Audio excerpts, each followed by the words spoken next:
sini kerana Axis semuanya rapat-rapat duduk di tepi. Sis, entah dari mana mereka menembak. Mika Opi berjaya mendapatkan VSF. Tidak dapatnya pertukaran sebenarnya. Axis RedONE mungkin chicken dinner mereka yang pertama akan on the way. Weh, mama ini, hey Nob.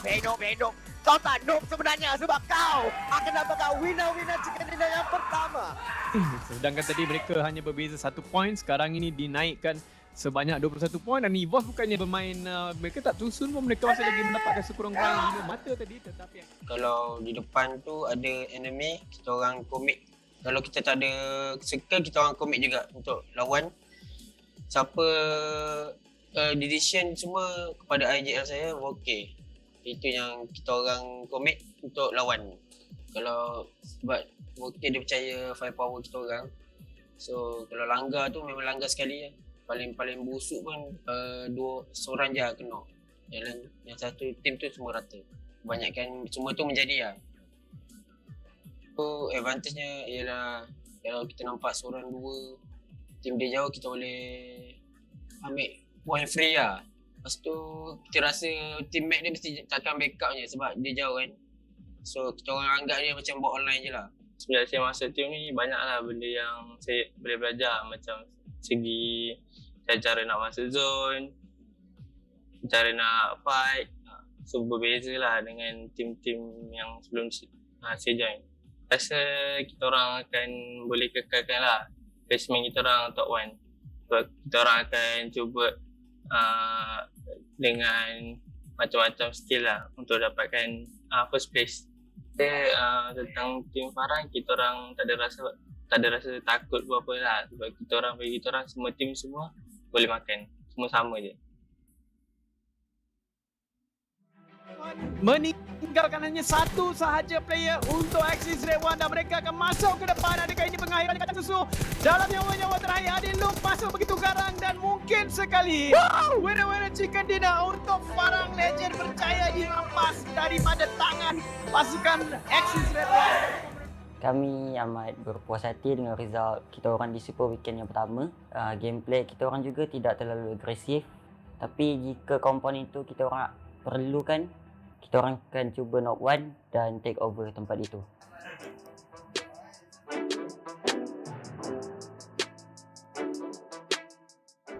Kita orang tak sangka dapat perform macam tu kerana kita orang lawan tu bukan tim yang biasa-biasa. Diorang juga dah banyak berpengalaman. Tetapi semua itu semangat kita orang takkan patah dan kita orang akan mencuba untuk menjadi top contender untuk PMPL Season 4 kali ini. Target kita orang untuk season kali ini hanya untuk mendapatkan champion dan slot ke SEA. Untuk weekend, hari pertama, hari kedua tu kami main seperti biasa. So, masuk pada hari yang ketiga tu, sebenarnya IGL kata nak main barbar, nak main langgar. So, meta tu tak menjadi. Itu yang hari yang ketiga tu kami agak sedikit lost. Kami memang fokus untuk dapatkan slot PMGC. So kami memang cuba sebaik mungkin lah untuk kami punya target, which is point tu kami kalau boleh tak nak gap jauh sangat dengan number 1 and number 2. So kami harap kami dapat pergi ke PMGC.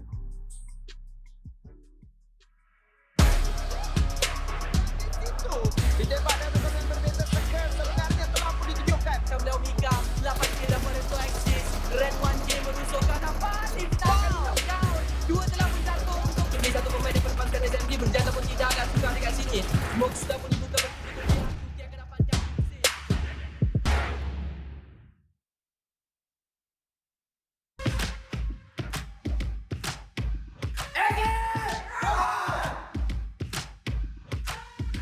hari yang pertama tu kita buat yang agresif lah. Cari placement, kill. Macam hari kedua tu kita dah boleh santai lah. So, kita orang main tanpa pressure lah. Kita orang cuba benda baru lah sebab placement pun dah sedap. Boleh Super Weekend pun dah lepas masa tu. Tempuh telah pun diketahui datang susu ada 5 kill dalam poket beliau. Mampukah dia dapatkan chicken dinner ataupun tidak? Put. Dia akan bangun. Dia akan push ke depan. Tembakan berbalas tembakan. Winner chicken dinner untuk pasukan Axis RedONE. Kami untuk weekend yang kedua ni adalah untuk kekalkan di nombor 1 dengan menjarakkan lagi poin antara kami dengan tim-tim lain. Look at this dude. Actually kita orang main cara slow lah. Bila circle to shift, kita orang akan jadi lebih agresif lah sebab kita orang fight untuk masuk zone. Farag Legend, do or die untuk mereka. Jatuh ke macam mana adik lu? Kalau dia jatuh, dia akan bagi kill dekat 4 rifle yang itulah dia. Oh. Bye-bye. Janganlah turun ramai-ramai weh. La ilaha illallah, itu perkara yang sangat-sangat bahaya. Bayangkan Pubg pun turun dan akhirnya mereka berjaya juga. Itulah dia pengakhiran game kita, penutup game yang sangat-sangat menarik. 1v2 dekat sini Snappy akan pegang.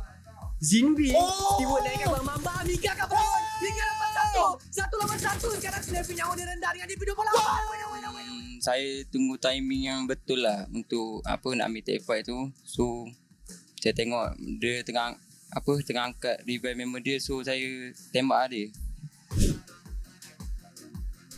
Game yang mereka nantikan untuk melayakkan diri ke Super Weekend, dan Zizok akan dapatkan kill beliau yang kelima dalam poket 3v1. Bagi saya tak ada tim yang bagi masalah kecuali kalau tim tu tiba-tiba tukar diorang punya pattern lah. Sebab kita orang dah buat research and kita orang dah tahu apa pattern tim ni buat. So kita orang just ikut based on information and adaptation. So dapatlah chicken ni lah. Mencari chicken dinner mereka di match yang keempat pada hari ini, dan Noob hanya menanti saja lawan kawasan zon biru, dan winner chicken dinner untuk tim SMG dengan jumlah kill sebanyak 10. PUBG is a game of 101 ways of factors, you know. Maybe there's one day you have that 5% or maybe 10% of luck of the circle keep him shifting on you. So you may have a good game. I just tell them what needs to be happen inside the game, but I need to give credit to my players. They are all 4 incredible players in terms of decision making, in terms of what needs to be done inside the game, how to rotate, how to play against the enemy. It's all on them. Mungkin situasi akan menjadi lebih mudah sebab 1 lawan 2 saja, tapi Fredo akan ditengah oleh playzone. Pemburu akan apa ke depan? What I just tell them, I just give the general idea on what is happening inside the game, and from there on, they already know what needs to be done. So I need to give the credit to my players. 3 pemain select yang berbaki untuk pasukan No Boys. Farang Legend, mereka ada 9, dan adakah ketiganya mereka akan melakukan satu gerakan agresif ke hadapan? Mereka ada circle, mereka tak perlu pun untuk melakukan tindakan yang terlampau agresif ke hadapan. Masuk Super Weekend 2, kita orang try main secara agresif lah. Kita orang try fight tim lain tu. And kita orang buat strategi lain lah. Rapat dengan circle yang seterusnya untuk pasukan Farang Legend. Adakah ini akan menjadi comeback untuk pasukan mereka? Sebab mereka boleh dikatakan King of Comeback ni. Diorang selalu macam tusun. Dan pemain yang terakhir adalah Kacang Susu. Kacang Susu. Ini dia yang begitu mantap sekali dijaga oleh beliau, dan macam biasalah dihabiskan, ditamatkan dengan sorakan kegirangan dekat sini, sebab saya rasa dia tahu bahawa pasukan yang terakhir tu ada full squad, plus pun dia tak ada nak masuk pun. Take over kawasan lereng ini, dan mungkin mereka adalah pasukan yang ada probability terbesar untuk mendapatkan winner chicken dinner. Tu sebenarnya game 1 to 4 kita orang tak ada point sangat, point sikit. Jadi I told them to maksimumkan point the last game. Time tu saya cakap kalau rasa tak boleh masuk zone, anything in front you guys, sapu je. Match tu memang match yang intense lah, sebab kita orang nak masuk zone memang post fight punya, semua zone post fight. So memang game tu game yang best lah untuk main, sebab game-game sebelumnya kalau nak chicken dapat zone dah tunggu kat zone, lepas tu nanti chicken. Game ni tak ada different, yang ni kita orang kena fight untuk dapatkan zone. Okay, dia memang tak takut siapa pun depan dia. Dia memang kering hati. Langgar seorang pun dia still berani lah. Macam split semua tu memang dia yang buat. Secure circle pun dia ambil awal. So dia memang berani lah. Let's go! Let's go! Okay, actually sebenarnya bukan saya buat call, saya as a support. Saya sebab kita orang tukar-tukar strategi dan Putra yang buatkan call untuk fight rumah tu. And then disupport oleh dev apa semua. Then memang persetujuan ramai lah. Kita orang push rumah tu sebab memang kita orang dapat info yang rumah tu tengah fight. And then kita orang menang lah fight tu. Tidak duit-duit chicken tidak berjaya tu diambil oleh pasukan Sam Larkin akhirnya. Menang tetap menang. Bagi salah tipis mana mereka langsung tidak akan kehilangan sesiapa. Ya, sekarang ini ada kedudukan yang terbaik. Salah seorang pemain telah pun terjatuh iaitu si Mato, tapi chicken tidak akan ada untuk tim Secret bagi pusingan kita yang ketiga. Dan winner chicken ini telah pun dimenangi oleh pasukan sebagai tim Secret.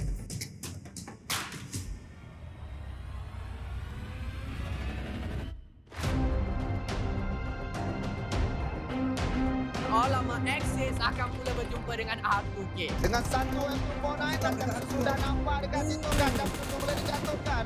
Pasukan Axis RedONE dihantar di tempat yang ke-12. Ini adalah posisi yang sebenarnya akan memakan diri untuk EVOS Champion sendiri. Even my players after the tournament, after they finish the tournament or somewhere around 10, 11 o'clock, after that they still playing the game. They still play scrims, midnight scrims and everything. So that is their daily basis. In the short term, basically, they really can play a long period of time playing this game. So they didn't get tired. Game kita untuk weekdays, Wairi masih lagi merangkak-rangkak menunggu Cik untuk memegang diri beliau 5 penyingkiran untuk Ica di match kita yang terakhir sekarang ini. Ica berpaskan tembakan, 9 penyingkiran. Perasaan saya, biasa je. Hari tu takut, ni dah tak takut dah nak buat apa. Nak pergi depan ke, nak pergi push ke, nak lawan ke, dah bantai je. Okay, prepare for the week 3. My team actually, how I see my players is, they take some time to get used to the lobby. I mean, the super weekend lobby. Apa yang kita orang akan buat, kita orang akan banyak lagi study rotation and gameplay yang diorang tunjuk, and kita orang akan try harder untuk dari segi mentality and dari segi firepower kita orang, sebab banyak mistake yang kita orang dah buat. So usually they have this kind of habits or a pattern that I see in them. If it's a new thing, it will take some time. Once they are getting used to it, knowing what the enemy is going to do, knowing how the enemy is going to play, from there on they can just take the advantage of it and just play their game. Weekday rankings kita, Farah akan berada di atas, EVOS di nombor 2, For Rivals di nombor yang ketiga. Tim-tim yang ni mestinya nak tahu tim mana yang confirm secara official untuk tak dapat pergi ke Super Weekend yang ketiga. Itulah dia, Anti-Circle, NSP, YSX dan juga Team Bosku. Hanya berjarak 2 mata sahaja dan benchmark itu direndahkan sampai 32 mata sahaja. Sayang sekali kita katakan.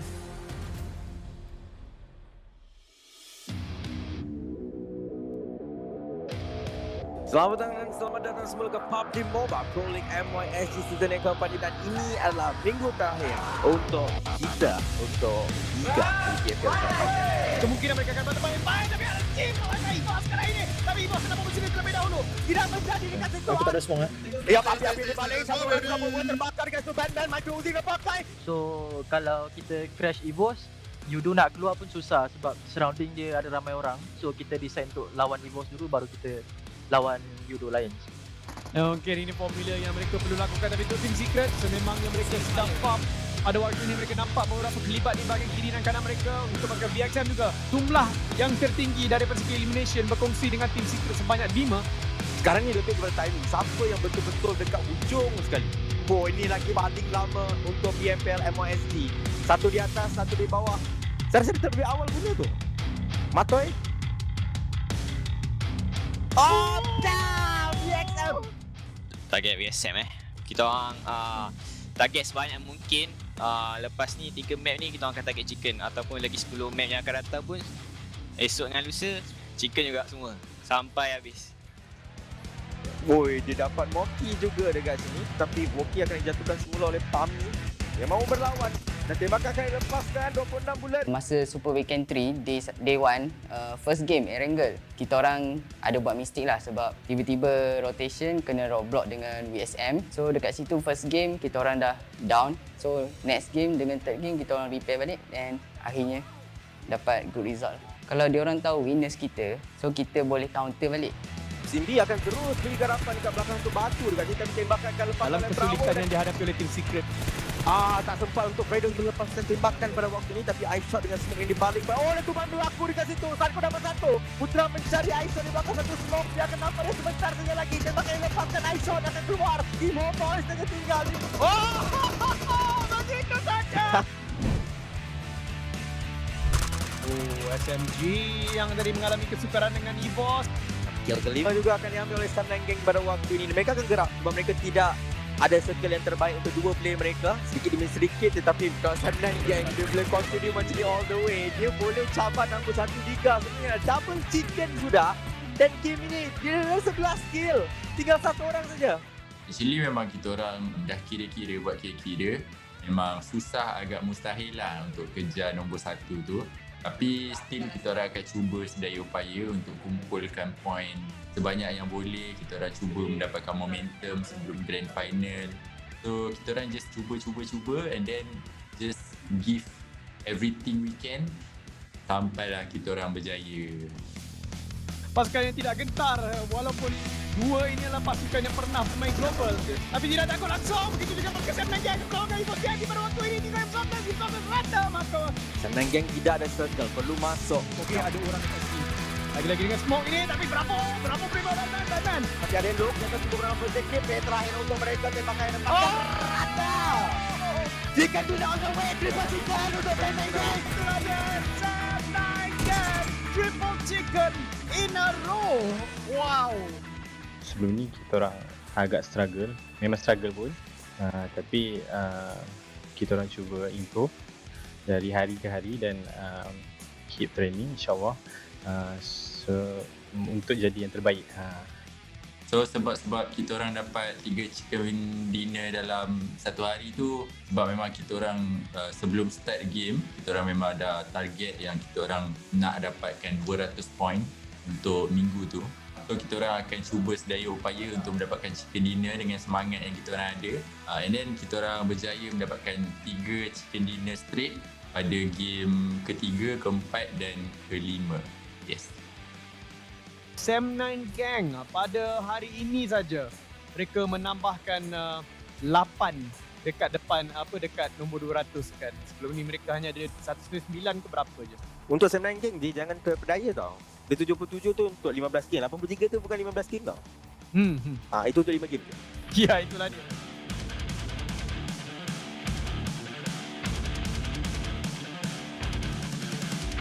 Ya, forever peluang yang sangat tinggi untuk mereka. Hit jatuh oleh AP.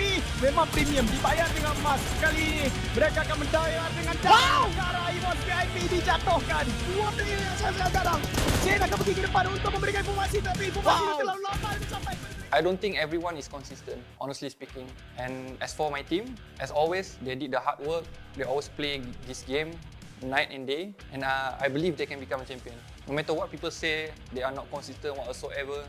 I still believe in my players because I know them pretty well since I've been staying with them a lot. Kalau kita lihatkan daripada circle yang berada dekat sini, tapi Sam9 Gang juga telah berkumpul dengan 2 orang bergaduh terlebih dahulu. Alamak malangnya untuk Matoy. Mereka akan cuba untuk mengumpul 4 kill sekarang ini untuk Sam9 Gang. Sama diberikan kepada Aman dan juga Drax, dan dia mungkin akan jumpa. Yap, dia akan jumpa winner chicken dinner.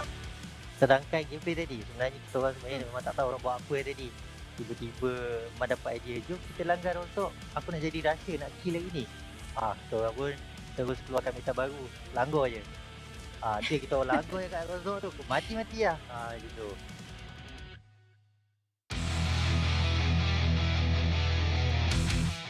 Selamat datang semua ke PUBGMOBILE MOSG season yang keempat. Dan hari ini special sedikit.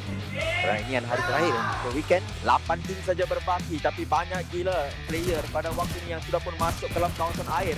Tembakan akan dilepaskan oleh Mika. Siapakah yang akan jatuh itu akan menjadi persoalan. M249 tangan cuba dimasak oleh Mika, cuba untuk dibaling. Topi boleh nampak barang-barang. Yes, dia akan nampak dan dia akan ditembak. Brother Sam9 Gang berjaya naik ke atas SMG dan juga EVOS. So 3 harimau berbaris. Sekarang ni tim yang pertama memecahkan 400 mata, 418 mata untuk satu mata yang besar jugalah untuk mereka kejar. Tadi tu kita orang main PSC lah, anggap tu ikut circle lah. Kalau ada lag circle tu, tu kita orang buat yang terbaik lah kalau ada circle tu. So kita hold biasa lah. Kita orang excited gila-gila lah. Kita orang memang nak GC lah, nak champion liga ni. Jadi kita akan masuk map Wrangle. Untuk Sam9 Gang, mereka confirm boleh kejar untuk kedudukan pertama dalam Super Weekend. Satu dikit berjaya mendapatkan satu, pemburu berjaya knock. Tapi Drax keluarkan light machine gun beliau tembakkan lepas. Tapi Drax di knock down. Satu jatuh. Matoy menjadi knock down dekat situ. Dev mencari Matoy. Jadi ini merupakan fair fight dan Man dan Kid memberikan informasi kepada dua player ini. Siapa yang akan menang? Dia dapat! Dia dapat! Apa dia yang berlaku? Untuk masa situation tu sebenarnya situation 1 vs 3. Dev dapat clutch 1 vs 3 tu. Dia mula-mula dapat first guy and then dapat kit dekat atas bukit tu and then 1v1 dengan eye shot. Masa 1v1 dengan eye shot tu dia ambil keputusan untuk baling pen tu untuk mengganggu bunyi lah, macam bila pen jatuh dia akan ada satu bunyi macam boleh kacau dia punya step punya sound and then dia cuba nak push tetapi bila dia baling tu eye shot keluar and then macam tu lah, orang kata lucky shot tapi still we got a kill and winner chicken dinner. Tapi kat sini berjaya jatuhkan satu orang. Nika OP, satu lagi akan lompat Batman kat sini. Macam tak ada cukup peluru. Oh, Bobby Wan dibangunkan. Alamak, malam. Kedepannya adalah Team Whale. Cukup gerak ke depan sini. Kenapa target untuk ditembak? Dia akan approach tapi dia akan jatuh. 4 ke 9 dengan 2 kill untuk Suket. Cuba berlari, dilihat di belakang batu. Tapi satu distraction play yang cantik lah. Tapi dua-dua dah keluar dah. Daripada ketika ini, Bigetron akan dijatuhkan bertubi-tubi APG Esports. Dia bakal lepaskan dia berdiri tembak. Dia dapat. Tapi kena lari, kena masuk. Untuk Team Secret, satu lagi berduratakan winner chicken dinner untuk Team Secret. Tetapi one game too late untuk mereka. Ini cukup untuk meletakkan mereka di tempat kedua mungkin, tetapi bukan tempat pertama. Kita akan dedahkan terlebih dahulu sampai ke champion kita, Axis RedONE untuk PMPL season keempat Malaysia Singapura. Happy. Walaupun first time main game. Happy. Lepas tu terima kasih dekat fans. And then terima kasih dekat teammate saya lah. Kacang, Faris, Ika. Ni muka lah. Dia joget-joget je. Hello. Kita orang akan buat yang lebih baik lah untuk SEA sebab banyak lagi kena belajar. Saya pun first time jadi IGN. Ika pun first time masuk PMPL. So dia orang banyak lagi. Action! Run! Okay, bye-bye. Rasa macam terkejut sebab squad baru buat kan. Line up pun bertukar daripada season lepas. And of course lah happy dapat secure slot C. So grand final kita orang tak ada pressure sangat. Just fokus dapat top 3. Dari segi performance diorang dah western. Kalau yang mana yang dapat secure dia dapat good game kan. Kita orang just belajar daripada mistake kita orang. So kita orang akan perbaiki untuk kita orang target champion lah sebab kita orang tak dapat piala season lepas. Perasaan kita orang sekarang bersyukur sebab ni first appearance kita orang dekat PMPL SG and kita orang dapat top 3. Kita orang sangat happy and bersyukur, tapi still masing-masing ada perasaan tak puas hati sebab kita orang boleh kejar gelaran champion tak jauh pun but kita orang tak dapat kan. Grand final kita orang ada satu lagi player ke-6 Aziz Lex. So dalam masa 2 minggu rehat ni kita orang akan bawa dia masuk scrim and akan bagi dia main untuk grand final nanti. Saya harap dia orang boleh lepas ke PMGC sebab tu impian dia orang untuk main, untuk dapat experience dekat global.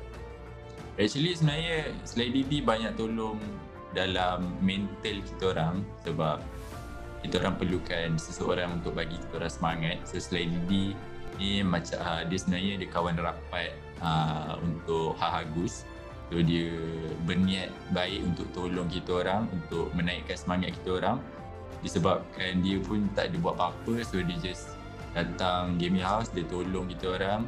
Sambil-sambil tu lepas tu kita orang jadi bersemangat sikit lah.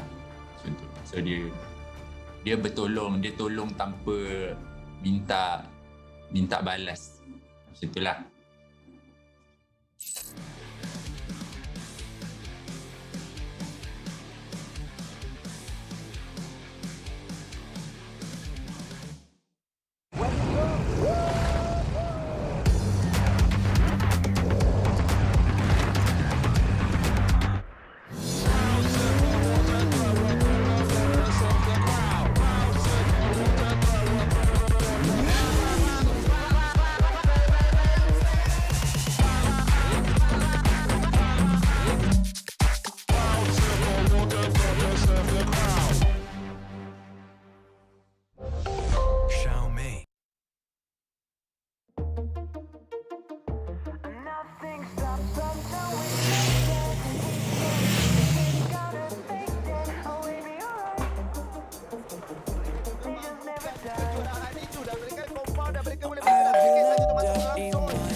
PMPL SEA Season 4, PMPL SEA Championship Season 4, PUBG Mobile Pro League SEA Championship. Are you in?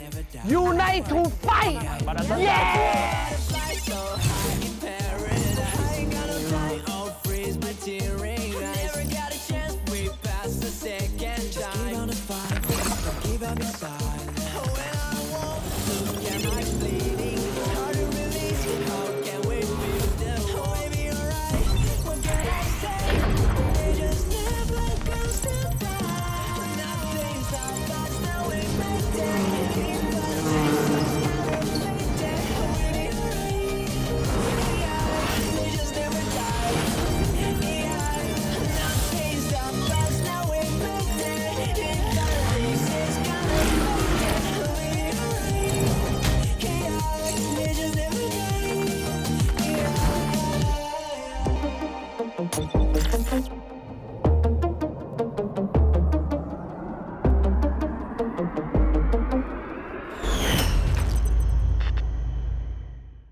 Assalamualaikum, welcome back ladies and gents to the PUBG Mobile South Asia Championship Season 4, which we're down to the sensational Super Weekend. But before that, always formalities aside first, we have to thank PUBG Mobile, thank you so much, and which also co-organized by VSPN. Without these guys, none of the Super Weekend here down to day one, not gonna happen. Because of them, we are here today. Before that, we have to thank all our sponsors, and none other than our official smartphone partner, which is gonna be Xiaomi Redmi Note 10 series. Challenge your boundaries with them, because you know what, this is like one of the longest phone I can play my games with. And also our official media partner, Esports Fight Club. You guys can earn more by watching PMPL live there as well, and also a lot of live tournaments or whatever you want to watch, it will be there in Esports Fight Club, where you can earn more by watch more. Also, we want to thank our official media partner, none other than WeTV. There you go. It's always gonna be more, because it's gonna be Asia's best content in their drama series. Whatever you wanna see, it's gonna be in there. Just download for free. None other than on Google Play Store and also Apple App Store. We're down to the Super Weekend, day number 1 of week number 1. We're gonna be your narrative storytellers here today. None other than me, Chichu, and also Sir Cloud. Right, and it is the first Super Weekend for the SEA Championship, so it's going to be super exciting. The top 16 from the weekday moved on to the Super Weekend, so it will be 3 days of action-packed, ladies and gentlemen. Definitely, this is like the filter through the best of the best coming to the Super Weekend. But also, just to let you guys know, we are running this production in closed doors and under strict safety protocols to ensure the safety of everyone, including the production crew and everyone behind the scenes as well. Well, the door is that way. It's closed right now. Yeah, it's closed. Yeah, it is. But speaking of, it's gonna be the Super Weekend, day number 1. We do have our predictions differently this time. It's entering the Super Weekend. I did ask Clark about his predictions. Apparently, he's not sharing it with me. But what about you guys watching at home? Do you have your own predictions for today's Super Weekend? Because we do know during the weekdays, some teams are not performing as well as they thought. Maybe they are, you know, kind of making sure it's a secret strat just to save it out during the Super Weekend, which is going to be today. And we do have only 16 teams participating this time out of 20. 4 teams biting their nails on the bench. Is going to be NFT, VGMR, Kiryu, and also Onis, hoping and praying that they can catch up, hopefully, for the next week. Yeah, so I don't know how they're going to do it, but we'll see. I guess it's just sitting back and see how many points does these teams gather over this Super Weekend. So it's never fun just sitting at home watching while seeing other teams play, seeing them come up with their own content, or maybe taking their own, I don't know, highlight moments and all that. So yeah, it's not fun to be the bottom 4 out of that. But of course, for us, we'll be focusing on the top 16. Forking works too, but yeah. And you look great today if you guys want to know. Thank God it's Friday. Hopefully you guys sit it quietly at home and just watch with us the entire schedule of the PUBG Mobile Pro League South Asia Championship Season 4. We started on 12th of October a few days ago. We're down to the 15th here today, which is going to be the first ever Super Weekend, the entire Season 4 South Asia Championship League, which down to 3 weeks consecutively to the 31st of October for the 3 weeks long of the league itself. Then we're going to enter the final week starting on 5th till 7th of November. Yeah, so it will be a month of almost non-stop. We can only say that maybe on the 1st to the 4th there will be a little bit of a break between the league as well as the grand finals. But other than that, expect a whole month of action. But what are these teams eyeing for? Of course, besides the Moolah, which will show up later, the PMPL SEA Championship Season 4 will allow them to have 4 slots into the PMGC. That means from the grand finals, top 4 will move on to the PMGC.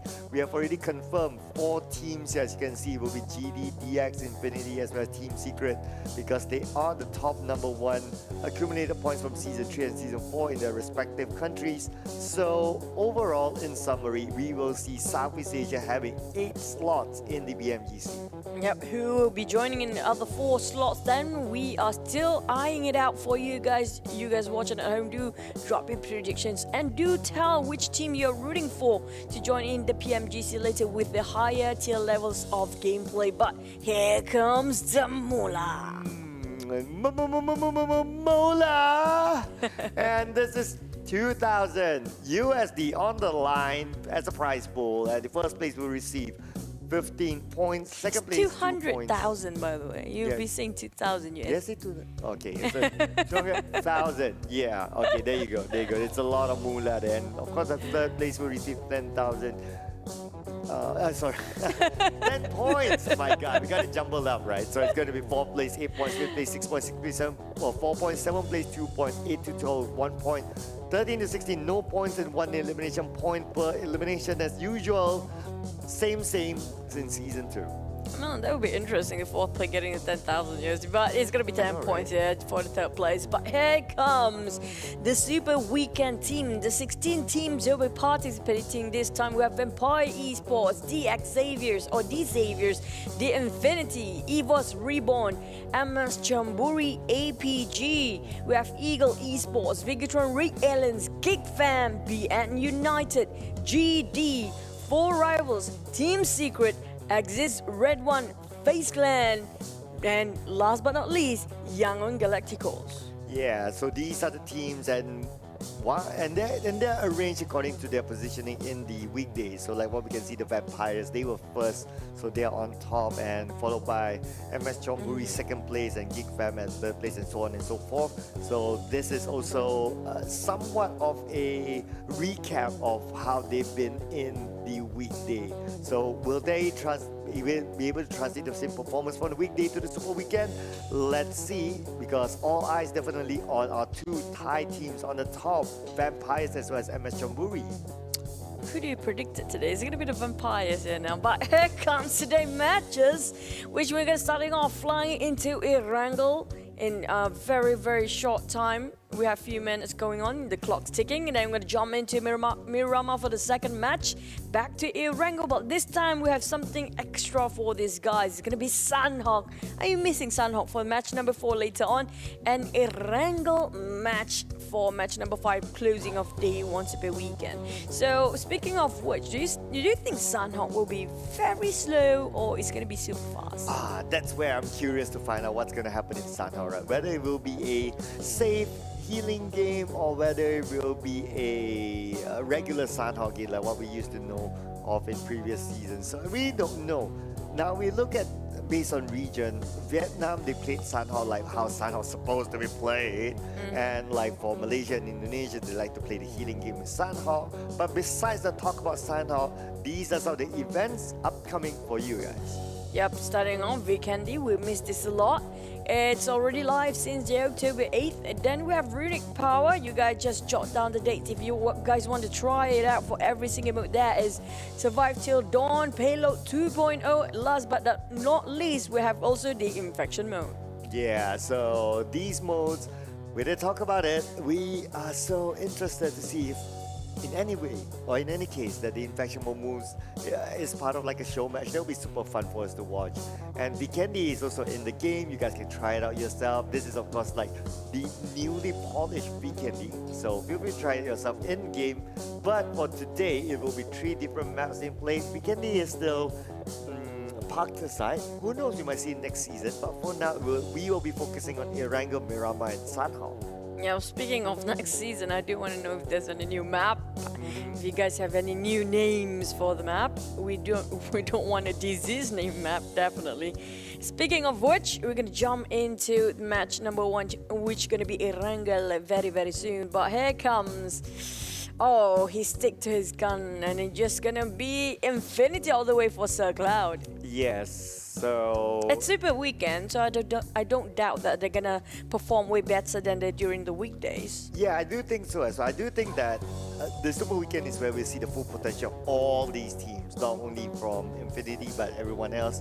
And Infinity has the best record so far in the Southeast Asia regions, among other teams as well when it comes to the Super Weekend. So I look forward to seeing their performance. But what about you? Why do you think MS Chonburi? I'm loving the fact that how Chonburi plays. Actually, I call them the Chonburis because gradually getting more aggressive day by day, even though it's just 2 days of weekdays, it shows that they might have something more stocked up back there. I mean, like, I'm looking for their performance during Super Weekend. We'll be more aggressive, we'll be more explosive than their weekdays, because this is where everything matters, the Super Weekend itself. Yeah, definitely. Regardless whether you get anything like a PMGC slot out of being the league champions or not, that is besides the story. You want to secure yourself, especially for week number 1, because you won't know whether you will be in the next Super Weekend or the third Super Weekend or not. So you want to have a good start so that at least when it comes to week 2 or week 3, whatever happens, you can still tell yourself like, it's fine. I agree with that. The fact that the Infinity, especially when it comes to Super Weekend, they never fail anybody or never disappoint any fans at all. We're speaking of them, when it comes to where it really matters, usually the Infinity will blast off all the way, but since they got themselves already the PMGC slot, so I do want to know if there's any team hungry enough to, push their limit and boundaries, like challenge your boundary with the meet and series, and can get themselves, kind of secure in the position that they can be a bit relaxed for the next couple of Super Weekends, including like the week 2 and week 3. Yeah, definitely. So we will expect to see the best out of the teams. So there were some teams that we expect them to perform, but they didn't, like the Xavier, for example. They kind of scraped through into the Super Weekend. They took their last few games in. So being one of the top teams in Southeast Asia in their own country league as well. So we expect them to maybe perform better this round. Hopefully they can, because I'm sure the Vietnamese, they are rooting for their teams from their own countries, and DX definitely want their best. So let's see what's going to happen. Of course, we're going to jump into Erangel after this. Yep, less than... I have to say, now I'm waiting for the time to take to say less than 1 minute. There you go. We're gonna go live. But bigger question is, we do know the circle these days, as our friend Touch Bunny on the analyst table has been mentioned, she's never a big fan of the circle ever since day 1 or match number 1 during the weekdays. So will she be a fan finally here? So these are the 4 teams not playing. Just to recap for a bit, it's gonna be NFT, VGM, Ryu, and Onyx. But hopefully they come stronger for the next couple of days after learning and revise the enemies when they perform their best during the Super Weekend. It's not all bad if you get out, like not manage to step into the Super Weekend the first week, because you get to see more about what you can improvise for the following week to, making sure that they manage to squeeze in into next Super Weekend. Yeah, I mean, if they can get into another 2 Super Weekends with decent amount of points, I think we can still see them in the Grand Finals later on. But let's see how far the gap is with the current Super Weekend first. Of course, this is the moment that we've been waiting for. We want to jump into our first map, so we will be playing a lot of Erangels, and this is the first one, our first Erangel for the Super Weekend. Let's go! Cannot wait to see what the circle has to offer, what kind of flight path. Definitely coming out down from the southern side, cut across towards the western. So how far do they have to get themselves to where they want to be, especially those dropping around Yasnaya, Lipovka, even around Milta? It's going to be reachable, but those dropping to the northern side will have to take a couple of vehicles, especially if the circle pops there. Now that's a bigger question, isn't it? Jogopol might be a bit famous for now, but we do question about Pachinki before, about who will actually dominate Pachinki, because it's one of the most strategic places there is. The loot is incredible. It's very luxurious for one team to provide every single person to get their own loot building up. And also it's so easy to reach wherever the circle can be if they drop themselves into Pachinki. So will there be any other teams that try to snatch it away from, I think it was DX before, was it? Yeah, it was DX before. So my eyes are on Pachinki as well, just to see if anyone else is going there besides DX. We can see 4 rivals, but their place is in Rozok, so it's on the way. But okay, looks like it's going to be DX in Pachinki still. And the circle, we've seen this circle a couple of times over the past few days. Oh, hopefully. Well, the chances are whoever gets that mounted is always going to be the best part of the show, because they can get themselves quite a number of elimination points. Now, a bit slow drop coming out from Eagle Esports here. Gonna drop and build the loop as always. It's always gonna be the same old survival game for PUBG Mobile, but when it starts to merge into 4th phase of the game itself, that's where the great migration happens, and that's where everything gets spiced up a bit more. But talking about spicy, just look at this. So it's the Eagles dropping close by with a Vampire. So Eagles versus Vampire. Oh, we've seen. Well, sometimes the Eagles do win. Yeah.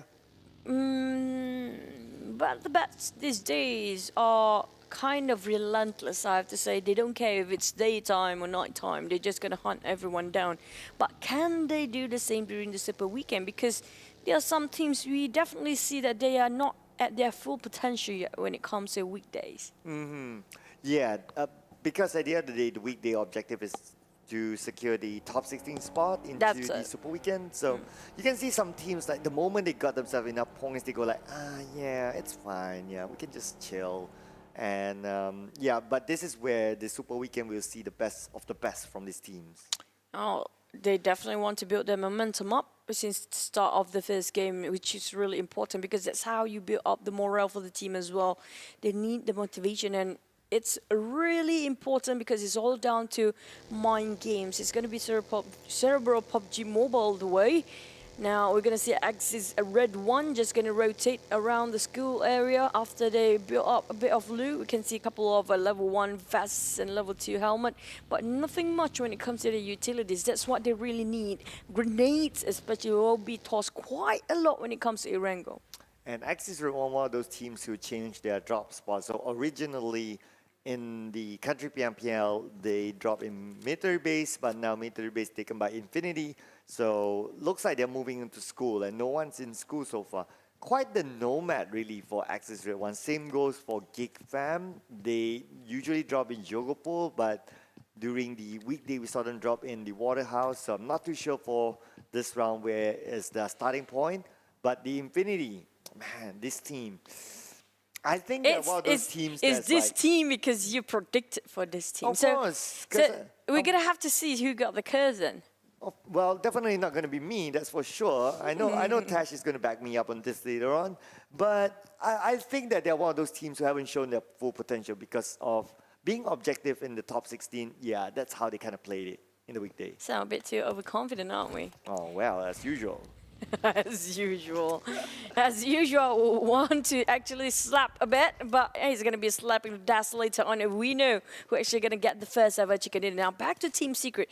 They have been a bit in a rough patch in the first day, but then when it comes to the second day, they have been very consistent, getting themselves quite a decent placement and decent amount of elimination points. But speaking of which, do you think it's the same here when it comes to Super Weekend? Can they maintain that kind of play style? Will they have a bit of problems since we haven't seen everything come out from this team yet? Well, I think we can see pretty much the same from Team Secret, maybe just a little bit more motivation because they are a consistency team. Like, sometimes they don't even need the chicken dinner and they'll still be up there. So I think we can expect pretty much the same, if not maybe one chicken dinner in one of the 15 games. Maybe, usually it's like that, but so far we haven't got so many teams getting themselves a double chicken dinner like in a day set for APG previously. I have to say I'm loving the fact that the wildcard regions these days are getting more better and they are more aggressive and they haven't been playing, you know, as quiet or conservative as before. I'm loving the mouse ears as well from Namjin. Yeah. Yeah, that's definitely a good highlight there. Yeah, so I wonder if the bats, like, you know, maybe if they wear headsets, you know, they wear earphones. That'd be cool. Have like the bat ears. That'd be nice. But is it practical though? That'd be a bit distracting during the game. I have a bit feeling that they might be a bit uncomfortable, but I mean, like sometimes why not pull off a bit of something interesting for us to see in the players' camp. But here comes GD. Well, GD, I'm glad the fact that they kind of learned a mistake in the first day of the weekdays. They come back stronger when it comes to the second day of the weekday itself.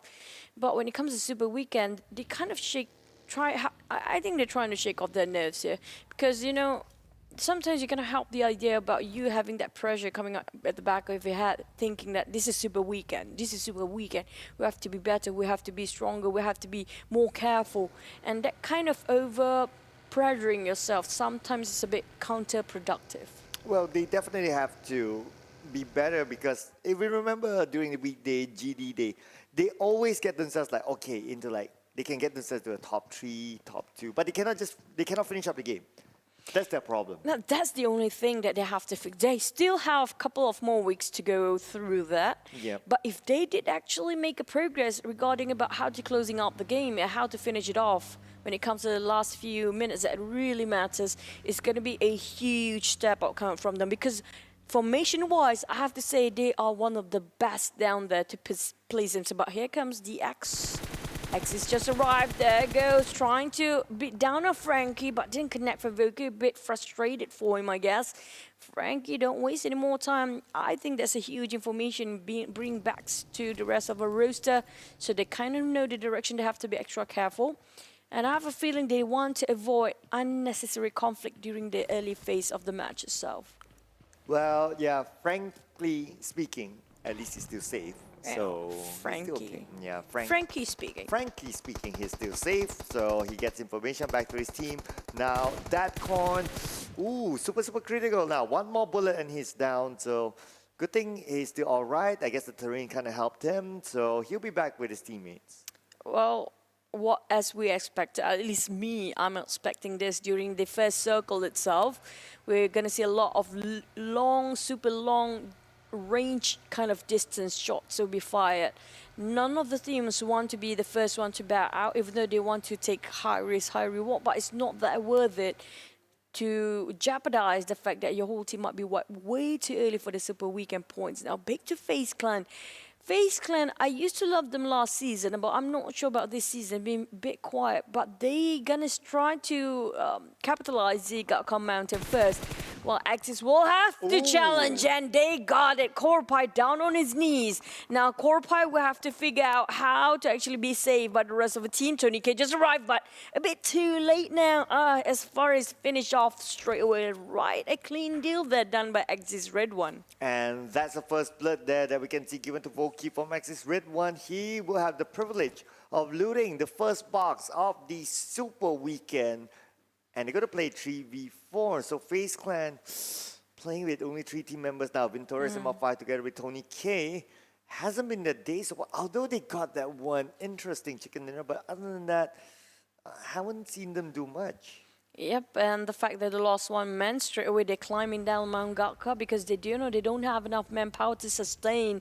They're going to take the side of the mountains, and the moment they take the side of a mountain, they do know that the circle kind of shifted, but chances are the circle might end up on top of a mountain, and what's worse, it still comprises a lot of water ratio in there, so that's not much land for the players to move around with or even place themselves. So whoever comes first will first get themselves that vintage point. That's really important. And Voki, good thing he spotted out the red car for the side of Yangon Galacticos. So immediately he says, nope, we're not going to go there. We're going to find another location. So the scouting kind of worked for Voki. Voki, in-game leader, fragger, scouter, you name it. He's everything all in one. It was the first time being IGL. Nonetheless, I have to say he's been doing splendid job so far. And the fact that he's swapping around Kacang Susu and also Faris will be playing, I do love this kind of dynamic better than the experiment of second day of the weekdays, which was Lex and also Hey Noob. This one is definitely stronger, have more better chemistry, and works better. And speaking of Bigetron RA, now there's so many things to highlight here. We're still not looking Yuhai to put himself in the roster just yet. Liquid will be playing for the first game. And speaking of which, Bigetron, they barely made it towards the Super Weekend, but managed to scrape through in the very last 2 games. And they performed quite well. So it means that, was it coincidence or was it intentional that, you know, they want to make it a bit of low profile, but the fact that they want to come back into the league itself anytime they want, that's a bit scary fact, isn't it? That they can actually control the match if they want to. Couple of shots from Vampire versus Chonburi. Well, about the Bigetron, I don't think it was intentional. It would be intentional if like you're on top and then you like kind of chill and then you go down a little bit, then maybe. But if you're like struggling down there, I don't think it's intentional that you want to struggle and then come back later. Like, it's such a big risk. But let's see if they can actually put off a good performance back because we know their potential. But now we move over to Micah. Micah will be down by Chopper. So 2E, they only have 2 team members left. And same goes for Axis RedONE as well. Only 2 team members, but not too sure where the rest of them are at. Chopper is still alive, but there you have it. Faris as well as Kacang Susu. Chopper will need to pick up Pubg, but it's quite a distance for him. Fair trade for both of the team, having a hard time to close the deal here. Kacang tried to get the flank side, but Pubg gonna finish off by 4 rivals stealing underneath these 2 teams' noses. Now that's sneaky coming up from which direction, we have no clue right now. But I was just thinking about will there be any third party coming in, because we do know the circle is shifting and there's so many players moving. It's gonna be one of those moments. So Eagles have to bow down for Pubg. They have to make a go now if they want to live, because there might be a lot of team passing by. Speaking of which, Mount Gakka it is. So it's going to be Mount Gakka here, just below them. Yeah, most of the teams are currently inside, but let's see who has the high ground advantage moving down. It's going to be a bit easier for them normally. And now we move over to BN United as well as EVOS Reborn. So EVOS Reborn, although they weren't in the bottom 4, but they kind of like hover around the bottom 4, so they're kind of okay-ish. Bigetron RA Aliens and at the other day, not too far apart. But here's the skirmish happening between BN United, EVOS Reborn, who's going to go? 2 teams contending for same place, same time. BN United, White gets sprayed over, not connect. Just 1 tick away, 1 bullet to bring that person down. So close yet so far. Right across them, still taking up the challenge. White Cat's not giving up. They are putting a lot of commitment, full force going against EVOS Reborn. BN United, will they actually expose themselves way too much here? But they are not in the circle, but very close by. They can just manage to make themselves through at the end of the day, but do they really want to put this much of time to get this fight going on? I think EVOS Reborn just don't waste that much. Yeah, plus they are outside the circle. So it's going to be the same concept like what we talked about before this. You don't want to play on the outside. GD sees exactly what happened, and Red Face, we don't want him to get red faced now, but he's still safe. Snizzle tried to clip 1 down. They're just going to be okay. A bit late when it comes to controlling the recoil. Well, fortunate enough, EVOS Reborn, even though they just walked into the lairs of GD, but they're still going to survive to the end of the day. They park themselves, might take up a challenge against GD next. But they have to remember, just now they were fighting against 1 more team, which might just join in the same angle of the circle itself. But Gakka, a bit quiet for now, but the storm's coming very soon. Well, GD has a little bit more advantage because they have the high ground, but the nade will be tossed up by Micro Boy will land onto Booms. Looks like not, it will go kaboom, but not onto Booms. So Booms, he will relocate himself back. The good news is that both of these teams are in the circle, so they're not playing like what we used to see, like Infinity and NFT before, NFT. yeah. Yeah, that was quite a disaster. That, luckily we didn't have NFT, so this time Infinity will have to find somebody else to play outside in the blue. So speaking of which, we do see Team Secret lurking over the corners here, and GD might just be in sandwich position if they move forward and stuck in between. Now they got themselves a couple of compounds and a couple of building to work with. Will they move forward? That's the bigger question. I do hope they stay a bit more for GD while EVOS Reborn start to move. They might bump into Infinity and also Secret, but the circle shifted so hard on the right side. Now, it pretty much on no man's land, but 2 or 3 teams already parked themselves in there. Very lucky for them. For the other teams coming from Western, oh my, Liza. Liza versus Nuzi now. It's going to be a 1v1 and Nuzi will go down to Liza. Liza will finish him off and Infinity loses 1 team member, but the long range shot coming in from Gatani. Gatani, counter fire under him, 40% of health left. Oh, YG. And almost taking out KF. Where did that shot come from? It's going to be from the inside of a circle. And this does not fare well for Infinity. They already lost 1 man before, and now another one. It's going to be not enough men for them to trade for the fight. Well, for EVOS Reborn, they're trying to figure out how many teams actually around here. Stone just walk in, drive in, crash in. There you go, even park there. Stone! Too much of a valiant attempt there. Very risky move. Oh, very, very indeed. We can see that Stone is almost down, but Stone will recover himself, no problem. Fluke came together with Traps. We're coming from the side. It's going to be Logan 1v2. Can Logan actually do the business? But Logan gets 1, Logan gets 2. Wow, Logan! But too bad. Stone just have to spoil the party. The Infinity is out 16 place. No points for them in this round here. Almost got at least 2 points or maybe 3. Oh, double down for Logan, but at the end of the day, he's the one who bows down first. It's already too bad for you, Cloud, as the team you predicted. You kind of jinxed it, man. Back to Geek Fam now. It's going to be across the street shooting over the neighborhood. It's going to be Duckcon taking over Geek Fam. Oh, what a perfect angle. Nice, nice, nice. What an angle there coming in for Datcon, and now Datcon will need to finish up the job. Geek Fam is in trouble. Geek Fam is still active, but Datcon, he secures the elimination point onto QB. At the same time, we can see that KF will knock down 1 team member from his opponents on the other side, and 4 rivals. Is that a kill still? Appy, you naughty boy. It's not the first time they're doing that now. EVOS Reborn march into the Axel, ringing on the door. Right in the face. It's going to be right face. KF trying to toss out the net now, counting and calculating the angle. Hopefully it's gonna be somebody there, but not enough. Lamborghini finish off. Reborn, wait, Reborn couldn't hold the stand, couldn't hold the fort, and they might have to back out quite early. 1 member left here. They might place themselves 15th if they were to wipe out right at this spot. Oh, but check this out. The Vampires on the GD. GD now takes out 1. GD takes out 2 of the Vampires. Looks like they are almost out, but at the same time, we can see that there's a third party coming in from BN United. BN United on the other side, they're so close with each other. GD, only 1 team member left. This still the only one. Can he pick his teammates out the smoke? Will be popped out, but we move over to Kachak Susu. Gets 1 more for himself. Oh, YG, last person. All they need to find is that 1 person playing at 2 pick at one time. Faris is on the other. YG, they're trying to smoke up, but that's so close yet so far. Faris trying to give the pressure on the side of YG. Can they pick their members up? A bit too late now. Lot finish of Kachang Susu. As the rest of YG trying to spot where Faris is, but I think they need to save Tamyo first.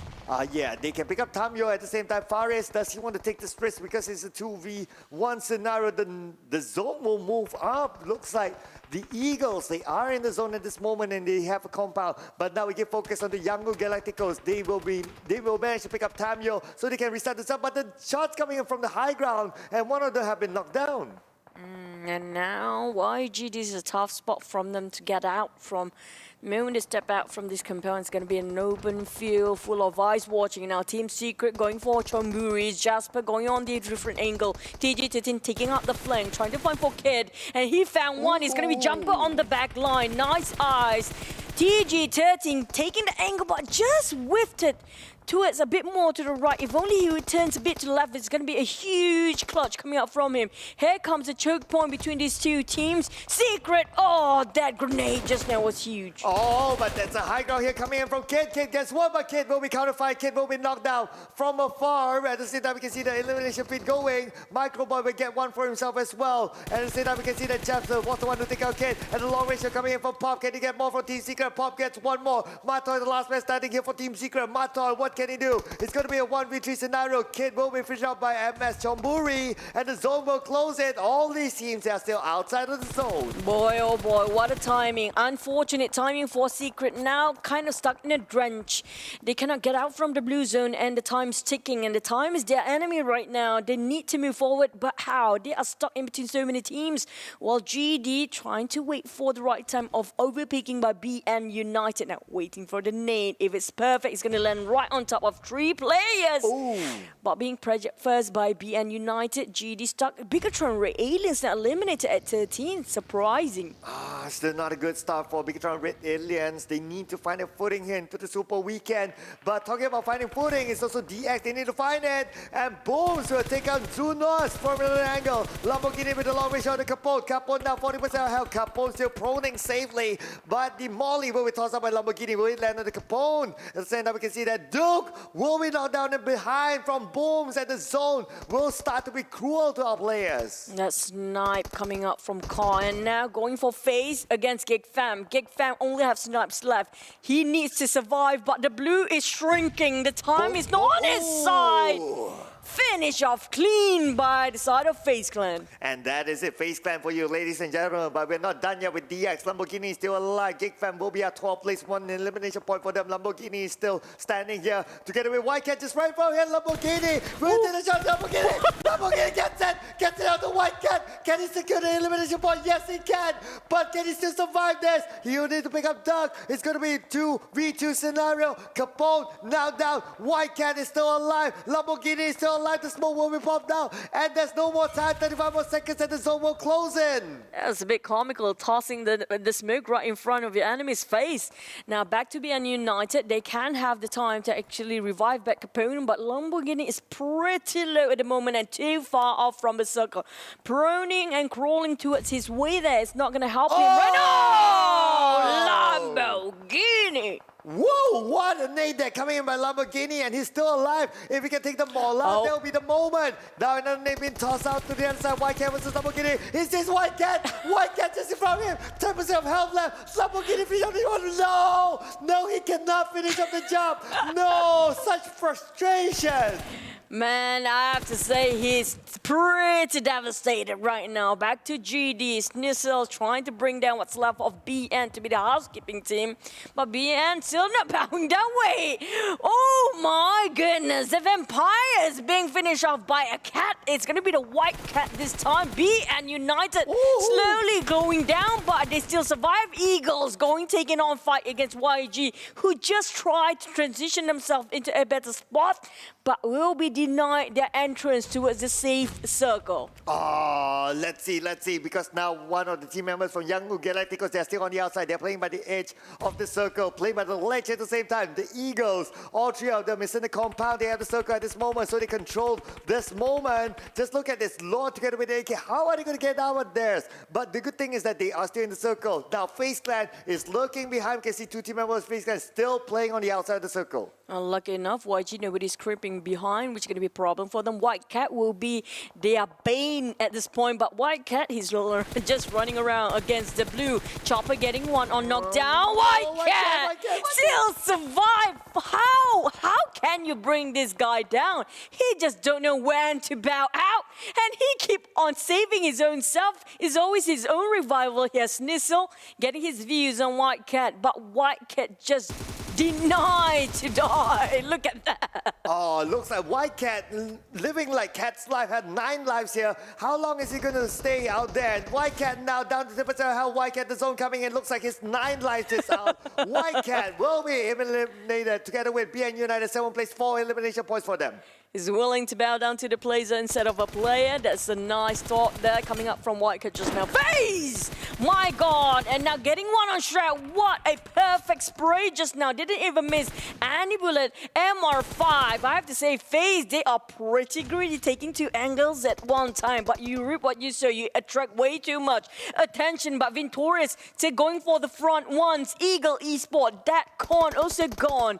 Now they have 2 more members left. Chopper and Namjoon have 4 walls to take covers from, but a couple of nades small enough to flush them out. And somehow, Yangon Galacticos, they can still slip into the zone. AKA, just look at the minimap here. They have the zone now, and those on the compound, the Eagles, they may need to move in a little bit forward. But for sure, FaZe Clan will need to move forward as well. So they will start to fight with each other very, very soon. MR5 with a long reach out to the MS Chonburi. MS Chonburi, they are still in this. 3 team members, 2 still active.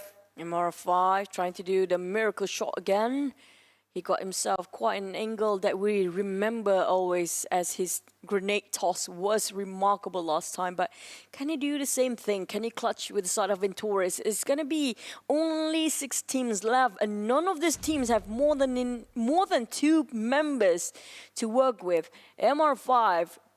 Oh, I'm looking at APG just gonna bow down here. It's gonna be last 8 kid just now. Can he find one? Yeah. He found one. I'm not gonna go down easily. I'm taking you down with me, but that's gonna be the end. Such a valiant attempt just now, but still managed to end it up with 6th placement. Not too bad, not too shabby. But there's also not enough time for Venturis to pick his teammate up, so he needs to abandon here. Unfortunately, MR5 will be left behind, finished off by AK. And now Yangon Galacticos, the team that has 2 team members together with the Chonburi's 2 team members, Eagles 2 as well, GD together with FaZe Clan 1 each. So all down to, oh my God, Chopper, burn, baby, burn. Namjoon on the other end on the outside, so he's going to be safe a bit for now. Chopper, how can he revive his friend? And Venturis trying to finish it off straight away, but it's not a very easy task. The moment he overpick himself, so many teams upside still. Lurking around the end of the blue zone, Namjoon versus 1, Venturis. Finished off. Eagle Esport will still survive. Wow, what a reaction play there from them. Really, really good there. But now, let's get focused onto those within the zone. Yangon Galacticos still with 2. Chonburi still with 2. And now GD with 1. And the range shot coming in from Still managed to get 1. And Eagles out at 4th place. 7 elimination points for them. Down to the top 3 teams. Jasper trying to force them out. Oh, finish off TG13 just now. That's a nice trade there. You reap what you sow. And Jasper making sure they are reprimanded. Can Jasper clutch this? 2v1. He almost got 1. Lost really a slither of health left. Now down to AK only. YG versus MSC. MS Chonburi. He's trying to play around the corner. Rosie Roga. Oh, wow. YG. Yangon Galacticos.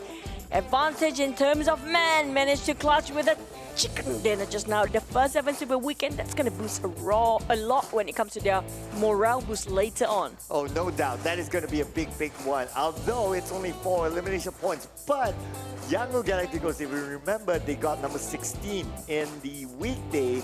So this is redemption for Yangon Galacticos. But one more thing, Chichu. The Chonburis, king of number 2. Oh, it's just... Well, who needs chicken when they can get themselves atop of a chart without any? Yeah, exactly, right? Like, that's what happened in the weekday. No chicken, no problem for them. So, it's still a good one. It's still a good run for them. Same goes for GD again.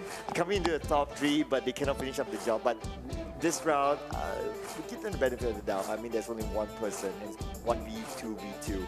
But Yangon Galacticos, I'm happy to see them. That's a team with a mental coach. Yep, Yeah. you definitely need a mental coach, and it really shows there for YG. And I'm loving the fact, like I mentioned before, we haven't got a lot of wildcard teams kind of under the spotlight that much, but it's very different this season. And the fact that average for this round only kind of have 4 to 5 elimination points for most of the teams. So the kinds of events out for, I can say, everybody's up to par when it comes to their mechanical skills. But it's down to where the circle favors just now. And those actually climbing up from the Gapka Mountains have to have long journey to climb down and being shot down by so many teams already down there at the foot of the hills, and the ending was really tricky to actually place yourself and your own team because it's such an open field of Gatka. yeah, that circle was kind of open. So that's how you can see that there's a lot of crawling towards the end. Yeah. And they were forced to. They were forced to, definitely. There's not much room for them to play. But here it is, Yangon Galacticos, the young guys from Yangon Galacticos. How do you know they're young enough? Don't they look young? Everybody looks young. We're Asian. That's pretty Thank much you. it. That's pretty much true. You have to Thank agree. you. All right, I'll take that as well. Thank you. But his mustache for the players kind of remind me a bit of the twins coming up for the previous ROQ, Athena, the D2E and also G9, kind of you know, giving us a bit of that feeling. But nevertheless, congratulations to Yangon Galacticos as their brilliant performance come up for the first game of the Super Weekend, getting themselves a first ever chicken dinner in their Super Weekend Week 1. That's a hot damage coming up from all the players, average 200 over damage for most of them, and 3 elimination points coming out from AK. I think that's pretty much average for most of the teams there, 4 to 5 elimination points. Yeah, so the top teams, they didn't really get that many elimination points, but it's okay. You still get offsetted by the placement points, so that's fine. Now for AK, I remember some of them were kill steals. Yeah, they were elimination steals. So there was one with the long range of the MR5 towards the end where Victorious tried to pick him up, but he couldn't. So AK finished him off. And these are their favorite weapons. So it's, wow. A lot of AK, yeah. Yeah, you don't see AK that often. Well, YG, they do have 2 members loving with AK in the list of their names, so I guess that's kind of live up to the name.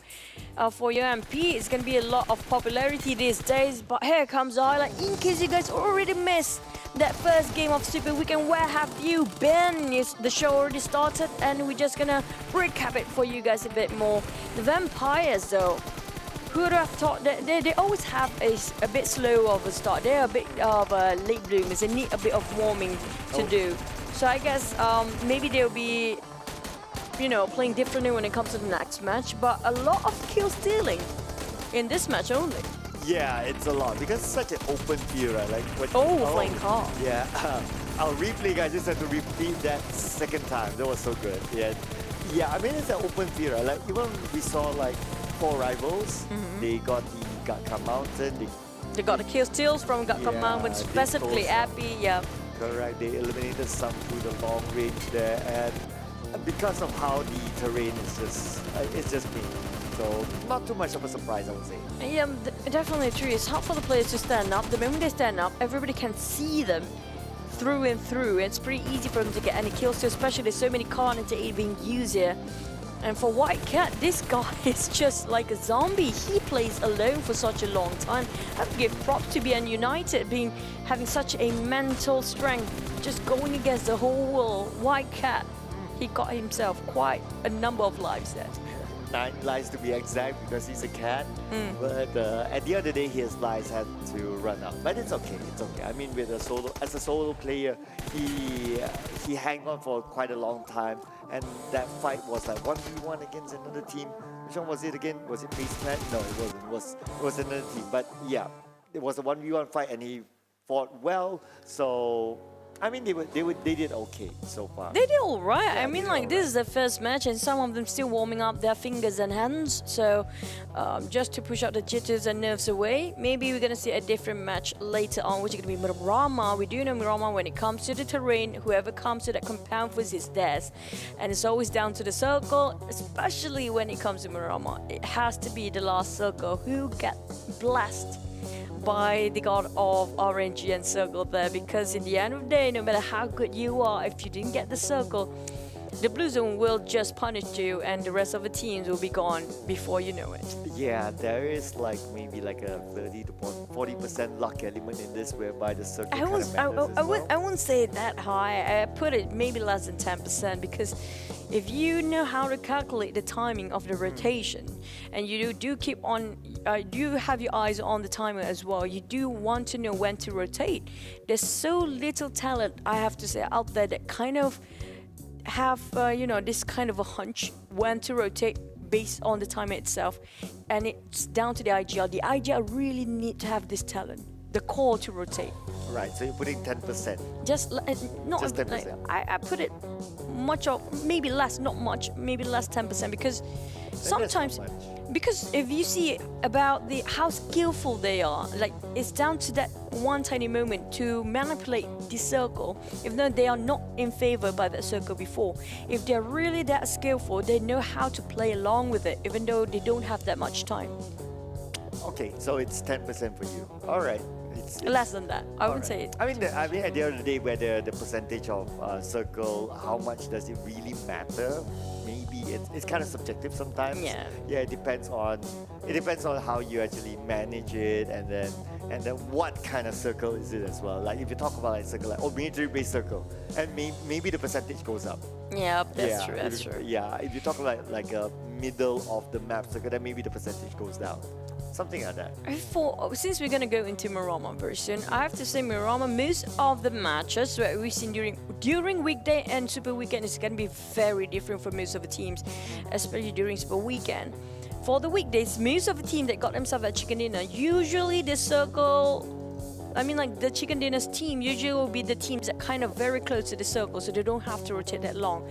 There are one or two teams that not really getting it by the circle, but they still manage to get the chicken dinner in Miramar because of their IGL know really how to rotate based on the timing and based on the distance to how much time they need to get into the circle before the blue shrinks in, and when they start to move again, they never get out from there. That's a very rare talent now, but most of them getting themselves a chicken dinner in Miramar will be the teams that the closest to the circle that the first circle pops in. So is that a bigger percentage for Miramar? So you're dividing by maps? Possibly, yeah. Right, so it's Miramar, it's going to be a bigger percentage. And definitely true. All Maybe like 11%. Well, that's not that big, but maybe. Well, I mean, we can just come up with theories of like whatever percentage of it. At the end of the day, it's just theories, right? So It's it can be PUBG any Mobile. number. That's the beauty of PUBG Mobile. There's so many possibilities and there's so many uncertain stuff that we cannot predict, like how the Infinity. Well, it's just game number one. To be fair, I have to rub it in. I'm so sorry. No, to be fair, the prediction is based on after the three days. So to be fair. I mean, okay, Tash, you saw the first game just now. Do tell him that he's cursed, by the way. Like him realize that, but here comes our MVP. Nope. Refuse. Lord. Nope. One elimination point is more than enough to get yourself into MVP because they got themselves that chicken dinner. Oh yeah, but anyway, what matters is it's a team game, right? So Yangon Galacticos on top, 15 elimination points. 4 elimination points and 15 placement points. But wait, FaZe got themselves the most elimination points. I have to say, FaZe, Eagles, and also Xavier are one of these three teams. Look at how much they got themselves the elimination. I thought no teams getting themselves double digit, but FaZe just say no to my face right now with 10 elimination points. Oh yeah, so a lot of it was like through long range shots because they played with 3 team members for the most of the game. So even if we saw in the replay just now, they were like a lot of long range. So I wouldn't be surprised any of them were like coming up as the top long range eliminations. But of course, Ventores and MR5, now we get to see MR5, the guy who did that no-look knee in the weekday. No look, but all is. But here comes the damage output for both of them head-to-head. It's going to be their own teammate between Ventores and MR5. Ventores survived quite long enough, and look at the distance between the I have to say the shots being fired, but the fact that they survived 3 members and getting themselves such elimination points, you have to give props to these guys. It was sublime performance coming out from them. If they're no chicken, look at the damage output just from FaZe. So whatever that they gave, they got back, right? So they had the most damage output and then they had the most elimination. So all in all, I think it's fair game for them. So well deserving. Well deserved, definitely. Let's see who's a little bit naughty. Maybe DX is a little bit naughty. 8 elimination points, about 1,400. Like the difference between FaZe Clan and DX is like, you've been a naughty boy. Well, as long they got themselves the elimination points, nothing can go wrong at that. I mean, there's no wrong way to do it. Why would you waste so many resources just to get a couple of elimination points? That just a couple of elimination points will make a huge difference when it comes to the overall rankings later on. But I have to say, the teams that didn't get themselves any elimination points and bowing out quite early is going to be Bigetron RA, Aliens, and also the Infinity. This is going to hurt them quite a lot as we have 4 more matches to go. Yeah, 4 more matches for today, and of course we have 14 more to go throughout the Super Weekend. So still plenty to play. I wouldn't be too worried for now. Oh, one person and one person only for the charts here. Nobody else. We don't see anybody else here. There's no number 2, 3, 4. No, there's only FaZe Victorious all the way. I'm making sure that they are not like triplets or that kind of twins, right? Just to see, okay, it's Victorious. Okay, that's fine. So most damage 915, most eliminations 6, and most knockouts 5. Okay, to be fair, he kind of like he got tied with his teammate MR5, so it could have been MR5 up there as well. But then again, just to make it fun. But that's true. That's true. Right. And also MR5 pretty much squeezed himself on every chart there is. But Venturus, you're the man here. You can be the myth, you can be the legend, but can you hold on for the next couple of games? We have to say, FaZe really show us how aggressive they can get when it comes to the Super Weekend. Sensational game just now, but we're going to jump a different map later on. And mind you, we do have additional Sanhok as well, so might be a bit different when it comes to tempo. And you did mention the fact that some teams have a reserve play just for Sanhok. Well, let's see whether it's reserved or not, because Sanhok has only played once. So I don't know if you really want to reserve for that one map, right? You might want to go all out for that one Sanhok. Maybe they played too much Baroma and Rengar. They kind of forgot about how Sanhok looks like, you know. Kinda, because Sanhok you really need to know the terrain, you really need to know like the map itself. If you don't have map knowledge, it's very hard to play in Sanhok. And that's pretty much all maps. Well, I would say especially for Sanhok, for Miramar, because it's big. Like if Sanhok it's like a smaller map, so you have run and gun, lesser things to think about. Yeah. But nevertheless, we will jump into the interview. Of course, we'll pass this on to Miss Tash. So Miss Tash, tell me I'm not cursed. Let's go. Hi everyone, thank you so much to our casters, Choo and Sir Cloud. If you're cursed or not, I cannot answer that yet. We'll have to wait till the rest of Super Weekend goes on. For now, I have Kevin here once again with me, the team that just got and started the Super Weekend with the chicken dinner. How are you feeling right now? Hello, I'm very excited right now, and I'm very happy that they did their best.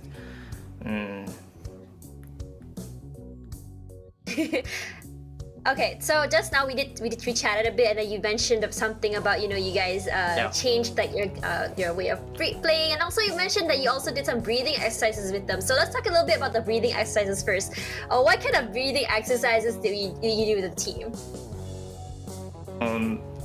First of all, we after the weekdays, we have one day to discuss about the strategies and their mental health, and we give a lot of motivation and planning for the some kind of strategy to play to enter the zone, because the zone is very difficult to enter in the weekdays, and after that, Today the zone is very lucky for us, actually, and so we don't need so much effort to enter the zone, and we have to play safe in the zone before the last off. So we didn't get much kill back. They tried their best to get the chicken dinner. Honestly, I think it's really good. I mean, the performance, especially from today and on the weekday, was very different. The way they played, their confidence is very different. And honestly, it's great to see a team from Wildcard just starting off the weekend so strong. So in terms of that, can you just tell me a little bit like what's different between YG in the weekday and YG on the Super Weekend? There's not much difference between weekdays and weekends, but we try to fix it, our errors, and we have to find out the errors, and we also discuss about the strategies to play in the weekend. Sorry. So they are trying their best, and we hope we will get another chicken again. Yeah. I'm really excited to see that. Thank you so much for sharing, Kevin, and super excited to see what YG can achieve throughout this tournament, especially as a Wildcat team. So thank you so much, and hopefully I'll interview you again later. Bye-bye, Kevin. Okay, bye-bye. See you again. Okay guys, so let's talk a little bit about our first match today for the Super Weekend. This is day 1 and it's already looking very, very intense, especially at how aggressive some of the teams are. Of course guys, we have it's been known that we've been getting some cursed circles here in this tournament, and it's no different today, all the way to the left side, and the flight path was also very weird as well, from Novarapnoye all the way up to the, I think, north side of the quarry, if I'm not mistaken. And where YG landed was actually right in the terrain in near hospital there, where they actually went through hospital and went toward Gatka. So one thing that I've learned in my years of PUBG is that Gatka circles are not necessarily the best circles. It's not fun, it's very terraneous, it's very annoying, and you can expect a lot of fights, which we did experience just now. And of course, as Chuchu said earlier as well, because the circle comprises of a lot of water early, a lot of teams were rushing to get in to get the prime locations early, because there's only this side, which is the right side circle, for them to enter. You cannot enter from the left side, obviously, so you can come up from the north and also the east side only. And for teams who actually dropped later in the flight path, it probably would be like, okay, great, this is like in a Malay saying, it's like bagai tikus jatuh ke dalam guni beras or something like that. Forgive me if my Malay is also wrong. It's kind of like a rat falling into a bag of rice, which is like, whoa, you know, jackpot. So now the circle though, I wouldn't call it a ping pong circle, but it did kind of troll the players a bit, because it gets smaller toward the side of Gatka, side of ruins a bit, also the hospital.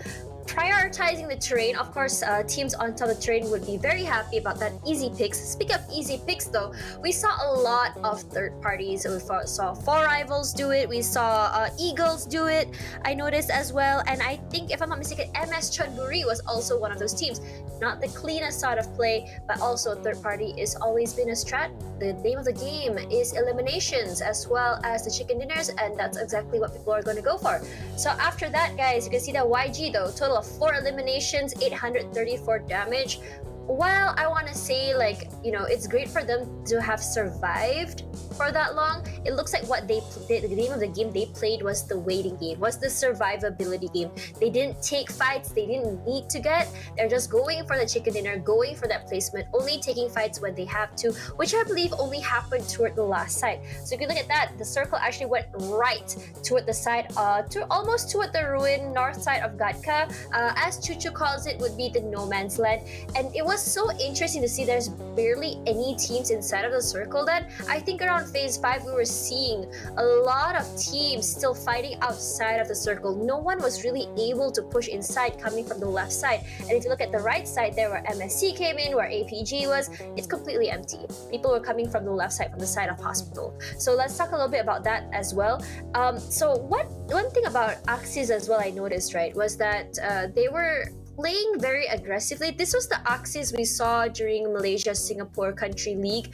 I believe they wanted to take a lot of eliminations if possible, but the thing is, I think what you have seen, what all these teams have seen during the weekday, I wouldn't say it's totally irrelevant, it's not, but I would say take it with a grain of salt, because on the weekend is where a lot of teams start to switch up their playstyle, switch up their strats. They might go more aggressive. Some teams, they probably are just playing weak on the weekday, just going surprise everybody on the weekend, who knows, right? So that's why I think that on the first match, going super aggressive might not be the best play, because it comes back to what happened on weekday day 1, where it's a reconnaissance, where you kind of like figure out what what kind of playstyle everyone is doing, what kind of rotations everyone is doing, who is rotating, who is going to respect your drop spot or not. It becomes sort of like a toss-up once again. So it comes back to that, especially as well because weekday is more grouping compared to weekend. On the weekend, you are playing with the 16 best teams, which means that everyone will be thrown inside of the Pandora's box of Erangel, and everyone will have to fight everybody. So looking here as well, how the circle is like, it looks like all the teams were spread out. You still have one more player for Axis on the north side as well. And I did notice a lot of times there were a lot of teams or players rather, they will be the last player around. They will be like a lot of sprays were coming out. They do get like a double down knock and stuff like that. But they never finish their food. I'm seeing that so many times. And those kills, either they get stolen or they get revived again. So I think like if I could say one thing to the teams is like, if you're gonna get kills, you just better finish your food. I mean, that's the best way I can say it. But looking at where everything is like, you can see there where where the teams were, you can see that two Eagles, they had like one compound here, while the rest of the teams or on the bottom side had like one whole area. That whole area of the bottom side of the map just kind of like held down. They really held down the area. And what's more interesting about this this fight is that usually we would see one team with like maybe 4 team members still alive. But toward the last circle for this one, we're seeing a lot of teams only with like 1 member, 2 members, which shows how competitive and how aggressive this first match really is today. So it comes down to, at the last part, because of how the area is, it's basically your positioning and how well you guys play with the gun. Of course, we almost saw a win there from the side of MS Chonburi. I think MS Chonburi is one of those teams that doesn't clinch it, but it's okay because they do well regardless. It be what it be. I'm just very thankful that YG didn't allow that isolation of players to happen. If MS Chonburi managed to isolate them one by one, I think it would have been a clean and easy kill. But I think next time it could have been cleaner though if they did a double peek together. That's just how I feel. But for now though, that is all I can say about just now's match. It's hard for me to really pinpoint what kind of strat everyone is playing, how they want to play, because it's just the first match. As I said before, it's still the reconnaissance stage. It's still the stage where people are relearning about each other. It's like imagine Choo and Cloud, their first time casting with each other, trying to figure out their chemistry. Yeah, that's pretty much that again for day 1 of the Super Weekend. But anyways, guys, we're gonna head on to game number 2 in a bit. So I'm gonna pass the mic over to our awesome casters, Choo and Sir Cloud. Really excited to see what you guys can cook up. I don't ever feel like, do we have a reconnaissance kind of, or whatever she calls it? I can't even word it. Reconnaissance. Yeah, there you go. Yeah, I there can't you word go. it right now. Yeah. How was the first time again? Yeah. Did I actually punch you? Almost. Yeah, almost. That was down memory lane. So we're gonna talk about that a little bit more. He's already with pain in my neck since the first day, so we don't. That chemistry is already exploded way back then. I mean, like in south. Okay. Going south. Yeah. They are number 1. So. Yeah, but we're not going south after this. We're going to Miramar after this. You like the segue? Wait, what? You like the segue? What's segue? You know, like, we're not going south, we're going to Miramar. Oh, come on! Come on! Am I the only person who doesn't get it? It was smooth enough. Come on. It was smooth. Come on, admit the segue was smooth. I didn't get it, but yeah, okay. Just for the sake of it. But Just thank you again, Taj, for the beautiful analysis segment again. Segue, I don't even know, but we're gonna jump into Miramar next because we have no clue what's gonna happen. The circle is sort of so far the Iranga's kind of predictable. Well, kind of. Yeah, but most of the part it's been in Gaka. Yeah. It's gonna be where again? Gaka mountains. Yeah, most of the time. But when it comes to Miramar, which circle that we kind of seen a lot popped in the games? Like been changing. I think it's not like a certain fixed point of circle. It's not really kind of a common thing. So we've seen Apozo, we've seen Chumasera, we've seen Impala was quite more than the others because we've seen it twice during the weekdays. But there's one Impala we haven't seen, the Impala Island. That island just beside Impala. Yeah, let's go for it. Let's go for it. We want it. I want it. It's like he's wishing for unicorns to actually exist. Yep, keep on dreaming. It's okay. No, it's Never like, stop dreaming. It's like I'm wishing for Choo Choo to buy me dinner, but yeah. I did bought you quite a lot of dinners before. You're the one who rarely buys me any dinner, you know. Just saying. Well, just because. And how of a gentleman am I to do that? I'm such a nice person. Well, just because we haven't been able to dine out. I'm just saying, you know, I still have excuses. Yeah. I have a reason now to ask me to buy me a dinner. But speaking of which, I still have to rub it in. Cursed or not, Infinity definitely didn't make it out for Game one.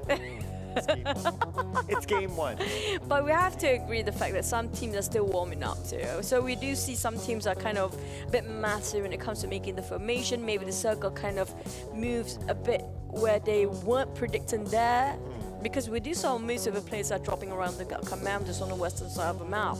But when it shifted hard towards the right side, that kind of a lot of players and also teams panicking the moment that blue is shrinking in, and they realize such a tough journey for them to just go out there because they cannot stand up. The moment they stand up, they're gonna expose themselves way too much in an open field. Everybody can see through anything, and then also there's not much vegetation except for small bushes for you to crawl upon. So if you need to crawl, it will take some time for you to reach there. Yeah. But they don't have that much time. Yeah, they don't. So plus after this, if you said about bushes just now, right after this in Miramar, it's going to be less of those. Yep. So it's going to be no less bushland. Of those high. Yeah. No bushland. And bushland? What's a bushland? Okay, but I just had to say yes to that. Bushland? Better than what you said before. I don't even get it till now. I'm still thinking about it. What was he? Segway? What was segways? Segway, you know. Like Sideways? Segway. Is that even a word? It's a word. Come on, segway is when you move from segment to segment. Okay, never mind that. We'll sort that out later on. But I need to recheck my vocabulary. I have something going on at the back here.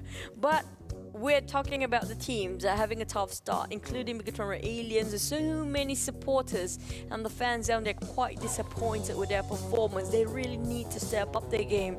But we've seen them playing since day number 1 of the weekday. They seems to be a bit struggling from my point of view right now. Yeah, they were like what, number 13? They were like, they cannot make or admit the same mistake that they did in the weekdays. They don't have much time for that. Yeah, definitely. One thing is about time. One thing is about the patience of the fans. Because fans definitely, like, they have a big fan base, right? So definitely patience. Fans can get edgy and they can go and like, Bigetron, what are you guys doing? You know? So could it be time for Yuhai to play? That's a big question, yes, still. But it's never easy to beat them. You know what? If you're a real fan, you're gonna stick it up till the end, whether they are at the rock bottom or not. Because right now we're gonna go live into Miramar for our Super Weekend, day number 1, match number 2. The Yangon Galacticos, good start for them just now, but can they make it 2 rounds in a row for that chicken? Can they? Because right now it was the rise of the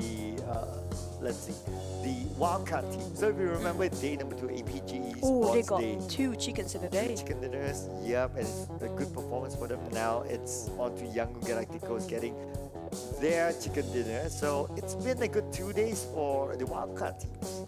Very true, very true. They got themselves a bit of a, mojo and juju going on for this season. Hopefully they keep it up till the end of it, because maintaining that consistency, that's a bigger question for most of these players. As you know, 20 teams participated the entire league. Only 16 who make it through to the Super Weekend. Those of you actually watching this for NFT, VGM, Mercury, and also Onyx, don't worry about that. They're still in the game, but they're just resting during this Super Weekend. Hopefully they can rectify for the next Super Weekend, which is going to be next week, and just playing a bit of catch up for the points. Yeah, but okay, it's still game number 1, so there's still plenty of games to play. Let's see who gets this next chicken dinner. And Miramar, definitely going to be super exciting. And it's only going to be one Miramar being played. As compared to like the weekday, you get 2 Miramar, so you only have this one chance until tomorrow. That's very true. Now you mentioned it, that's very true. Miramar, even though maybe some of the players love this match, this particular map so much, it's going to be played only once. For the rest of the day, it's going to be Erangel all the way, and then also whoever actually really dominate Erangel, it's going to be good news for them. Yep, and the flight path will be from the southern side going up north, I believe. That's so really down south, by the way. It's going to be a very side flight path, so we might see some early encounters. Possibly true. Especially those who want to drop by around on the eastern side or right side of the map, they will have to go through the same direction. Might just bump into a couple of 2-3 teams along the way. I do want to see St. Martin circle for once. I do want to see a very generous circle for once, but with this kind of flight path, it's not really necessary as the player is still gonna have to go to one direction, and it was more on the left side of the map for this flight path. So, well, hopefully they land themselves a couple of vehicles to go wherever they need to be, or they're fancy, and just leave it out for a couple of more circles. And one of the drop spot changes here, Bigetron Aliens, they drop on the outside of Puerto Parai. So before this, it was around Ruins/Trailer Park. So, and talking about the circle, it's going to be, again, we have seen this we have seen this for a bit. So it's going to be a Monte Nuevo circle again, at least as a start. Is it really going to end it up there? Because we do know the circle shifted quite hard sometimes. So at the center for this first circle pops, yes, it seems to me like for all of us, it seems to be a bit kind of clear it's going to be Monte Nuevo, but when it comes to the fourth circle or even the second and third, henceforth, it's going to be different sometimes. That's what's disappointing and frustrating for most of the players. It's just so hard to read and predict the circles. EVOS Esports, they just landed, they got themselves already in a predicament, but they're going to live by for another few more minutes. Hopefully, it's going to be till the end of this round because it's a rough task for them, but they got themselves quite a number of elimination points in the last round, didn't they? Yeah, they're like, they're like one of like those teams like, you find it hard to describe how their play style is, but they can still bring in the points somehow. So that's the Eagles for you. Well, that's kind of portrayed. They are pretty flexible, if you ask me. They adapt pretty good. They adapt pretty fast. And they know how to survive, and they know how to rotate, making sure that they can position themselves quite well whatever the situation is. That is what's really needed as a PUBG mobile player, because there's so many things that's out of your control, like whoever passing by, however the circle will be at, or even the flight path itself. That's what's needed as a good team, to be that flexible, and not many teams can execute that. Yeah, versatility is definitely something that the teams need, because you wouldn't know like, okay, flight path plus circle plus sometimes what team will drop where, so you need to be ready for all sorts of scenarios. So talking about teams that are ready for scenarios, like Team Seeker is one of them. Obviously, I would still think that Matoy is one of the best IGLs around. He is very adaptable. Give him any circle, he'll find his way into the final circle. I have to agree. He was one of the best in the ties back then. And now, but wait, we have a bit of a crunch time between 4 rivals and Geek Fam. There you go, finish off. Snipes. Execution well done. Reth straight away back towards the rest of the roster. He doesn't want to, lurking any more longer. He might fear that there's some of other team members coming up from Geek Fam. Might just finish him off. He doesn't have any utilities just now. Not much. Maybe a couple of bandages, I guess. That's it. Yeah, so I guess it's very, very early. Maybe they drop down, they loot in this small house, and then they just happen to bump into each other. And Riff, we have seen him in Season 2. He had a superb performance in Season 2. Going up against Snipes, I mean, Riff is a pure fragger, so going up against Snipes, so the odds definitely favor Riff. And Snipes, unfortunately, the first one to go out for Geek Fam. And yeah, Geek Fam, they had a very good weekday, I would say. so far, game number 1 was kind of okay for them. Let's see if they can come back in game number 2. Oh, hopefully they just don't get themselves caught in such a sandwich moment that what happened before and kind of caught in a drench, having a hard time to get out. Even though they got themselves a lot of smoke to utilize with, but that won't help if they stuck in the same pit for such a long time. Now, YG got himself last chicken dinner against GD right now. Now, we've talked about GD quite a lot. When it comes to getting that, how do I say it? When it comes to fight, they are not up there yet, honestly, for GD. But when it comes to tactics, they have the brains. Yeah, that's why we haven't been able to see them close out games. And that's GD's issue right now. Like, I want to see them close out games, get the chicken dinner. But this guy, Appy, we have to give him a highlight. Yesterday, during the not yesterday, 2 days ago during the second last game in Erangel, he actually fought the entire Axis Red 1. If you remember, it was a 1v3 and he won. So Appy, I would say one of the most improved players this season plus last season. Maybe we can have that award later on, the most improved player the entire season. Oh yeah. I plan to like have a compilation of like, okay, who's like the best fraggers, who's like the most improved player or new player and so on later on. But of course, eyes on consistency as well. Can Appy keep on consistency in this round? But here we have it. Sattar almost getting this knockdown. And He yes, got he it. can. He definitely got it. Executed quite clean. Didn't even waste way too much of his resources. You've got an upgrade of loot just now. EVOS Reborn, on the other hand, they took quite a lot of fight in the last match, quite early on as well. I don't think they want to make the same mistake here when it comes to Murama. They want to avoid as much conflict as possible because the way they rotated, the way they played themselves, their drop spot, kind of occupied by other teams as well. They're always being surrounded by so many teams. So they have to make sure the timing of rotation have to be really precise to not bump way too soon. Infinity this time. And same as for Infinity, that's what happened to them for the last match. Yeah, so they got eliminated early last match.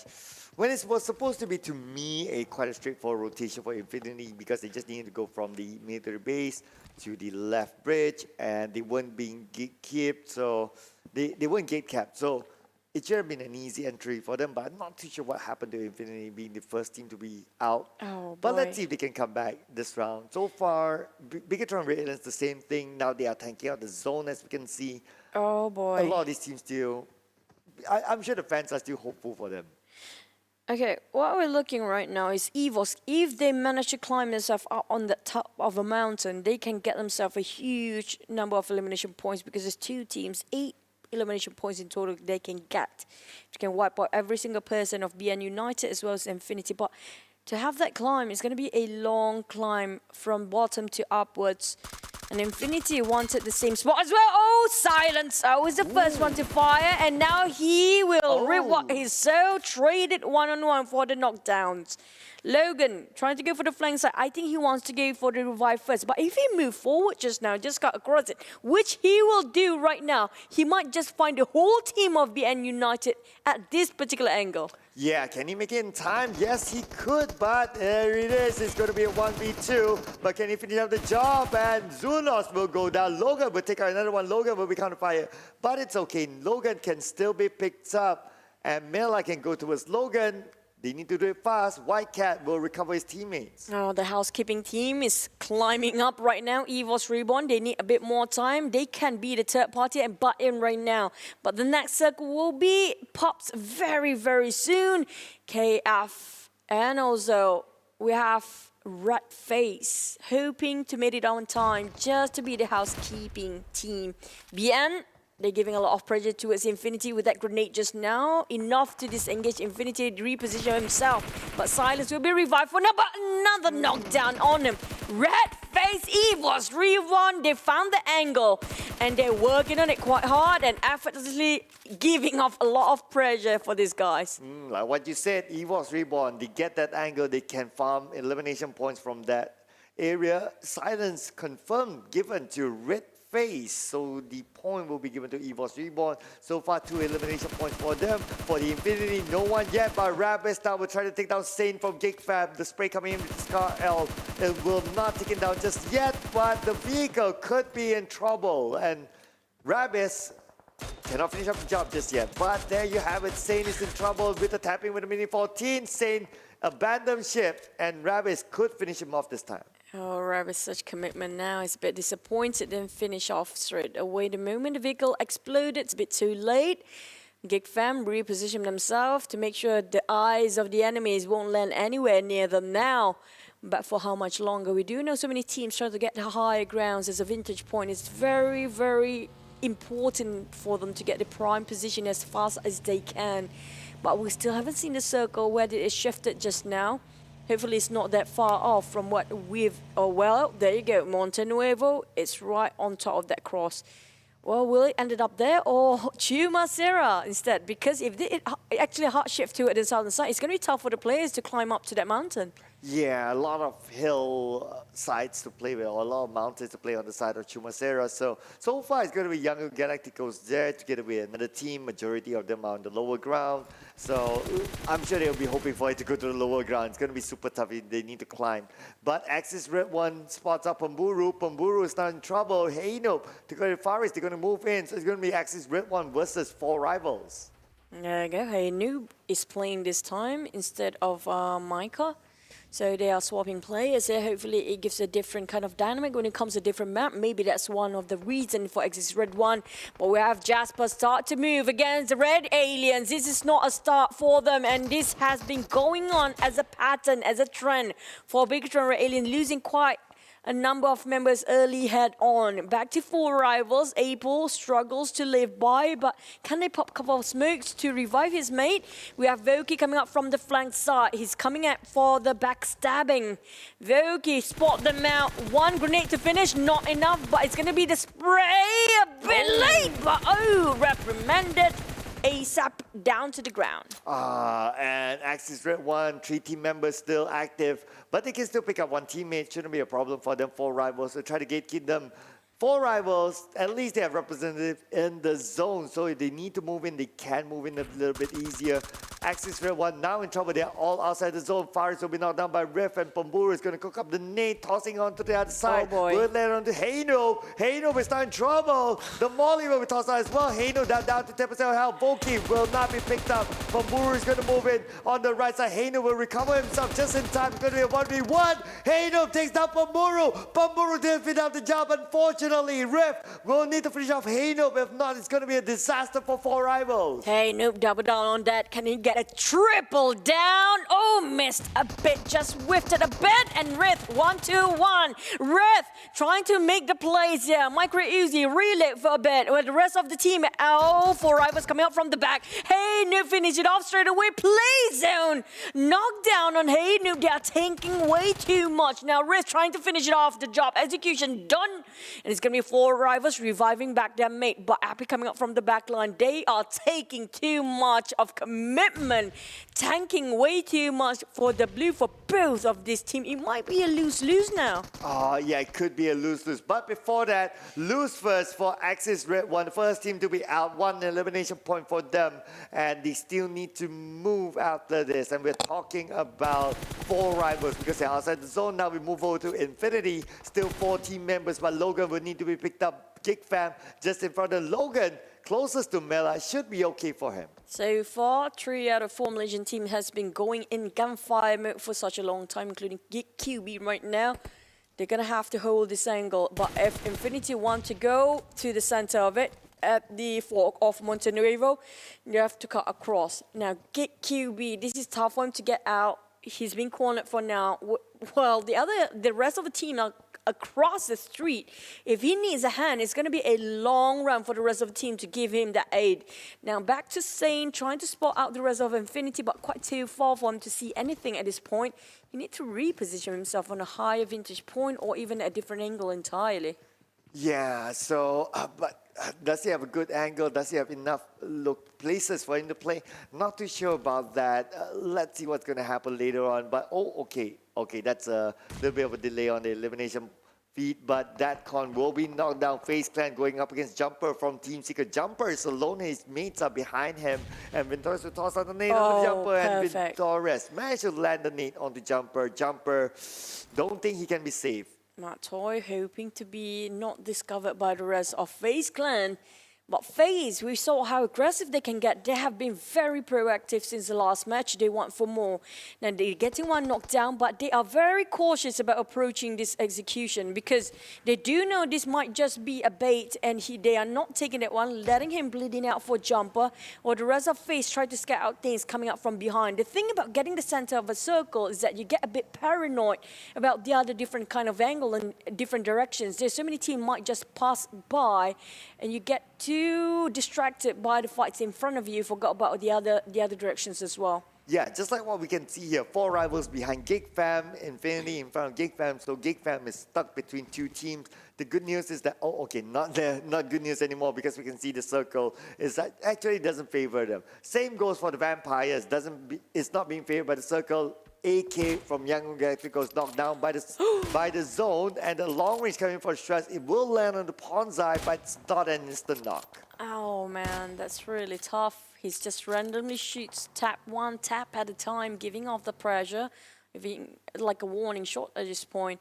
But for this is interesting. The fact that Kid got baited.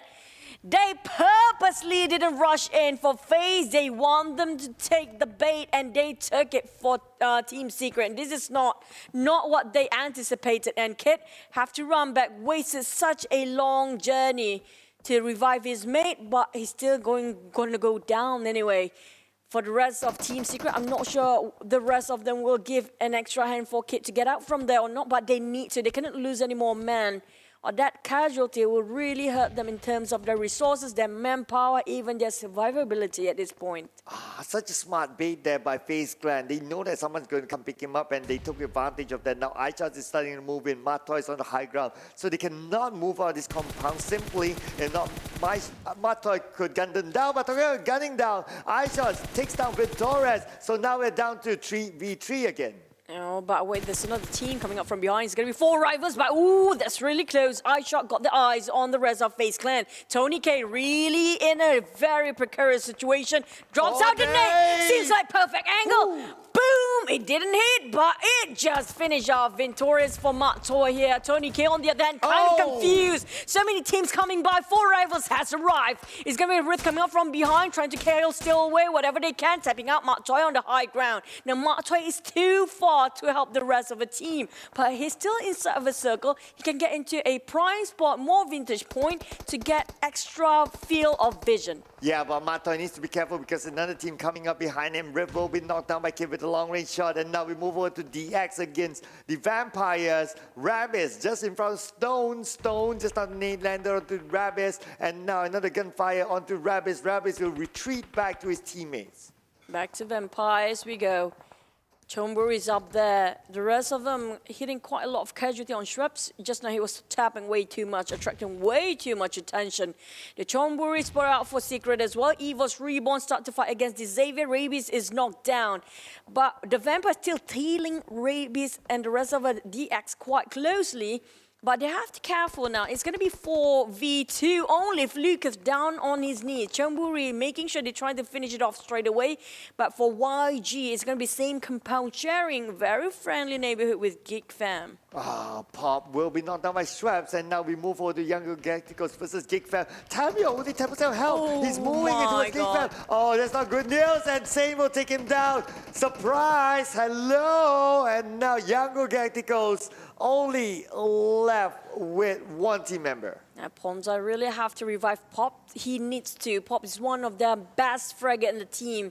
He always rushes in, but can they make it out enough time? He's tried to squeeze himself into the safe zone, but Stress being fired. Heaps of bullets coming in. Liza making sure they cannot make an entry at all. Denies their mobility.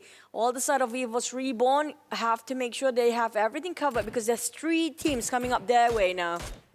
On top right here, we can see that TG13 with a long range shot. Oh boy. Whoa, wait. Car, calm down, car, calm down. I don't know what made that car actually flip, but calm down.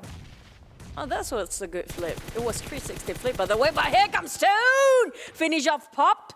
And it's going to be the end of it for now. Ponzai, one need to rule them all, but not going to be it just yet as KF making sure they can kill still every single person that is in such a distance. Why not? Because it's not really that against the rules, isn't it? Whatever you have to work to make the elimination points happen, it's going to happen. Now, Stone and also Ravenclaw just coming up from behind with the buggy. Now, I'm not sure if this is a wise decision. They kind of walk into the war zone right where everybody else is.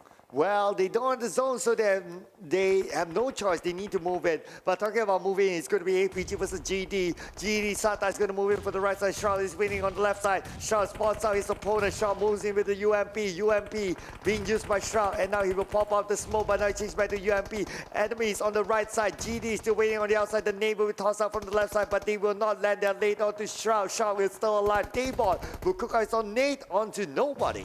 There you go, the nade's being tossed, hitting nobody just yet. Strike on the other end, have to run. He doesn't have anything else to cover with now.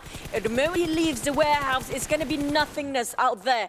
Now Onyx tried to give off the pressure on the side of EVOS Reborn, but will it be enough? The rest of them are kind of clumped up in one very small compound. One grenade, double toss of Molotov. It's going to be more than enough to wipe the whole team away or flush them out. Vampires start to move them forward as well, while Eagles kind of being crushed in different angles. EVOS, on the other hand, wants to play along with the open field. Now, the Infinity eliminated again at 12th place with only 2 elimination points.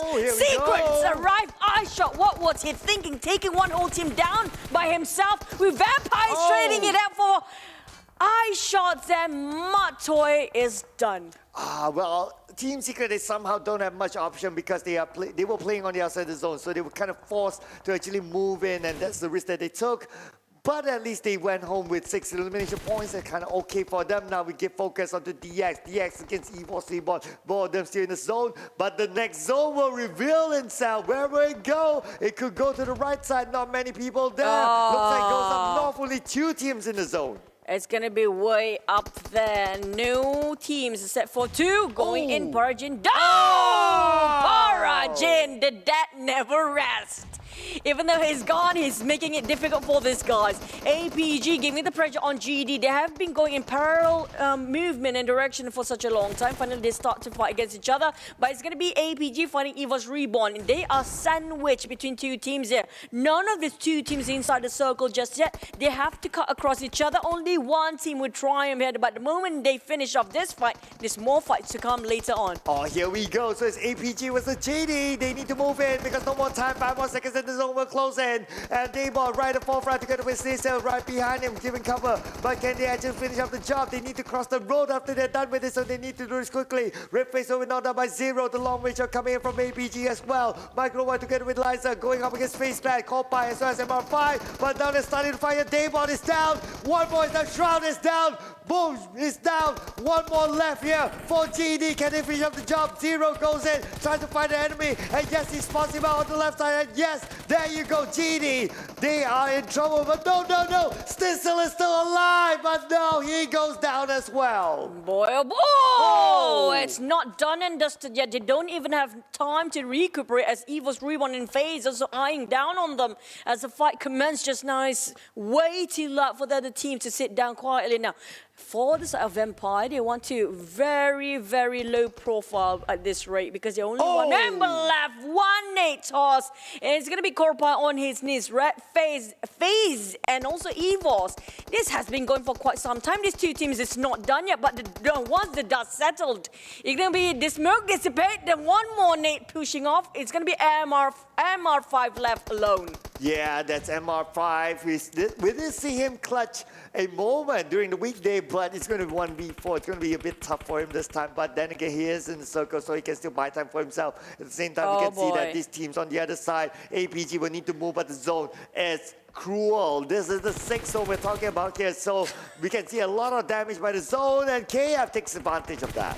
Definitely, why not? Because the moment it steps out, they didn't even try to get out from there. They're waiting for the revival, but that's not enough time anymore. The time's ticking. We hear the clock tick-tock all the way. But here comes the rest of Vampires eliminated. Next one might be APG as he's tanking the blue, maybe going for the healing game. For how much longer? How does he have? How much does Zero has for his mat kit? We have 4 rivals AP for 1 person. Bigetron this time doing so well. 4 person for EVOS Reborn. So the odds are well decided. I have to say, a fate decided by 4v3 later on as APG and also 4 rivals stuck in between only with 1 man. It's kind of hard for them to clutch. Well, this is good news for Indonesian fans because out of 4 teams, 2 Indonesian teams in the top 4, and APG using his last 2 first aids, and that should be it for APG. Should be 4th place finish for APG unless AP has gone down from the side, but expect a 4th place finish for them using the last first aid kit, and that's about it. And there you have it, Zero just tossing out anything, just trying his luck, but Zero confirmed. But he still managed to get 1 knockdown onto KF before he goes out. Oh, but that 1 knockdown didn't turn into elimination points. Zaxi taking whatever. Oh my, I think that's a big mistake just now. He thought he had the time, but he didn't. He predicted way too wrong. His calculation was off the chart. Now Bigetron, they were having a lot of men just now, but the circle just didn't favor them. They have to move, were forced to move forward. And the rest of EVOS Reborn, can this be their first ever chicken dinner in the entire league? It might just be it. It could be right now. It could be for EVOS Reborn, their first chicken dinner. Let's see what's going to happen here. Bigetron RA, they don't have any vehicles left, and they don't have the circle, obviously, so it's going to be super tough for them. Appy doesn't have anything at all. It's 4v2v1. EVOS Reborn cannot drop this. If they drop this, it's an absolute disaster for EVOS Reborn, but I don't think there's any way they can drop this. They need to prune as it's kind of an open field. Now, a couple of vegetation. The terrain is not flat. That's a good, at least a minor good news.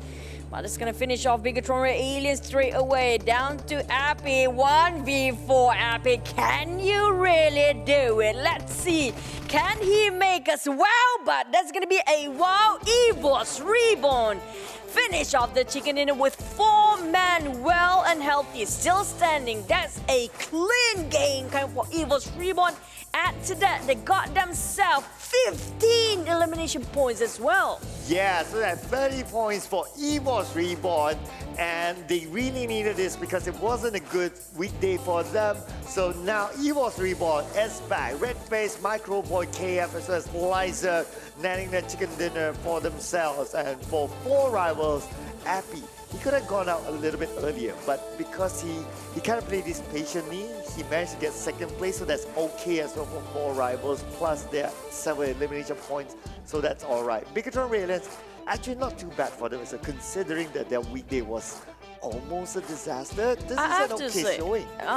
They kind of they haven't showed the fight like we want them to be, like how they used to be for the Raid Aliens. So they're playing a bit conservatively this time, a bit more safe if you ask me. But I have to say on the side of EVOS Reborn, this is a huge win time for them. They unfolded the fight such well thought of. The fact that they're getting themselves quite a huge number of elimination points. If you saw how they were playing just now, they don't really get into any compound that much. Most of the time they'll be outside playing with the terrain, abuse it whatever they can, and just butt in whatever fight they can get. And also, this is also the theory of your theory of like the 11%. Yeah, because they kind of got the circle as well. Is it really just the circle then? Well, yes and no, because they didn't really need to cross the road. Imagine if the circle was like on the other side where earlier was... it was Bigetron side, was it? APG. Yeah, APG. Yeah, and they needed to cross the road, and they all went missing. So, so it was invisible people have been playing. I think they're like too happy, like, yay, we got a chicken dinner, so let's go celebrate. This is a huge wake-up call for them because they make their debut finally into this the entire league. They didn't get any for the weekdays, but they make it when it really matters. Now KF, look at the damage. Output almost hitting the 1k damage with 5 elimination points just by himself. Same goes for RedFaZe. You have to give props to these two guys. They got themselves, KF and RedFaZe. You remember when they got themselves on top of a mountain where everybody was still struggling? It was, who is it again? BN United and versus who again? This one was one more team. We're going to see the replay and also the highlights just now in case we missed. And just to recall a bit about where KF and RedFaZe was just now to get that number of elimination points. Yeah, we could be shown with that, so we can recap through that later on. So, but other than that, I think it was quite an action-packed drama, I would say. Definitely. From the start till the end, even from like the moment Rift versus Snipes, as we saw in the replay earlier, up all the way to the end, it's just gunfire everywhere. That's pretty much the start of the first match, like this first second of a match itself. They haven't stopped moving, so it's a bit more aggressive in Miramar than Rango. Maybe because there's not much of vegetation, there's not much of compound. It's an open plain all the way, and a lot of high grounds. Whoever get it first will get the first few bloods. And GD, we talked about GD before. They kind of had a pretty much okay run this time, but what went wrong? Again, they can't seem to finish up the game. They can't close up the game. So that's something that's missing with GD. I guess it's the X factor that they're missing. Like, at least like when you talk about EVOS Reborn, what's their X factor? RedFaZe, KF. Their X factor is that when they got the chicken run. But GD still not yet.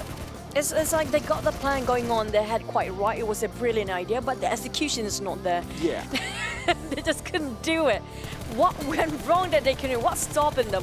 What side of APG? They had a good run during the weekdays, but this is where I think it's a bit mistake. When it comes to the huge map, like a Miramar itself, you need somebody to be your watcher out there. You need somebody, you need to send someone to just make sure they supervise about what's happening outside. Not everybody indoors. If everybody's indoors, they couldn't know what's happening outside. Definitely zero knowledge about that. So it's best to send a couple of, even just one player outside, you know, it would be more than enough to get the information relayed back to the rest of the roster. Yeah, it's just like how like Team Secret earlier, we had Matt Toy on the high ground and then the rest of them played like inside the compound or on the lower side.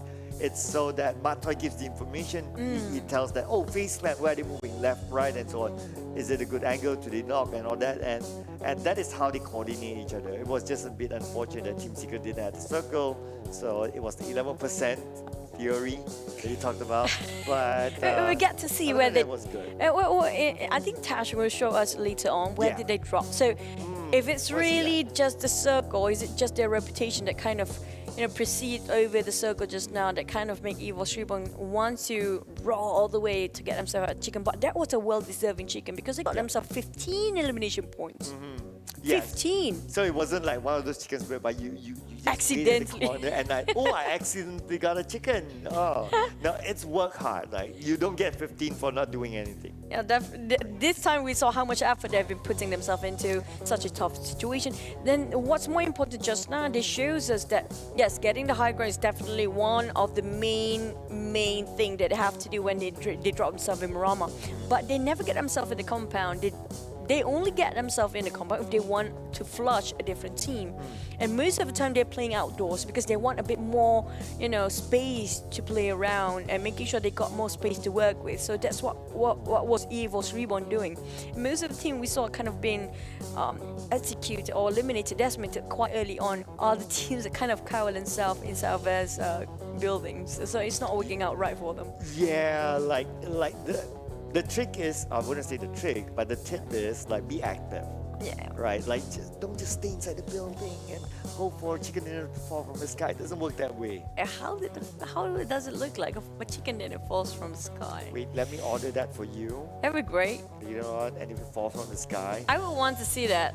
A plane just drop chicken on the plate on top of this table. It would be great. Or the delivery guy, like he tosses the chicken for you. That might toss into my face later on. I don't want the chicken slaps my face. And then you'll be a red face. I'll be possibly chicken face. Okay. So Red Face will leave it for EVOS Reborn then. But that was a good choice for Red Face. I think either one of the MVPs is either KF or Red Face. I think we have to give it to KF just now. His damage output is way out off the chart, and plus, both of them deserving for the MVP, but it's down to execution, elimination, damage output. So they depend on each other. Just now, there's only two of them to finish off BN United versus Infinity, who is too busy against each other, and none of them actually got themselves in the last few circles. In the end of the day, the housekeepers is going to be EVOS Reborn getting themselves that chicken plus elimination points, a bonus, big bonus there. But can they keep up when it comes to later back to Erangel? Because when it comes to Erangel, there's no certain teams that kind of dominate the entire map. Yep. And we don't see any teams like, okay, Erangel, this is going to be the king of Erangel. Yeah, we don't have that just yet. So it's still anyone's game in Erangel. And in Erangel, once we go into the next round, I really want to see a different circle. Please. What kind of circle do you want it to be? Zarky? Why not? We haven't never seen Zarky. Yeah, we never seen Zarky. I mean, even military base, we've seen it a few times. But not Zarky. Come on, Zarky. Come on. My cloud's like wishing rhinoceros turn into unicorns now. I think I'm wishing more like chicken dinners coming from the sky. That is something possible to do. You wouldn't mind I mean, like, our bosses can just tie up some chickens up here and just, make it falling off like this from the sky. I mean, that's not impossible. But here comes the MVP, KF. Look at that graph. He got himself pretty much ace in all different dispos or even all different kind of field, but 30% team contribution point with that kind of damage output and elimination. I have to say, this guy really knows what he's doing and really is a team player. Yeah, just look at this. So longest elimination distance is like, it's like his graph is like to there. Yeah, it's like touching the edge already. It could mean that this is the longest one. Let's see if it's We've seen more than that. 3-2, was it 3-4, 3-2 something we've seen during the weekdays. Okay, yeah. We can verify that later if it's a new record, right? So let's see here. So EVOS, of course, they got 15 elimination points together with the chicken dinners. So that's 30 points for them. Yee Yahoo, and 4 rivals with 7 elimination points, second place. So that was Appy actually hanging on to that. If not, it could have been like maybe a 5th or 4th place. So this is the best that they could get. And it's really good for 4 rivals as well. That's true, but the feeling of looking 15 and double 15 at point, that feeling gotta feel so good right now for the side of EVOS Reborn. But when you look at the aggressiveness coming out, the average is gonna be 3 elimination points for most of the players. But KF, he does have another contender. It's gonna be from the Vampire Esport, Ravenclaw, making sure that he claw himself up into the head-to-head chart here. With the damage output, I have to say still going over on the side of KF, definitely. But he's more contributing towards the team for the side of Ravenclaw, so he's more of a family guy. Wow. Yeah. More of a family guy. Yeah. So in other words, that if anyone wants to hit him up, he's the guy. Yep, definitely true. Yeah, family guy, right? But here we have it. So we have the tower here coming in for EVOS Reborn. Other than that, it's like the next one is like what? 4 rivals with 7. So it's more than half of 4 rivals. It's like literally the only 2 towers of Team Secret and also 4 rivals add up into 1 tower of EVOS Reborn. That tells you something. And it's huge. Look at that difference between the other teams as well. We do have BN United, the only team don't have any elimination points that kind of result them into 0 points entirely because they're one of the first few that get out from the match.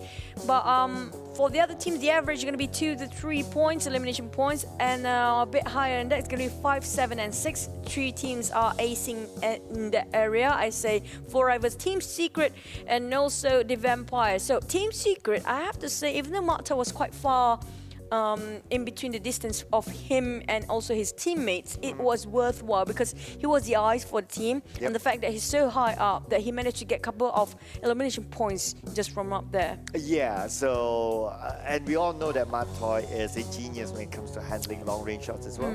Yeah, so that's a perfect position for him. But the downside was when Kit took up the bait when they were fighting against FaZe. He shouldn't have.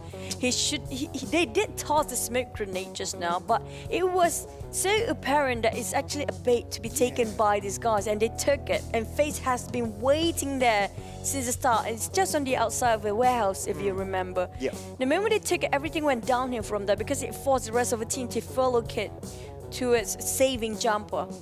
If you were the rest of the Team Secret, will you just bail Jumper then? Unfortunately, Jumper, I love you, but no, I'm gonna bail you. You're not gonna save him then? Yeah, no, because it's like what you say, it's quite apparent it's a bait, right? Like, why? Okay, firstly, maybe they didn't finish off Jumper because he's on the other side of the wall. That's fine, but whenever a car moves in, you can hear, you can get all the signals. You jump, they're obviously going to save Jumper, and you just need to toss out another nade, and that's how they almost got killed.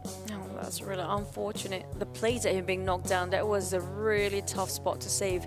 But here comes the 57 total elimination points. Total elimination. It shows that most of the players, some of the players are being finished off by the Playzone instead. 9-1-9-1 healing. Luckily, we didn't call 911 for this one. And 62 total knockouts. 273 trays being used, not the highest yet. We're hoping for almost 400, hopefully. 2 airdrops being looted. I'm not sure who. We didn't get to see who. Nope. And also 6 total headshots. So far, we got the highest was like, what, 7? Yeah, it's 7 more than around that. Yeah, it was more than that. But the longest elimination, I assure you, KF, yeah, he got himself the highest and longest elimination of distance. But maybe we can see more. But here comes the Super Weekend rankings, where everything matters most. Yeah, the first time we see an Indonesian flag on the #1 spot since we started this championship. So it's EVOS Reborn representing Indonesia, 34 points with that one chicken dinner. Second place goes to 4 Rivals, 22 points. Third place, FaZe Clan, 21 points. 20 points goes to Yangon Galacticos as well as APG. Oh, the 2 wildcards are doing pretty good. 4th and 5th place. 6th place, the Chonburi is here, 19 points. Same goes for a GD as well as the Eagles, 19 points as well at 7 and 8. And page number 2, the page that nobody wants to be at. Yeah, I can see the only team at the bottom right No. now is the one that he predicted. It's going to be the Infinity. So you know who to blame right now, Infinity. Yeah. I told you he jinxed you and he curved you. So Tasha, I think you kind of can say that now. And next is Gig, BN, Team Secret, DX, Bigetron RA. Alias doing well this time. Vampire stuck in 9th place, but it's a huge difference of gap points here between the 16th place. I have to say Team Secret 12th placement until 16. We'll have a lot of work to do for the next 3 matches because, well, that's like what, 20 points around there between the first placement of the gap towards the, what was it again, 13th place or maybe 12th place. Yeah, it jinxed. No. Okay, all right. So we talked about our predictions, right? Your Even prediction, my prediction. hey, even the production crew were laughing at it just now. Okay, but there's one person we didn't ask. We need to know what Tash prediction is. So why not we jump into the interview? Tash, please let us know your prediction as well. Let's go. Thank you so much to Choo Choo and Sir Cloud. I don't want to talk about predictions because I don't want to be cursed, but Sir Cloud, you are absolutely cursed. You also called out that circle just now. Good job. But for now, let's have a look at our player of the match. Just now, we have with us APG's player Zero. Once again, as I said before, we are absolutely best friends. So my question for you today is, just now the other day when you won that chicken dinner the other day, you said you had a pizza, but right now you got 4th place. What did you eat just now? Fried rice. Fried rice. I think that's also that's like the middle kind of range. Like I think you need to eat pizza again. I think after this, if you want that chicken dinner. But for now, though, I think you're for today as a wildcard team, you guys are playing first week on Super Weekend 1. How does it feel like playing on the Super Weekend compared to the weekday? Is it harder? I think the Super Weekend is much easier than the weekday. Why? Because weekday you have a lot of team that gatekeeping and not letting other team go into the zone, so it's much harder to get points. But I think that Super Weekend, everyone trying to play safe and not get too aggressive. Yes, I did notice some slower matches as well, so you are absolutely on point for that. So for now, what do you think of your team's performance today? I think that my team performed very good, but we have to respect other team. We don't want to get overconfidence. and Okay. try not to jinx ourselves. Speaking of that, right? I mean, you did talk about respecting other teams. Just now, you guys were stuck outside the circle in a small little house with all your players inside of it. So, what was going on there? Was it too much respect, perhaps? You can say that, but I think that when GD pushed us, I think we I don't say afraid, but we don't want to lose our team then, and we fought well. Right. And then after that, with EVOS from inside of the circle shooting at you guys were not able to push out, so it was hard for you guys to revive or even move forward, correct? Yeah. Okay, but honestly, good job on the healing outside the circle thing. I definitely really gave you some extra points there. So for now, my last question for you is, what can we expect from APG this weekend? Can we expect you guys over on the top spot? I don't want to get ahead of myself, but you can expect us at the mid-table at the end of the day. Yes. Okay. I mean, if you go to first place, that's absolutely fine. We all love a modest player, and basically, if you guys manage to do that, get first place today, that's probably a modest brag. But for now, thank you so much, Zero, for the interview. Good luck for later. Get some pizza. And for now, guys, bye-bye. Alright guys, that was a very interesting second match. It was honestly one of the slower matches. I mean, today, if you think about it, a lot of matches today were actually a little bit slower. And if you guys noticed toward the last circle, you saw a lot of teams actually still surviving at the end as well. It's actually quite interesting as well seeing that, because you're seeing a lot of teams just fighting to get into the small little tiny area, but let's get into that later. For now though, let's have a look at the circle here. Looking at the flight path from the bottom side near Los Higas, I believe, all the way up to the northern side of the ruins, and where EVOS dropped down was actually almost right smack dab in the middle on the north side of Monte Nuevo. Sir Cloud actually called it. He said it was gonna be a Monte Nuevo circle. It was sort of. So in a way, he kind of was right. But if these predictions just keep getting more and more right, I might have to say that you rigged this, Sir Cloud. I don't know for what gain, what benefit, but we'll talk about that later. All right. So for now though, look at the rotations where EVOS didn't really have to go far. They actually went to the side there just to get up to the terrain, and that is where they got a lot of their kills. They just managed. That's how you're supposed to play Miramar, in my opinion. Get to the high ground or as fast as possible, farm as many kills as possible from that area. When you have the high ground, it's so much easier for you to once you hold that area, it's so much easier for you to see everywhere. It's so much easier for you to get a lot of kills even from far away, which you saw what KF did just now with that really far away elimination. And if you notice as well, if someone tries to go up and fight you, it's easier to just move back because the terrain will give you the advantage. So it'd be what it'd be like that. Okay, so for now though, EVOS just stuck all the way there near Monte Nuevo. I don't want to say that it was sort of luck that helped them, but it actually is. Not because they're not good or anything like that, but it was because when you have the luck of the circle, it's a lot more easier for you to navigate around. It's a lot more easier for you to hold on to your area, I believe, and it's easier for you to gatekeep. So because of how fast, or at least how good EVOS's circle prediction was, it gave them that higher advantage there. Okay, I don't think it was luck. I think it was circle prediction. That was the right word I was going for. Circle predictions. So speaking of that as well, I did notice a few things that were happening. Teams, I mean, we did see early game in game number 1, teams were more aggressive, but it seems like this time around teams were not as aggressive. I mean, we saw some early kills from the side of 4 rivals toward Geek Fam, but it was like an outlier sort of thing. We didn't see an actual team wipe up until 17th minute, which is actually halfway into the game, which shows that everyone was just trying to survive for as long as they can. But look at the circle though.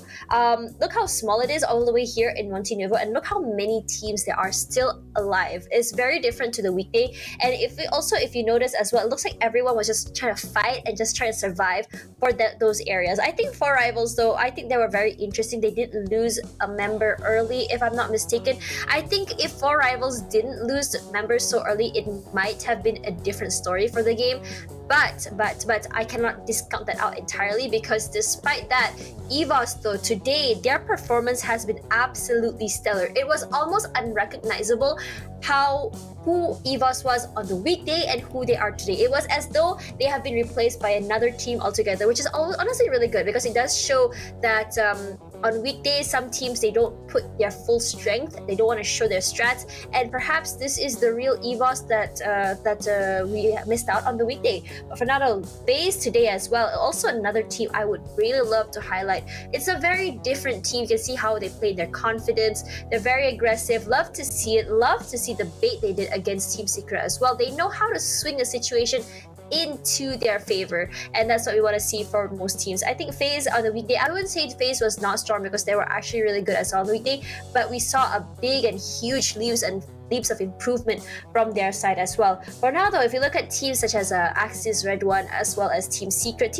a bit quiet today, very different than the weekday. But if you look at the kill score though, elimination score, you notice that Team Secret did manage to get around 6 eliminations, if I'm not mistaken, which is not bad, and it does show their potential in play. Speaking of that, when you come and play in PUBG, we always want to see teams that have a flexibility. You have teams that has a plan A, which is just survive for as long as I can and farm kills, which is what EVOS did. You also have teams that are more into, okay, let's farm as many eliminations as possible, which is what we saw from the side of Vampire. I meant Chonburi. And then you also have teams that are more of like, let's just survive for as long as we can, which is what you saw from BTR last game. So for now though, this is how the ending looked like. If you saw here, it is a pretty big area, but there is some terrain for the teams to hide into.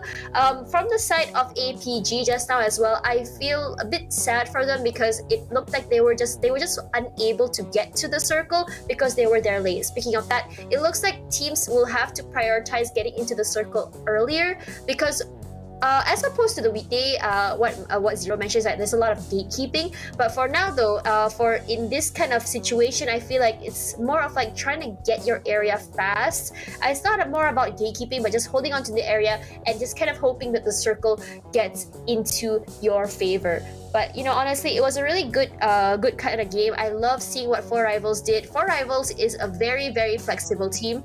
Love to see how they play, even though they don't have the players in their favor, they're still able to survive and just get as many points as possible. So good job on that. For now guys, let's have a quick break, and after this we'll be back for our third match of the night, so don't go anywhere.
Berbanding musim lepas, YSL tidak dapat melayakkan diri ke PMPL.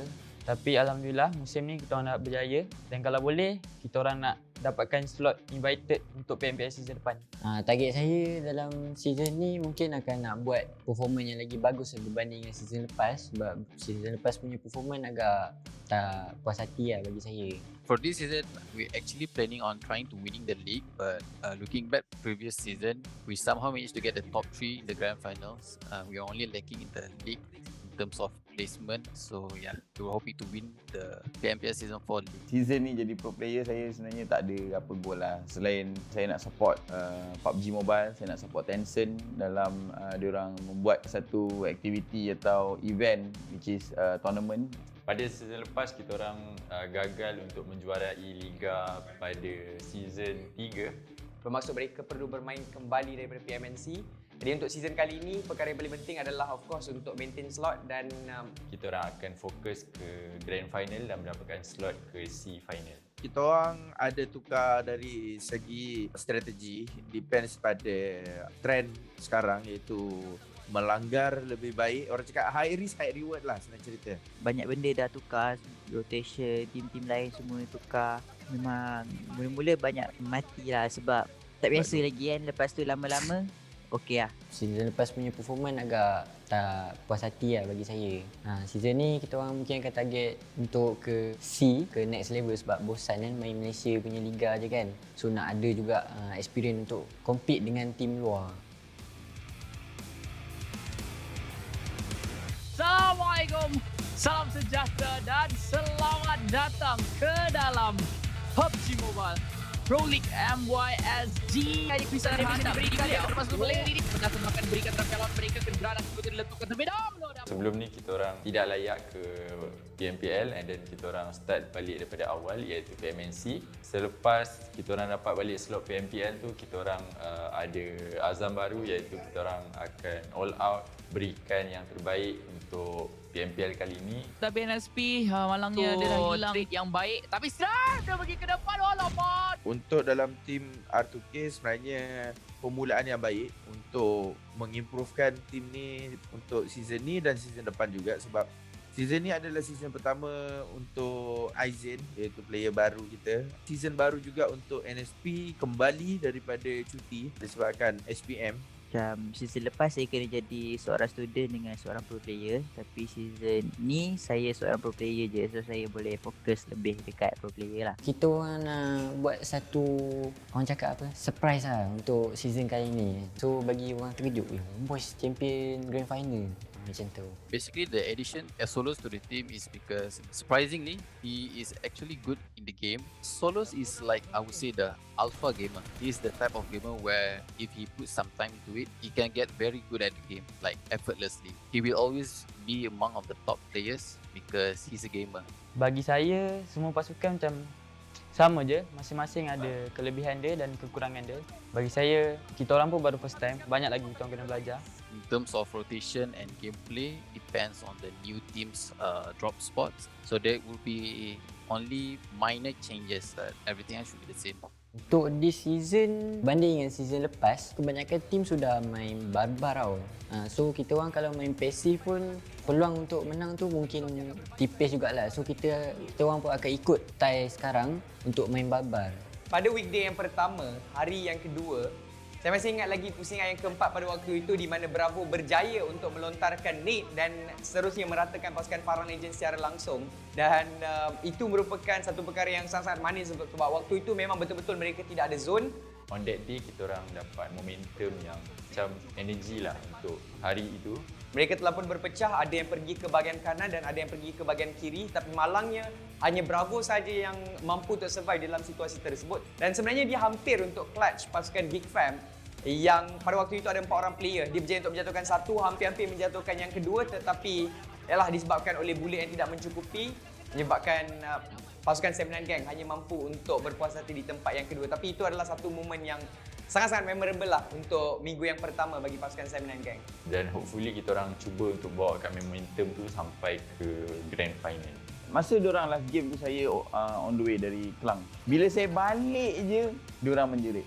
Oh, chicken.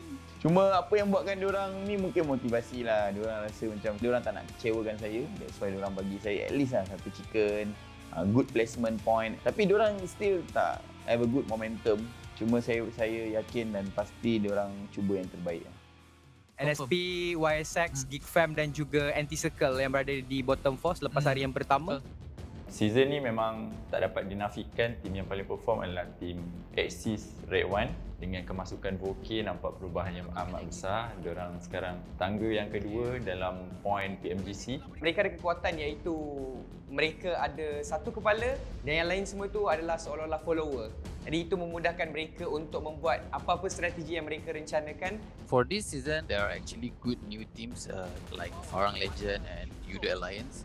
But overall, the top 3 teams that we are actually looking at is actually 4 rivals, Geek Fam, Team Secret because they are the ones on top of us in the PMGC race. Season ni yang paling perform dan juga konsisten adalah Team FaZe Red1 sebab tengok diorang betul-betul konsisten tau. Kalau diorang ada tusun satu game pun, next round tu diorang akan comeback dengan kill yang banyak.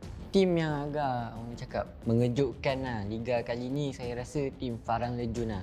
So bila diorang masuk je, diorang lepas je PMPL, memang diorang tunjuk yang diorang ni bukan sekadar underdog tapi diorang boleh perform dengan lebih bagus. Mungkin ini kali pertama mereka bermain di PMPL SEA season yang keempat. Pasukan lain kekurangan data untuk gameplay ataupun corak permainan pasukan mereka membuatkan mereka ada lebih banyak kebebasan untuk melakukan apa yang mereka inginkan sebagai pendatang baru.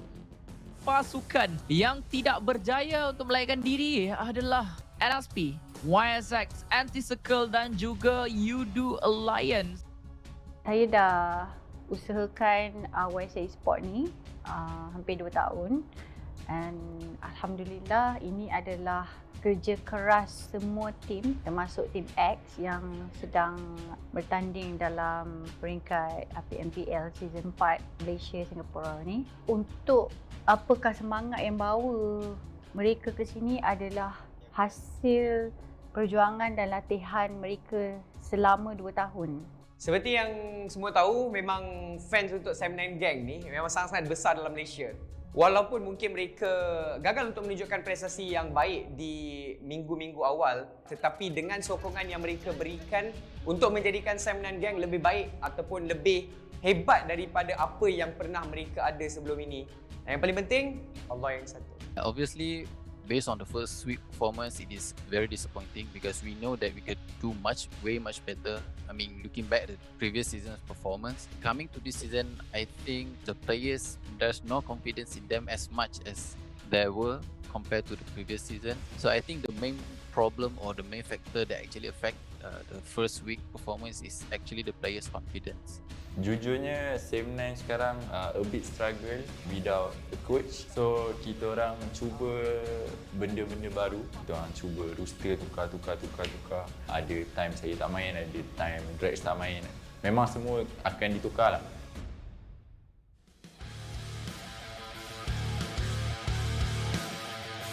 Dan mereka ada 4 orang player grenade balik kali saja macam bunga grenade kau satu di knock. Secara lurus saja SMG akan dijatuhkan satu player Smithy dan Jenny juga akan tinggalkan Riz bergerak dengan kabel bang ketuk kuat menembak kuat dapat satu.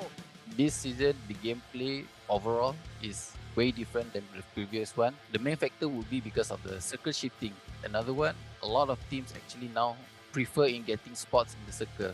Teams like Axis and Farang Legend, they have this mindset where if they win this 1 point in front of them, they can win the game. Untuk season ni kita orang tak ada banyak sangat strategi yang kita orang ubah dan kita orang cuba untuk memantapkan chemistry antara player dan hopefully kita orang dapat berjaya pada peringkat yang tinggi lah. Weekend pertama memang performance sangat-sangat tidak baik. 3.7 saja point diorang purata. And 15 game diorang kumpul 56 mata. Itu satu performance yang sangat buruk pada saya lah untuk Homeboys. Since diorang semua player berkebolehan. Tapi tak apa. Saya yakin dan pasti di minggu kedua pun diorang nampak improve and saya yakin minggu ketiga diorang akan bagi full blast lah. Wales, RSG, Same9, Wolf dan juga Homeboys di tempat yang terakhir dengan 8 mata saja. Satu hari yang tidak begitu baik untuk Homeboys terutamanya pada hari ini. Dia masang grenade, dia dapat 3 orang dengan SB. SB dia begitu. Boyka mungkin dapat satu lagi interview. Satu di knockdown. PMPL Esport adalah pertama kali berjaya menampilkan diri ke PMPL season 4 ni. Kita orang punya experience adalah bagi kita orang pengalaman baru kita orang lah. Sebelum ni kita orang main macam tournament kecil je. Ni first time kita orang PMPL. Cabaran dia memang sangat susah sebab enemy semua keras-keras berbanding dengan tournament sebelum ni. Semua boleh dikatakan 9/10 semua aiming doang mesti kena. Dengan adanya Bravo, Putra dan juga Dep, gameplay boleh menjadi lebih agresif. Manpara dan juga Dex dalam satu permainan yang sama membuatkan mereka boleh bermain dengan lebih kemas dan lebih berotak. Itu antara strategi lah yang boleh 79 Gang tunjukkan dengan adanya 5 orang pemain pada season kali ini. Wow. Memang pengejaran yang begitu menakjubkan daripada Axis. Tempat kedua sekarang dengan 117. Same9 akan naik sampai ke tempat ke-13 dengan 51 mata. PMPL ni adalah sangat berbeza bagi kita orang. Enemy dia bukan calang-calang punya enemy lah.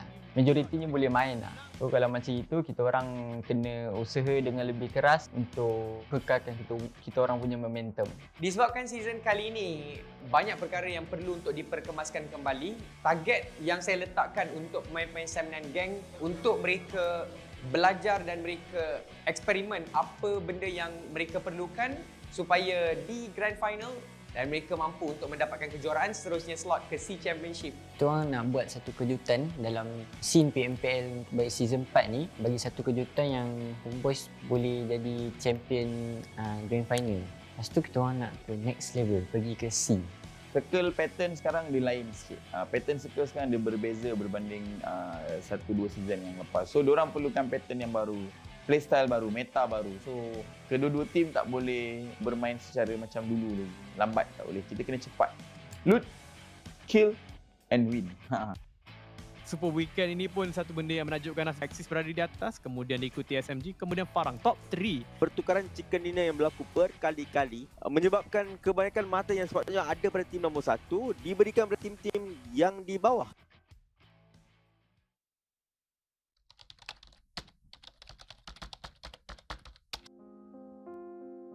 Untuk Hagu, saya sebenarnya dah kenal dia lama. Pada 2018 sampai sekarang memang terasa kehilangan sebab merupakan coach kita orang yang beri kita orang moral support untuk kita orang berjaya. I would like to apologize to the family members of Hagus. I am very sorry that I am kind of late in trying to fight the COVID with him. Personally, knowing him as a teammate, as a friend, he's a fierce person, but he's not mean. He is very disciplined person, but at the same time, he won't bring people down. Dia memang sangat-sangat hardworking, dia memang sangat-sangat committed untuk memastikan bahawa pemain-pemain ini bersatu padu dan juga bermain sebagai satu pasukan, bermain sebagai satu unit. Itu adalah kelebihan yang Arwah ada.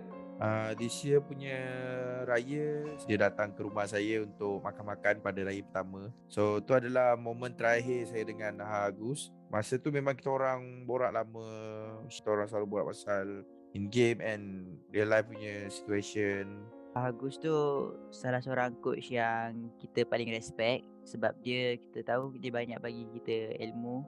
Dia tak kena coach tau. Dia selain coach untuk tim dia bagi ilmu dia dekat orang ramai juga. So kehilangan dia memang bagi impact jugalah dekat semua pro player. Macam korang tahu, arwah Agus bukan sebahagian daripada tim kita orang, tapi kita orang merasa kehilangan seorang yang penting dalam bidang e-sport.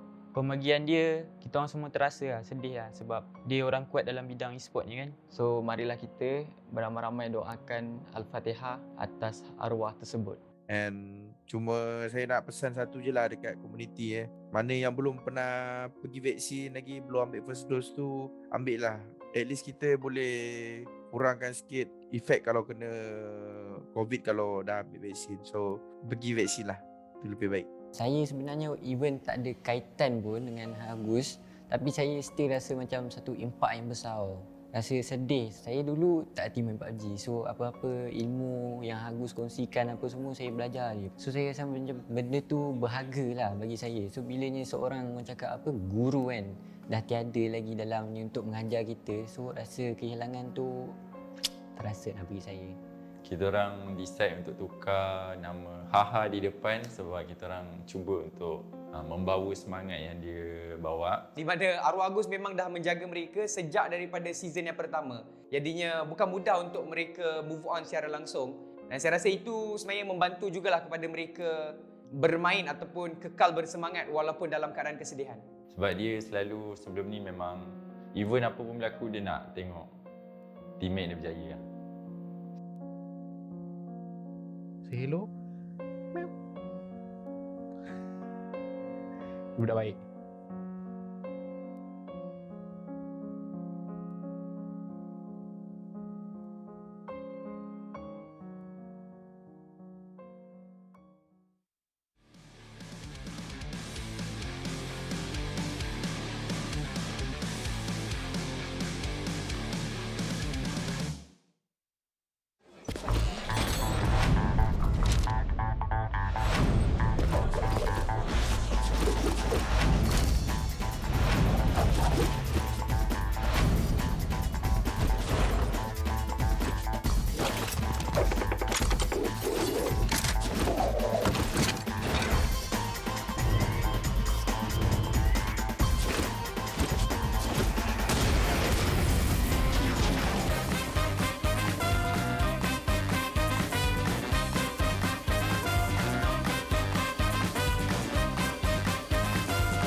Season 4. PMPL SEA Championship Season 4. PUBG Mobile Pro League SEA Championship. Are you in?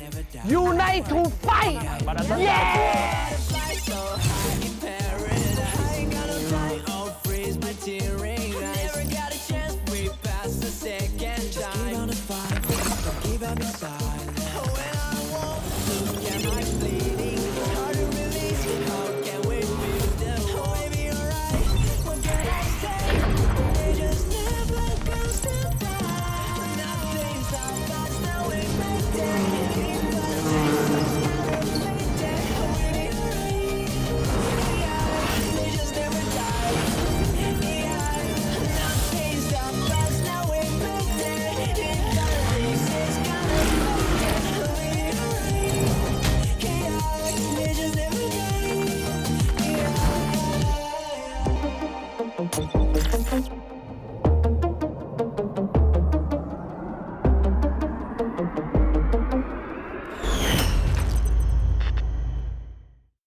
We back after that break, and of course you are still with us. This is the PUBG Mobile Professional League Southeast Asia Championship Season 4, brought to you by PUBG Corporation, Tencent Esports, Lightspeed and Quantum Studios.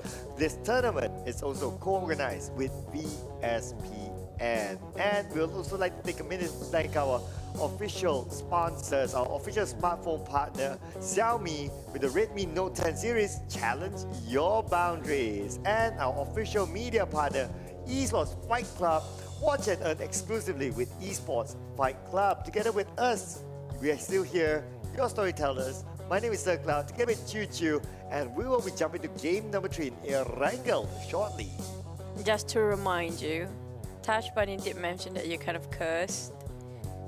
She did agree with me.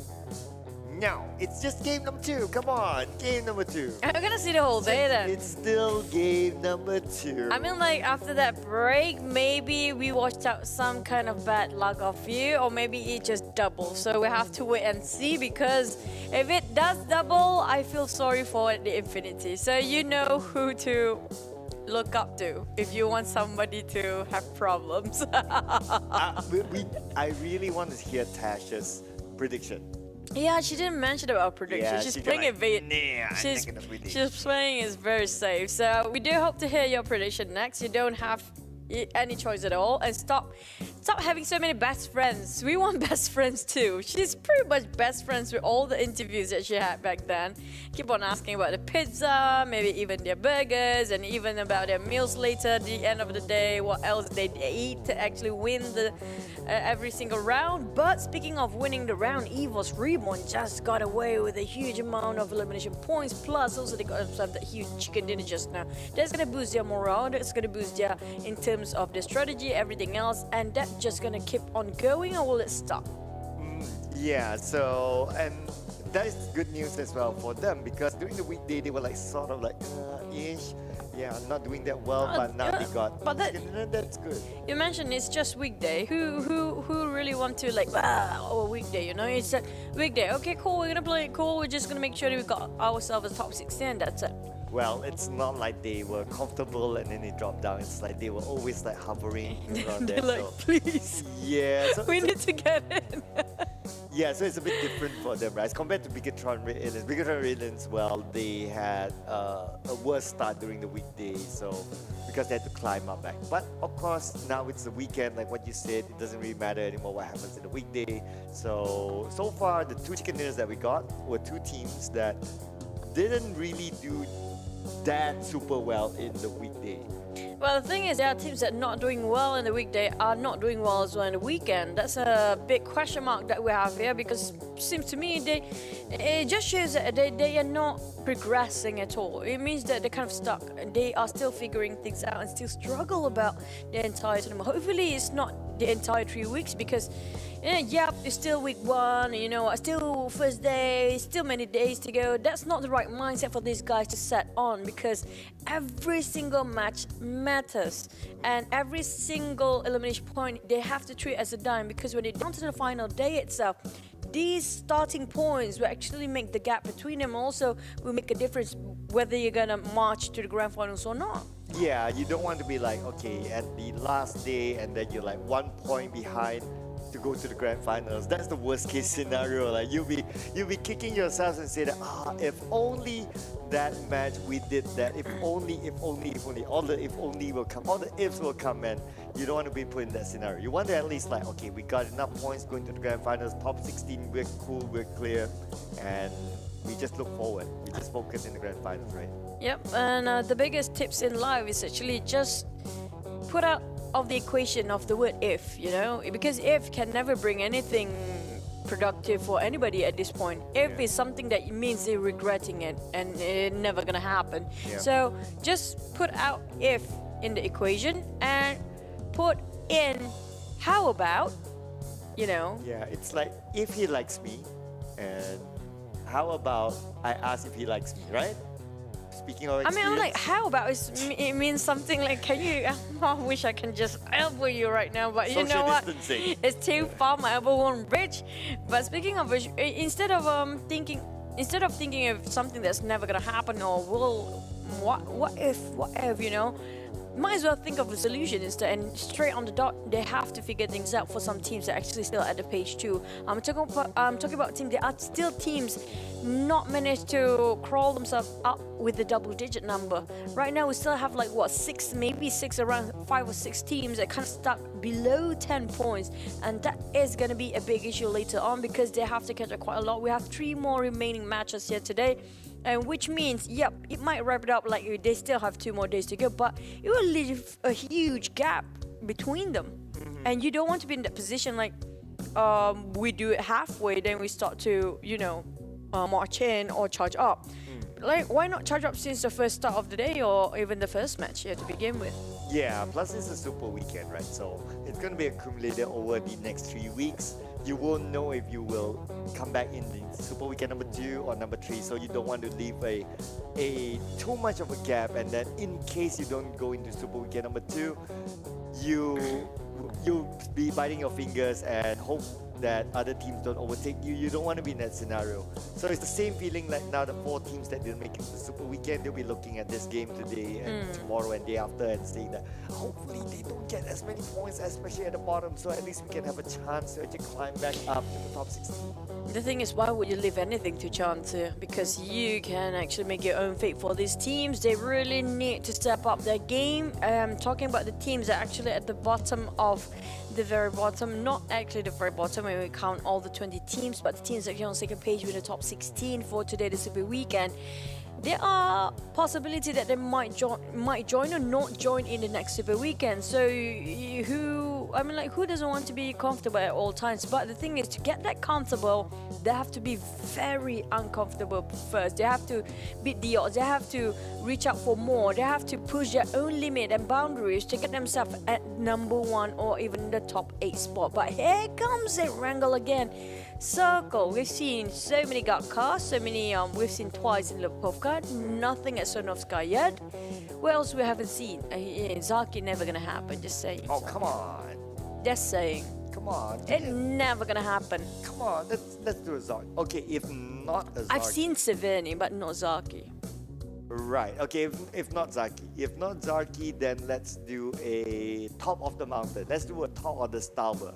Top of Stalber. Stalber. Chances it might be there. We'd never seen it right on top of it, but maybe on the outskirts of Stalber there's a possibility. But I really think it's gonna happen this day. I don't think so. But here it comes the top 20 teams again, just to give a glimpse of you guys the idea about, you know, this is the Super Weekend.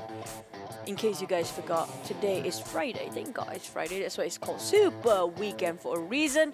And hope you guys are happy enjoying the show as we do, and with your families as well. Don't forget to share the stream and like it, the post and everything else, and tag your friends to watch along with you.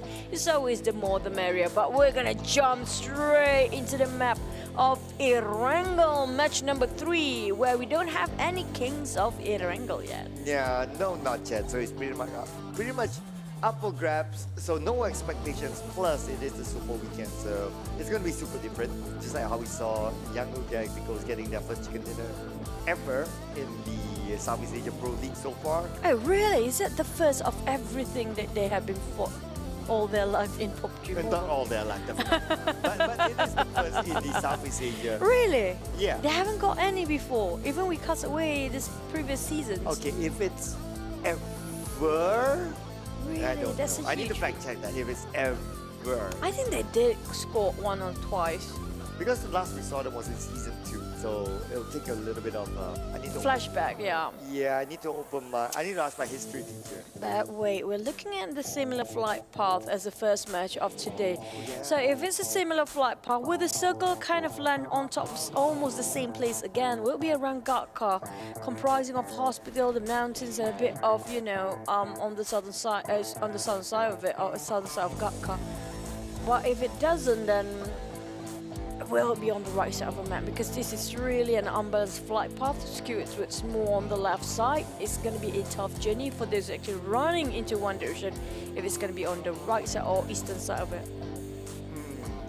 Yeah, so flight path, safe. But circle, come on, let's do a different circle. Okay, it's different. Flight path same.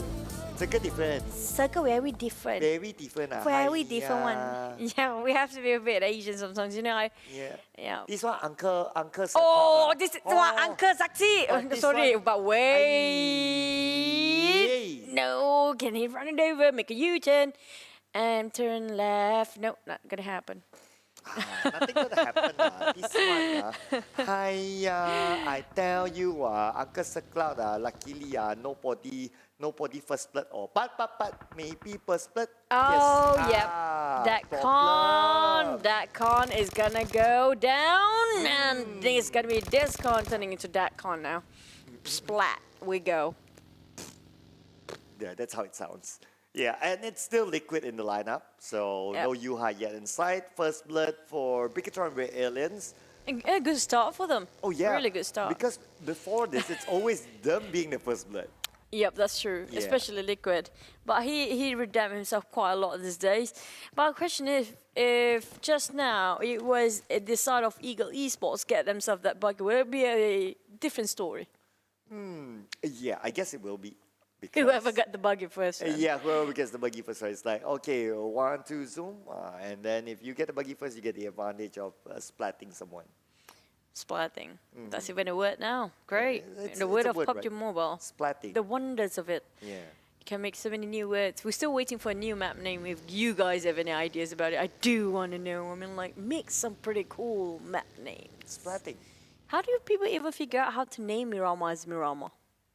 He sits in the mirror and says, Mirror. I know there's a story like in Erangel, like the name. We Erangel. do There's a know the story, yeah. Yeah, I just don't remember, but there is a story behind. It like, was how they- based on the Russian, right? That one. Is it? Yep, that was based on the Russian for Erangel. But I'm not sure for the others. Maybe one day we can get somewhere around the South Asia to make into a map. Okay. That would be pretty cool. Somewhere with mountains. Wow. I was thinking actually somewhere with a lot more water.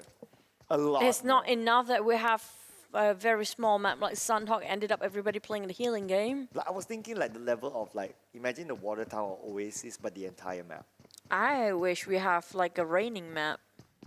I mean, like, we haven't seen any tournament maps play as in rain or in the dark because it's just, maybe it's a bit too hot for the players. It's already hot enough to predict the circle, definitely. But, well, I guess some teams are just making their own way to build up their loot and nothing happened so far. It's going to be the normal same old, Pachinki, Wrangle. But, yeah, I'm a bit disappointed. Actually, Team Secret didn't try to get a Pachinki because they can, since we don't have RQ Athena anymore or some teams. But, you know what? Zaki it is. Zarki, it is not. For the circle, at least. Not the circle, but the players. Yeah, for the players. At least there's yeah. somebody occupying Zaki, so that's not really a bad sign, is it, for Zaki? So it's not a bad sign for the vampires.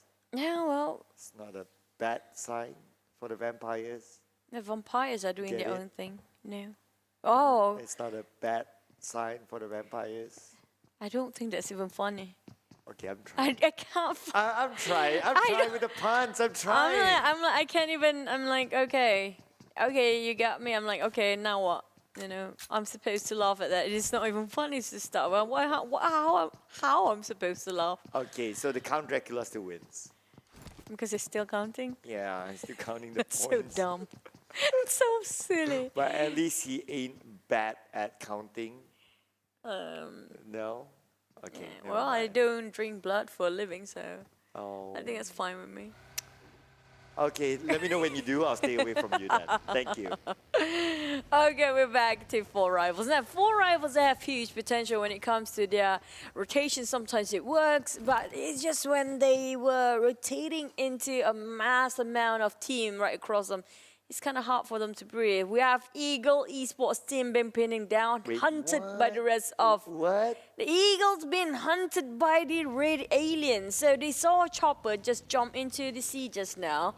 So they are figuring about being a fisher, you know, a very, very successful fisherman.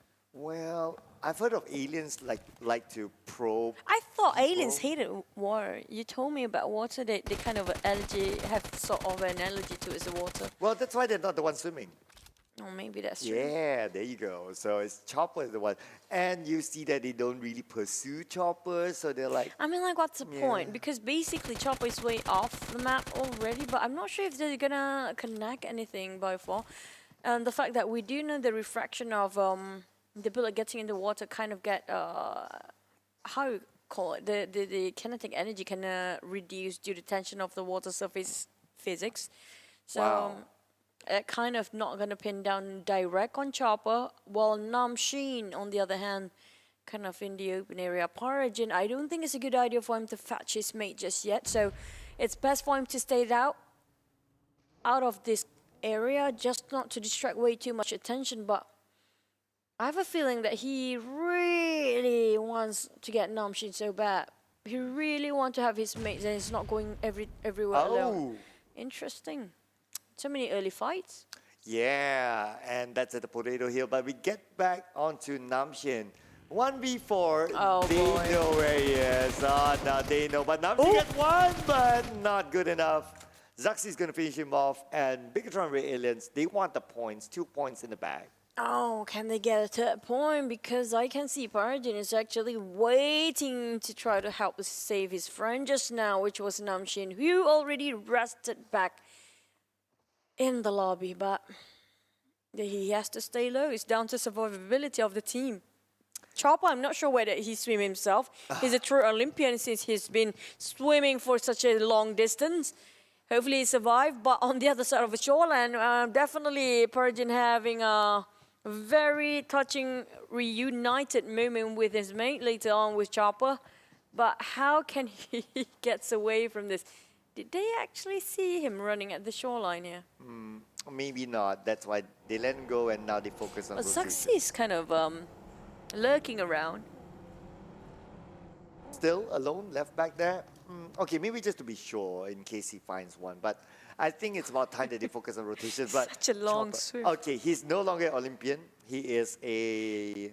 If only there's a bicycle, he'll be a triathlon athlete. Like, because he ran into the water, now he's swimming. It's only now down to the bicycle, but too bad we don't have that. And maybe a motorbike works. Yeah, I'll take that.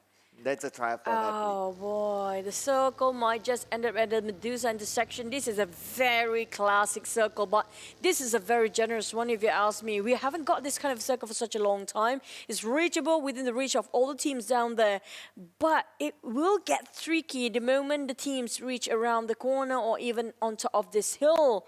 Is already enough for them to play with. Like the terrain there, there's not much compound, if I'm not mistaken. The buildings there are not that much, but there are a couple of structures they can take covers from.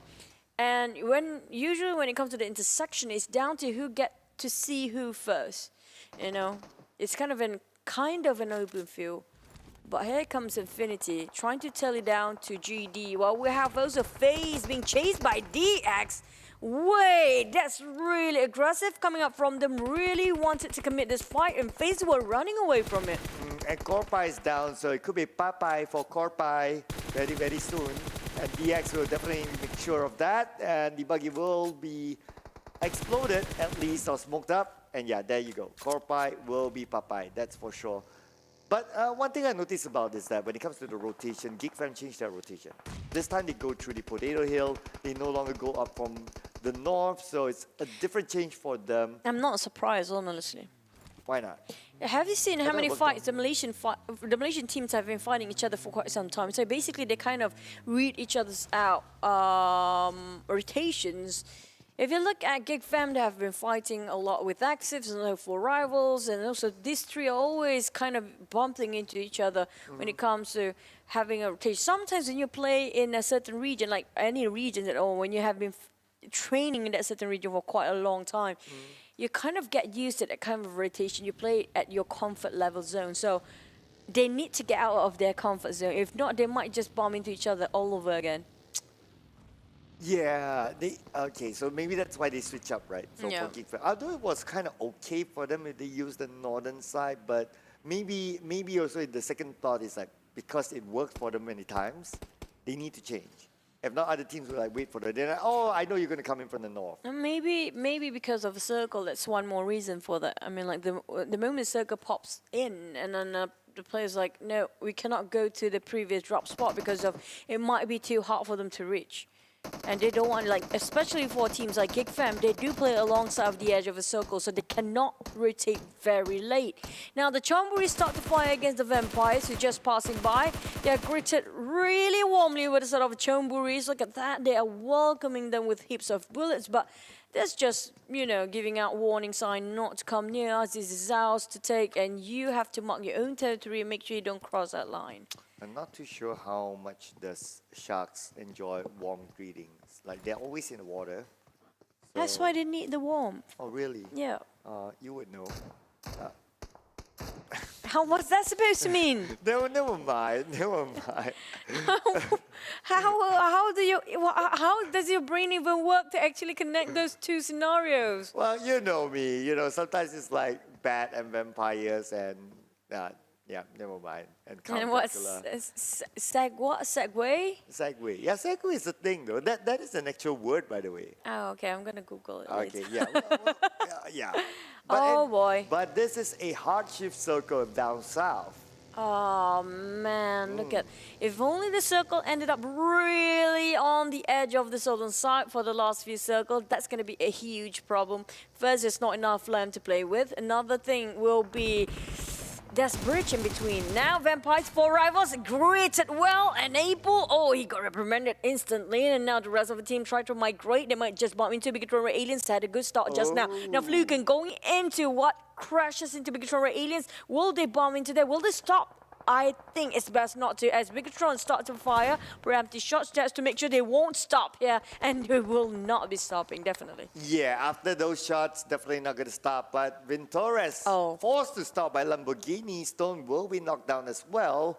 And the Vampires now 3, but Vintores, if they want to pick him up, they need to U-turn. So it's probably not going to be done by them. Oh, good lord. I don't feel good for Vampires right now as they're stuck between 3 teams in total. They sandwiched themselves. They parked themselves in this turmoil. And it's kind of stuck in between. Exis Red One on the other side. We have also Victoria Aliens on the other. Now DX just rush into Geek Fam's territory, and they are not happy about this at all. So Sane gonna go for this engagement, reposition himself on the back line. The rest of the Xaviers, they want this compound. They will take what theirs. They make sure it's gonna be theirs to take and dominate around here. Oh, what's interesting, QB is right here. So QB will have the vantage point over DX, and he can actually give that information, but no. Fluke taken out by Volky. That means the Vampires now with 3. Oh, this is a bit confusing. We're jumping here and there, but the Vampires, they took a big risk just now. They made their own mistake as they parked themselves. They didn't just cut across it. They stopped here. They shouldn't have stopped. And the moment they stop, it's going to be 2-3 teams hovering around. They're crossing onto their heads. And it's going to be Volky jumping down. He's getting to double down on that. He can get a third if he wants. Now he opens the door. No, he's going to jump over the other side. Well, we do have Stone, the only member left for the Vampires. This ended up really tough for them. Such a rough path for the Bats and the Vampires. As too much of a sunlight, they went down quite easily by the wrath of Axis RedONE. Looks like Axis RedONE is protected by higher power from the vampires. So vampires. What kind of higher power? Well, the sunlight? The sunlight, I don't know, garlic, I don't know, holy water. I don't know.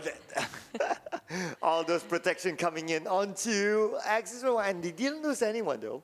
So that's good for them. 4 points in the bag. It's a huge win for them. They basically got it very clean. Yeah.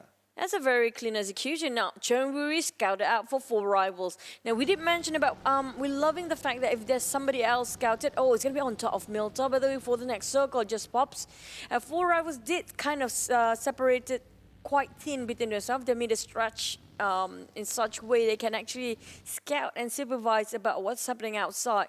But they're taking a longer rotation for the Chonburis. We do know the Chonburis getting very aggressive when it's like a 5th circle onwards, so maybe that's the plan here. They try to get themselves a higher ground, also try to approach it on the northern side. But do you know what? The 4 rivals can sniff about this strategy. They're doing the same thing. The Xaviers on the other hand trying to fight against BN United. It's going to be Team Secret there as well. 3 teams in a fray, but we have Infinity lurking around the corner. 1 knockdown just now. It's going to be Lamborghini far apart, but on the side of BN United, they almost knocked 1 down, but didn't manage to do so. Axis Micah OP eyeing out on Geek Fam right now. And DX only has 1 team member left, so not good for DX. But here we move over to JD versus Yangon Galacticos. Yangon Galacticos say hello, surprise, and booms. Gotta get away from this. And now 1 sec with the long range shot with the DP coming in onto Sata. Sata is still alive. But just look at how they're splitting up now. GD, they are desperate to survive this. Oh, GD just running away from somebody else. Never do the initiate to do something first. Now FaZe on the other hand, APG just giving out a warning shot. Nothing connects. It's going to be them being returned fire by the side of Team Secret. But the X passed by without anybody harmed them. FaZe, I'm not sure where are the rest of the team of FaZe. They already gone and dusted. It's down to only MR5. Can he do the miracle again? Or will he go down very easily on the side of YG? Hello, APG. Gonna take this compound away from you, flushing them out. They start to rush. Yeah, battle of the Wildcats. I don't know, is that okay? I didn't know. I don't know if that's a blunder, but then again, 1 sec now with only 1 take of life left. Rapids will be knocked down by Logan from Infinity, and DX is actually out. So 3 elimination points for them, and that's about it. But 1 sec will toss out the nail onto the 2nd floor. Wow, that's a really nice nail coming from 1 sec, but will it land onto 0? No, it will not. 0 is still alive. 500 million IQ angles there, but it's going to be 1 second. And it only takes him 1 second to knock 1 down. They get nice control of a recoil. On the side of 1 second, they are not done yet. They still have a whole member, 2 more members of APG on the other building to work with. And not just that, they have a couple more teams to deal with the moment they step out from here. Oh, Tamyo together with Lord is now in. And now they're in same compound. Tamyo just on the left side. He knows he sees 1. He gets 1. Only 1 more left on the left side. Going up to the 2nd floor. Tamyo now popping up the nade. But at the same time, we can see that Lord now counter fire on there. Lord down to 50% health. Tamyo opens up the door. Trying to find a good angle. But we can see that 27 tries to get away from this. Onyx will be out. 27, the last team member standing together with Shroud. Oh, wow. Such a zigzag manner. There's still 1 more member up there in the Watchtower, the Mushroom Tower. GD fighting MSC. Really close. Jasper kind of frustrated. Pop is bleeding out. Can they save him? Oh, can they? Can they? Okay. So we got TG13 just behind there. Bonsai as well behind, but now Bones will toss out the name onto the right side. Pons will be knocked down. Will be finished off by Sata from GD. TG13 now having the high ground advantage. Good thing is that this place is somewhat within a circle, but maybe a little bit on the edge. Okay, let's see what's going to happen here. So now Booms is still active. He has 1 teammate behind him, so they cannot overly focus on the Booms. Sata can actually take advantage if they actually show themselves on the wrong angle. I don't think Booms can get out from here, honestly. Look at that tap! Overpicking straight in the hat. That's going to be a hat shot straight away. Shredded almost helmet just now. And Bigetron RA Aliens joins in the fray. EVOS Reborn would triumph just now, and now they kind of stayed quite hard and not even... It barely survived. They're quite out in the open. We have BN United crushing into EVOS. Bigetron RA Aliens taking a fight. Axis is there as well. They stuck. They cannot even move. 1 more? One more. But QB looks like he might go down to the zone. Then yes, he will go down to the zone. Long range coming in from Ryzen onto Saint. Saint now down to 10% health. Ryzen main feature of Saint. Saint just a little bit more, but the zone is just too cruel. So Geek Fam goes out at 12th place. Oh, where did the circle ended up? Seems to me kind of in the center of everybody that's fighting inside the blue. Look at Axis, they're trying to... Voikuch is going to be on this one, but cannot. Ryzen making sure he denies his mobility there. And the whole team being obliterated, placing themselves 11 plays with 5 elimination points. Bigetron RA aliens rising up to the occasion, but KF stops him there. And there you have it, EVOS Reborn going up against their own countryman from Indonesia. Takes out one, but we move on to Microboy. Microboy will be down there to try to go on to BN United. Whitecat with a high ground advantage, but Whitecat goes down. 9 lives not enough for it. Liza will finish off Whitecat. Will there be enough time to pick up Microboy? Looks like not. Liza will need to abandon ship. KF will be behind as well. Red Face is still behind, still active, but Bigetron RA aliens out as well at 10th place. 5 elimination points for them. Now finish off by Blazer. Now EVOS. Oh, Zyserve. That's such an unfortunate moment. Infinity is still in the fray. BN United.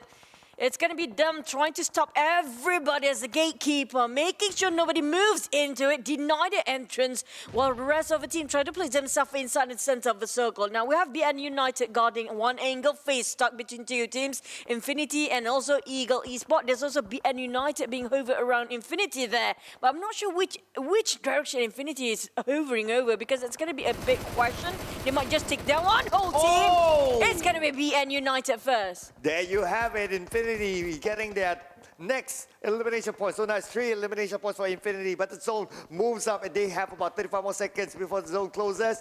BN United stuck at the edge, only 2 of them. Team Secret, a full squad at the compound, but then again, all these teams don't have the circle. Where did the circle end up? It in no man's land. Nobody's actually inside the circle.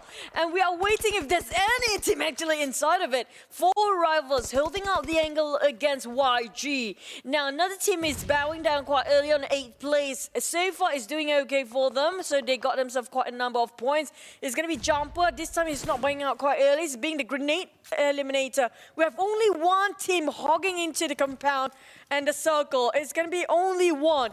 Team Secret barely scrape in, but we have 1 or more 2 teams coming up very soon. We have Eagle Esport fighting Infinity. MR5 just gonna squat there for a bit. He's just gonna lay it low. Yeah, he's just gonna lay it low. Definitely nothing much they can do, but Infinity, they're moving in onto the Eagles. So it's gonna be a 4v2 chopper together with PUBG. MR5 is just gonna wait on the outside. He's not gonna do anything for that. He's just gonna toss out all the utilities, but Infinity is getting focused on the next floor. The spray coming in from Logan will not connect to anyone, but that should be enough. Eagles will go out 6th place, 1 elimination point for them. MR5 is still alive. MR5, when it comes to camouflaging himself, he did that the best. Now Team Secret trying to give the pressure onto 4 rivals. Chonburi already knocked down, bleeding out. MR5 finish off Infinity. Wait, that's going to be the end of FaZe Clan. MR5 bowing at 5th place, and they just won that a minor fight just now. Back to Team Secret, trying to flush out the rest of 4 rivals. Get out from there. We need you to get out. We want to actually eat you alive. But 4 rivals, April gonna take the lead first. He's trying to actually rush in. April. He's trying to go in. Wait. That is too much of a courage. He might just cause the whole team to go down for April. But you think about it, 4 rivals, they don't have the zone, so they need to force their way in. But Team Secret is waiting for them right in front, so they need to fight with Team Secret. They must win the fight against Team Secret. Kid now moving up to the ledge. He sees exactly where April is at. April is alone, but Riv takes down Kid from the side, and that is it. 4 rivals are going to go for the flanks. Oh, why would Team Secret backtrack themselves? They can't actually move forward, but they're kind of hard for them to leave. The players got the high ground on 4 rivals. Getting one. That's really punishing on themselves. Team Secret overpicked themselves. They're being burned. They're being rushed. They're being down. Matoy taking on the flank side. Riv finish off just now. April is bleeding out. Matoy being knocked down next. It's going to be Jumper. Still well and alive. The rest of Team Secret have to sacrifice trying to march on. He's way too far off. Now down to Chonburi. Can he clutch out the whole team of Team Secret for his teammate 4 rivals? Well, if he has a nade, he can actually do the job, but then again, no nades onto Chonburi. Looks like he's going to just wait it out. But it's out at 4 place. Team Secret now still on the outside of the zone. No one is in the zone at the moment. We're now down to the top 3 teams. Team Secret still in trouble, but Infinity now fighting up against the Chonburis. Oh, just now, Secret and 4 rivals bowing down there. He was stuck there. None of the team can get out from there. Back to Infinity and Chonburi. The Chonburi still have 2 members well alive. 1 knocked out on Newsy. Now they try to reposition himself. Big punish quite hard. But TG13 there. Oh! Nice angle coming out from Pawn. He didn't even see that one coming. So look at this. Logan, he goes for the high ground, so he has a good flank there. He sees where Jasper is at together with Pawn's Eye, as well as TG13. Now Infinity. Unfortunately, 2 of them in the middle is down. Mela will need to go and pick them up, but will there be enough time? Mela covered up by the vehicle just right in front of him, being used as a barricade and tapping coming in for Jasper, but Jasper will be forced out by the zone. So now it is Infinity versus the Chonburis. This is Circla versus Chuchu. Oh, Logan knows where Jasper is. He's almost got shot down really last tick of health. Now this is the time for him to do whatever he needs to be done. And down to Jasper alone. 2 members out and it's 1v2. Oh. Jasper, we're getting 1. Can he clutch this? It's down to 1v3 just now. It's 1v2. Bang is off. Infinity finally showing us something worth watching for. And they have been really valiant, and that was really remarkable ingenious plays, but they even got themselves, holy smoke, 16 elimination points. Can you say that again about Infinity? Hey, Chonburis are not bad, even though they only got 3 elimination points. They got themselves second again. I'm waiting for it, but okay, never mind. I think because of the break just now kind of washed down. You washed down your bad luck with your dinner, so you owe somebody that dinner that kind of really clear up your name today. Well, Infinity getting the chicken dinner. I'm just saying again. If we did have that break, maybe it's a different story. Ooh. Okay. Let's see the overall charts later on. That's where it all matters, right? How many points overall so far? 16. That's the highest by far. That is. But I think that's the highest. I'm thinking that Chonburi could still be above Infinity. Yeah, definitely. Because I'm always above you.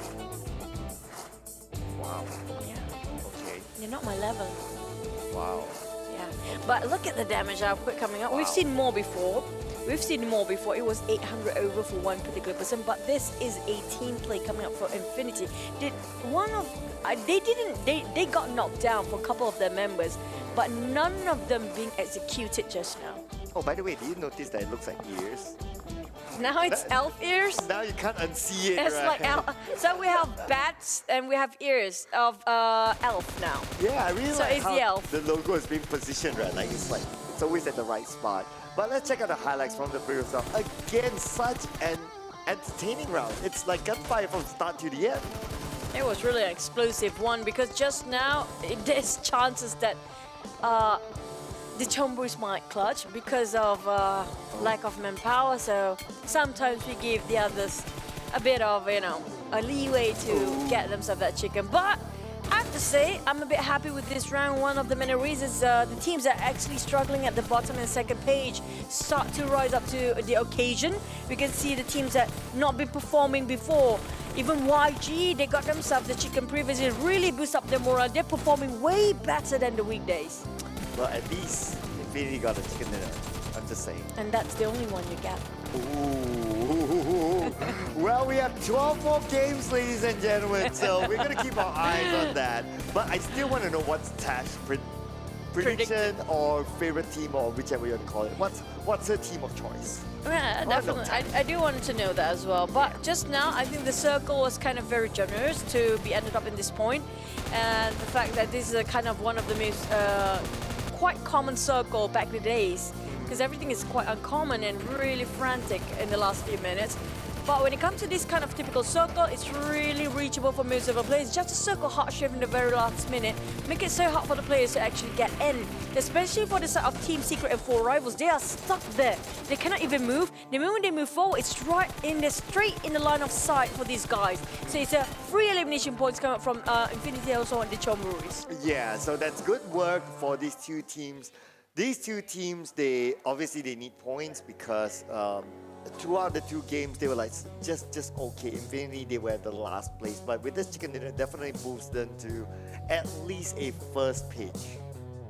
Oh, definitely, because 16 elimination points, it's going to be the highest by far, 31 points in total in one singular round. So that's going to push them like what, up to maybe even top 3 if they want to. Possibly. Possibly. Possibly. No, Chonburi is still going to be up there. Because they're always in second. So Chonburi, they're the type of team that don't really care about the chicken because they know without chicken they're still going to be up there somewhere. So. Fine. But let's remind ourselves that we really want to know what Tash's choice is. Yeah, that's definitely true. I do want to hear that. You cannot play it safe. You don't. No. You can't play I'm a neutral party. I cannot pick. No, we are picking our predictions, and you have to as well. Yeah. And no, you cannot be best friends anymore. Okay, ties has to be cut, and no more pit stop friend whatsoever. You have to pick one particular team for your own self. And you guys watching at home, do drop by your comments in the comment section as well. We do want to know who do you predict to win the next round, because it would be really fun if your prediction got right. You might be the next Oracle. Wow. Yeah. Okay, the next Oracle. Okay, cool. Or the next Infinity, just say. Imagine the creepiness that you can feel, right? If one particular viewer has been predicting, okay, the next match gonna be this winning. Every single match he predicts quite right in the comment section. That's gonna be super creepy, I tell you. Then by that time, like what Tash called me for a bit was, I rigged this. I don't know where did that come from, but definitely not. What is No, this? no, I'm innocent. I didn't rig this. It's not rigged. I'm so confused what he rigged and he did not rig. I don't know how he even reached there in the first place. His brain is rigged, so we just leave it be, okay? Yeah, Sometimes just I let don't get him as well. Not just you guys, just, you know, he needs a friend. So any of you singles out there, just hit his social media because, you know what? Yeah. He will be the next crypto. Oh my god, the fans gonna be crazy about this. But you know what? We want to see one day the Asians or the South Asian who will fight against the other teams. One of it, you'll be a favorite crypto player. So yeah, I know there's a lot of fan base down there for crypto as well. But here comes the MVP, Infinity Logan. 6 elimination points, 700 over damage. Look at team contribution, a bit more than usual. But his longest elimination distance is still not the longest, but it's gonna be okay. We have the elf team here, Infinity. Now they're the elf team. Well, they do look like fairies now because of the wings. So if they put it up a bit, so it's gonna be fairy ears or elf ears. It's elf ears or wings. Yeah, it's either one. So fairies live for Infinity, I guess. Yeah, but okay, so here it is, 16 elimination points, 15 placement points. We already know that for the Infinity. So this is the highest so far in the weekend, Super Weekend. Wait, did you notice that FaZe Clan actually have 0 elimination points when they bat out? Now I do. I think because one of the reasons they're being chased down by DX before, so they were caught red-handed and they were caught, kind of having their guard down. So they didn't expect at all them being ambushed. And that 0 elimination point will help them in overall ranking for the Super Weekend. Well, FaZe Clan, so far it's like a so-so day for them. It feels like whatever happened in the weekday is like being brought to the weekend so far. Yeah, minus the no-look chicken dinner. But here we have it. So the two Infinity boys, Logan as well as Ella. Now you look at the logo, where did it end up? Like going into the ears, like going into that ears and coming up from that other ear. So it's like being drilled from Logan's ear into Mela's ear. I can't unsee it, you know. I'm so sorry, Infinity, but it's just fun to watch. But when it comes to the head-to-head, this is the only 2 players in the same team that cannot be compared with anybody else because they literally almost obliterate quarter of the population coming up from the PUBG Mobile itself, almost hitting the 20 mark. We haven't seen the 20 mark of elimination point just yet. Nope, not yet. It's been a while. It's been a while. Yeah, it's been a while. I think this season, if I remember correctly, there was Bigetron RA doing it in Indonesia. But I need to fact check that. But here we have it. Confirmation, of course, is 16. And then it's a 10 elimination point cap. Yangon Galacticos next together with Bigetron RA Aliens. And then it goes all the way down. What I'm a bit disappointed right now is the Chonburi never disappoint me. The Vampires Esport, what happened to them? They had it in the first day of the weekday, and then they kind of lost it when it comes to the weekends. They just do bets, sleep during the weekends, and just work on weekdays. Now it makes me wonder. I guess a lot of other teams already have protection against vampires. They got, their holy water. Holy water, silver bullets, garlic. The garlic is the most cheapest. Oh, water is pretty much free, so. Yeah, holy water is free though. So, yeah, they got all that prepared, and I don't know, they're kind of like blessed that they managed to. Feels bad. Fight They need something. They need something to push for themselves for the vampires. Here comes a match summary for the top traveler, the most nades, and also grenade elimination 2 by 4. I thought it was more than that.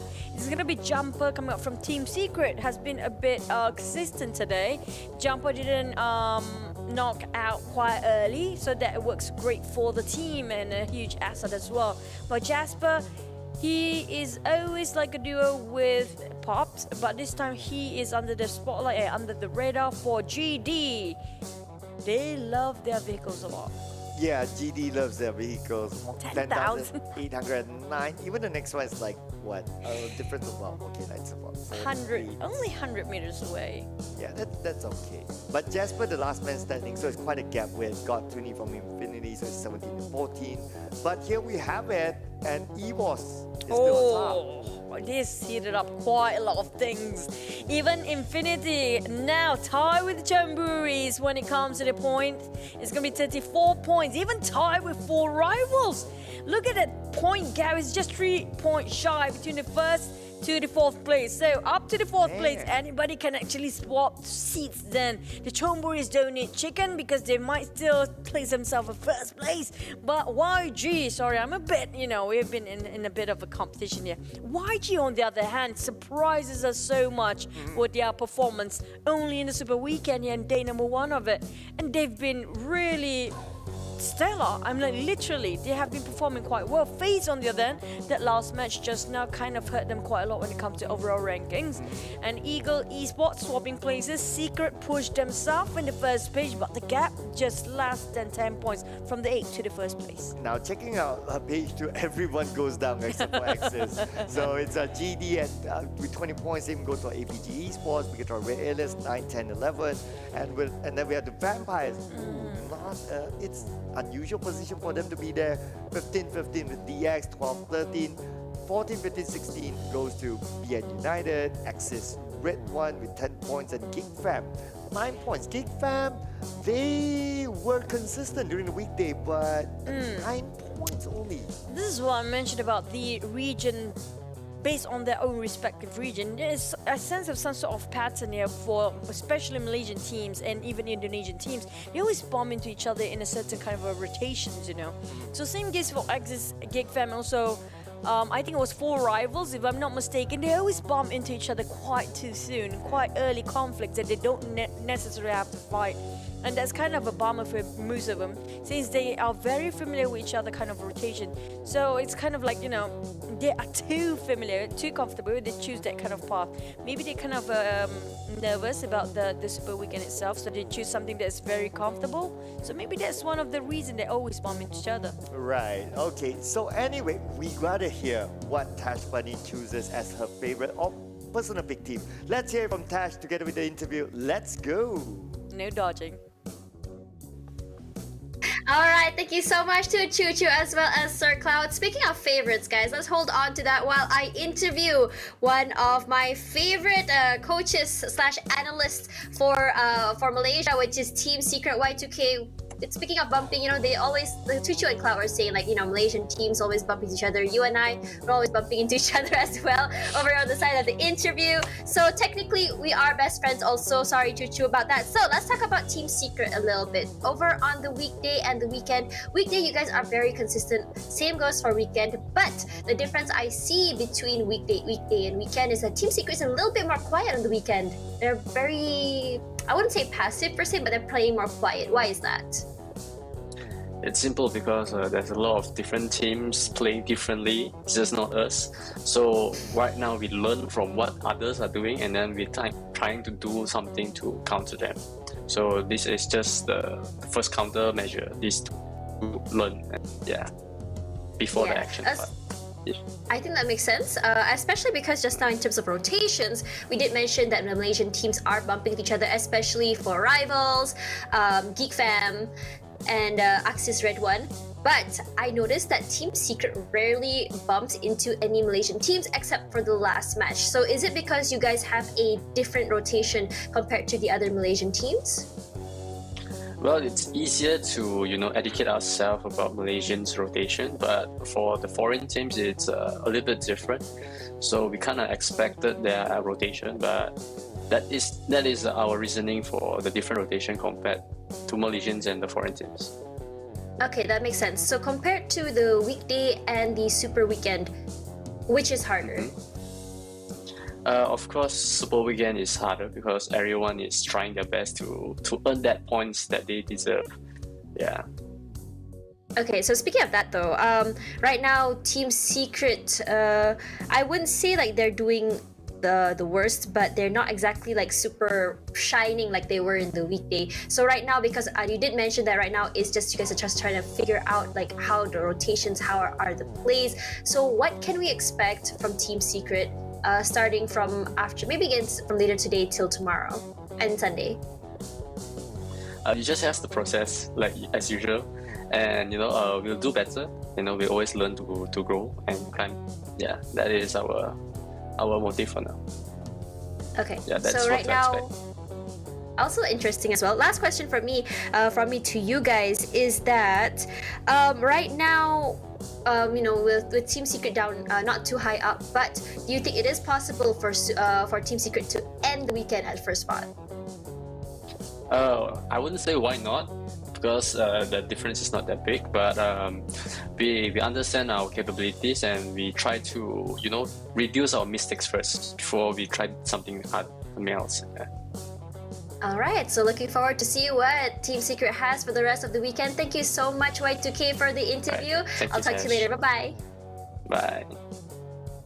Alright guys, just now we already saw the very interesting match number 3. We're seeing some heart shift circles, and clearly what I can say is the circle is the evil enemy, but not for this round though. We're finally blessed with a more normal circle. It feels as though while the world is healing from the pandemic, the circle is also going back to normal.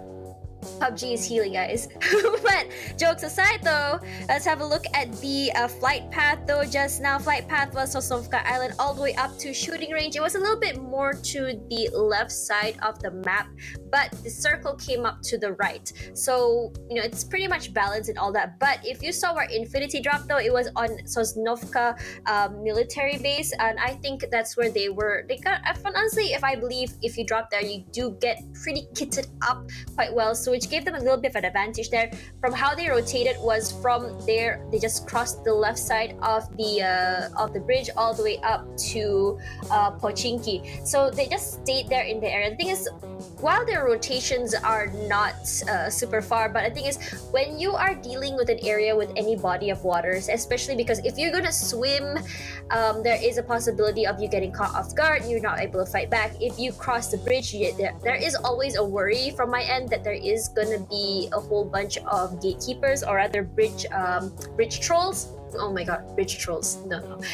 Bridge let's just call them the tukang tol lah. Okay, and then so the thing is, because they rotated quite fast, quite early, that is how they managed to avoid all of that. So the circle kept going hard right over on this side, and interestingly enough, I think if you saw toward the end as well, the circle did keep on going to the right toward Milta. I don't know why the bias to the right, but you know, it be what it be. Circle gods be that way. And you can see that the rotations they were playing near the coast over there, which I feel like they were just trying to avoid as many teams as possible, which is honestly interesting. When you talk about the play style of Infinity though, very like on the weekday you would not really bat an eye toward Infinity. You're just like, okay, they're not playing so well, I don't know how they're going to be coping with the weekend. But today though, we saw a very, very different side of Infinity, which makes me wonder though, were they only playing that way just to kind of hide their strategy, just to kind of, what they're trying to do is their goal was to just, you know, qualify, and today was the day they unleash a secret weapon. Who knows? Because right now 16 eliminations from them, which is one of the highest we've seen for this weekend, and I don't think they're done just yet. But you see there, even though they're already inside the circle, they did still rotate toward Milta. I think they already predicted that the circle will continue going there, which is also a nice treat to see. So also another thing as well, in terms of rotations, I think Chuchu spoke about this, Cloud spoke about this, I talked about it with Y2K. Malaysian teams, the rotations keep meeting each other, and it's actually very interesting to see that even on this time around, we are seeing that as well. So speaking of that though, we saw 4 rivals and Team Secret take each other. While Team Secret does have the advantage of the circle, what 4 rivals had in their advantage was the high ground, and they really used that to their advantage. But after that, they did eventually lose, because eventually after that, I believe there was a third party, but I'm not too sure which team it was. I can't remember if it was MSC or not. Speaking of MSC, surprisingly, we saw them glittering in all their glory for the weekday, but on the Super Weekend, we could actually see them struggling. We have seen them finish games with only 3-4 kills, which is very unusual, especially after the trend on the weekday where they got a lot of kills. It's very unusual. So going back to this graphic here, you can see because of the hard shift of the circles to the right, you can see so many other teams still stuck over on the left side, and they are just struggling to get from the farm area, from the shelter area to the circle. And the thing is, that is what I mean, I want to say that Infinity was early to circle. They're really not. They were playing toward the coastal side, which I believe gave them an advantage because they didn't have to worry about what's coming from any shots coming from behind them. They had just to worry about what's happening in front of them. So because of their rotation, while it wasn't the most direct or the fastest, it was good enough to give them survivability. And through that survivability, they were able to play aggressive enough to collect all of those kills. I mean, in most cases that we've seen though, if you were to get a chicken dinner, you will be getting quite a lot of kills. We've seen mostly around 15 kills, but for 16 though, that is something else. It does show how much firepower they have. It does show what kind of strategy they have. And interesting enough, their strategy of rotations also quite chef's kiss. So you can see that even as the circle shrank, 4 rivals actually had the advantage of the circle in the middle there. And Team Secret was playing toward the side. MSC was fighting with GD. So the thing about GD is that we are seeing a better performance from the side of GD, but I don't think it's enough for them to really clinch to get up there. I think we need to see something more from them. The thing with GD is that I think they're playing in a little bit more aggressive than usual. I mean, Chuchu did mention that in terms of tactical sort of fights, they are better. But I think, yeah, if with better firepower, we may be seeing a different sort of GD, but definitely can be fixed toward the end. But if you can see there how the fights are going there, it's like you're seeing so many fights from different areas as the circle shrank down, because it is a very interesting area. You have the south side, which is more open, and as you go up to the north, you do have the terrains, you do have the trees, which does give the teams extra cover. Of course, as usual, we always say this, high ground is king. But regardless of you are on high ground or not, if the circle doesn't favor you, well, it's still gonna be hard, because rotations, especially in the last circle, I feel is one of the most challenging, especially if there's still so many teams alive, which is what we're seeing tonight on the first day of Super Weekend. I mean, we talked about this with Zero earlier. Zero said that it was easier because no one was gatekeeping, in contrast to Y2K, who said it's harder because everyone is playing their best. So who's right? Was it Zero or was it Y2K? Let me know in the comments. Or Chuchu or Cloud, let me know. Speaking of that though, we want to answer your question. If you were to ask me my favorite team has always been Axis RedONE. I talked about this all the way from Malaysia, Singapore, but unfortunately today we did not really see them shine. They are currently on the second bottom rungs of the ladder. I'm really hoping that they do climb up, but in terms of Southeast Asia, it is after all my first Southeast Asia tier PUBG Mobile tournament. I would say right now my favorite is MS Chonburi because they are always the second place, never the chicken winner dinner. Winner chicken dinner. So yeah, that's all from me. And let's see what Chuchu and Cloud has to say about my favorites. Thanks, Tash, but you gotta pick one, you know. Either Axis RedONE or MS Chonburi. Just one. Can't be more than one. You have to be putting your whole faith to that one particular team. It's unfair to get to choose two. I thought you were going to say like put your whole faith to one particular guy. Like you only can pick one. I mean, like, there's 4 guys in the team. Like, why put one? But one team only. But welcome back, everybody. We're gonna jump into game number 4 later on. We're gonna jumping into the rare ones. It's gonna be Sanhok this time. And speaking of which, you know, just now when it comes to Erangel map, I have to say I feel bad for the players and also the teams, because why? If you watch how the population kind of drops down into the map itself, I think it's too many western side of a map circle. Yeah. And everybody predicts it's always going to be left side for the last few. Always on the left side. But this time it's always on the right side. And there's only Infinity, if I'm not mistaken, taken on. Not Infinity even. I think it was MS Chonburi at first who kind of favors on the right side of a map in the entire day. And then suddenly, like, you know, the map just shifts to it, this side. And then everybody else coming out from only on the left side of the circle. That just kind of a bummer for them. And kind of everybody overpopulated that certain area that they were forced to fight anyway. So there's only one team that kind of, you know, don't have to go through so many things, have a very clear blue sky, go through into the center of the second. They just effortlessly getting the easy way in. And Infinity gets the chicken dinner. I'm just saying. Oh, we'll have 2 more matches to go. It's going to be Sanhok and Erangel. We'll see if they're still going to be up there. But the thing is, I have to agree for the fact that Infinity, when it comes to where it really matters, they shine the best. And they don't, I think it's kind of their strategy not to overexpose themselves way too much of their strategy at first. You know, take it slow, just bit by bit. If things going well, they're just going to play one card at a time, maybe. Okay, so after this, right, it's going to be the first time we're going to see Sanhok in the Southeast Asia. Oh, wow, yeah, I'm for this interested. season, right? So whether it's going to be a healing game, Sanhok, I know, right? You can see the look, right? Or whether it's going to be a exciting firepower Sanhok. Yeah, there you go. I think the Vietnam region and also the Thailand region, they love to play it as aggressive as it can get because of its small map. Such a small map in the first place, everybody squeezing almost at the same time, and they will not stop moving. We talk about most of the Thais and also the Vietnamese really love to being so proactive.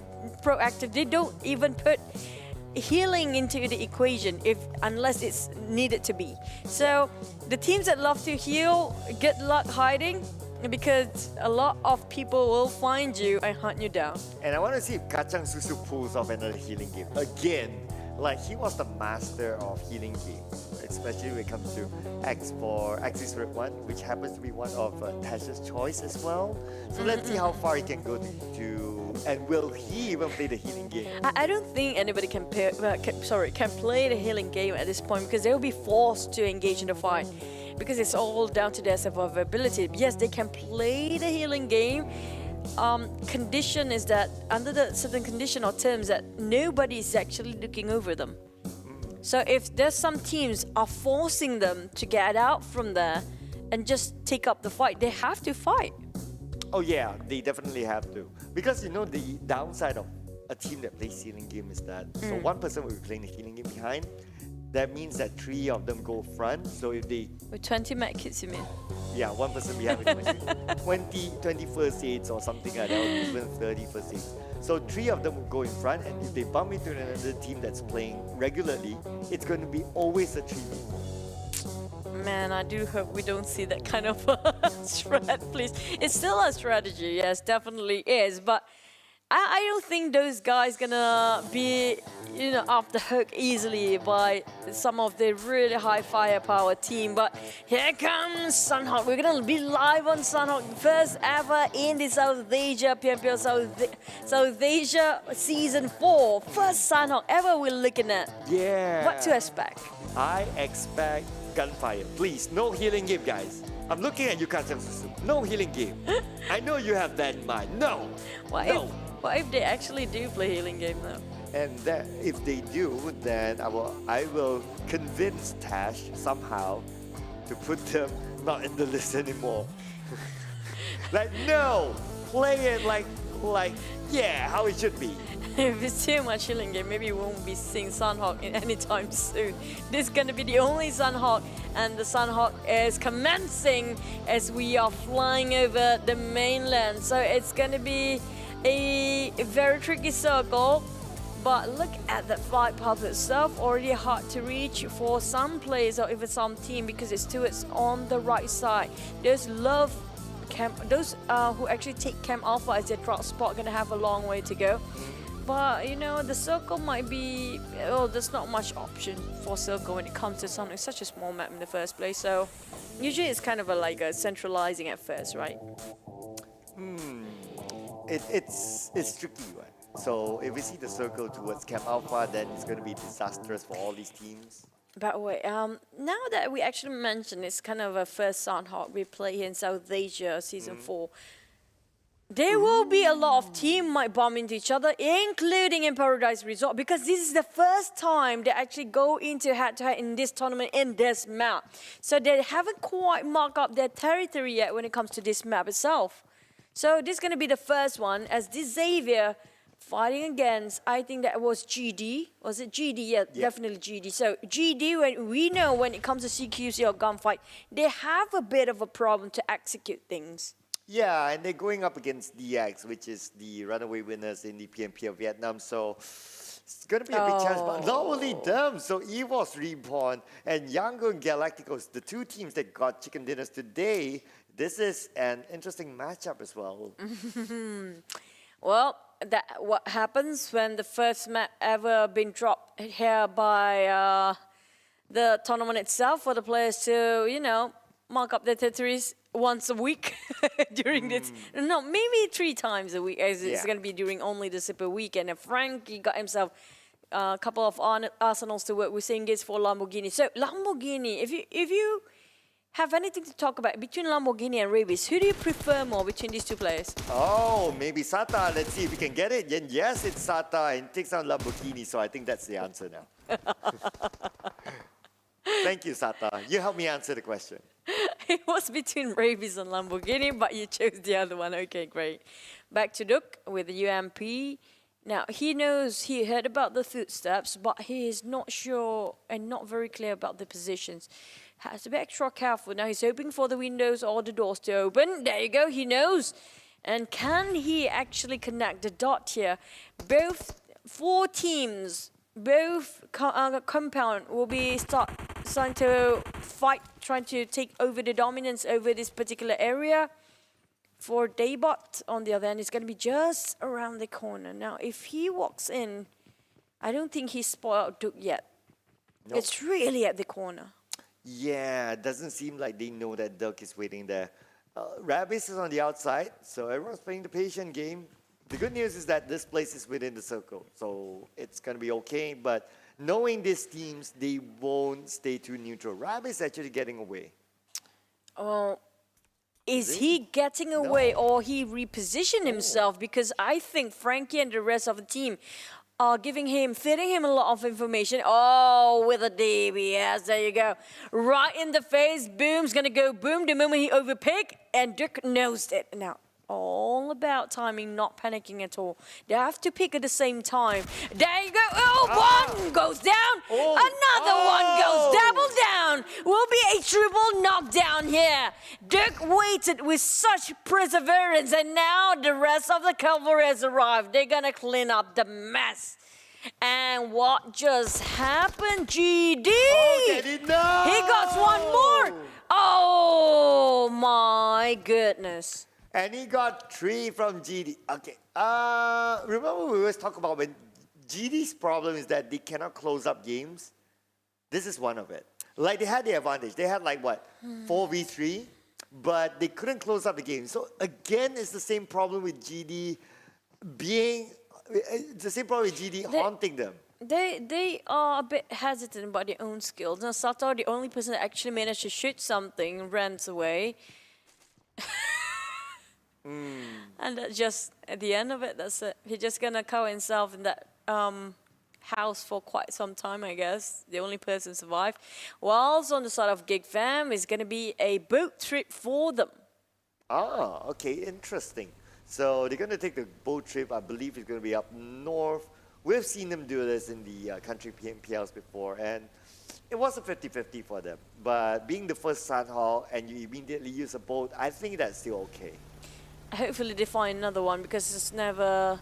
You know, when it comes to South Asia Championship, they never whiff that much of a bullet. So if you're on a boat with 4 person, hardly they're going to miss anything. So YG starts to fight. Oh, a bit late now coming up from Lord.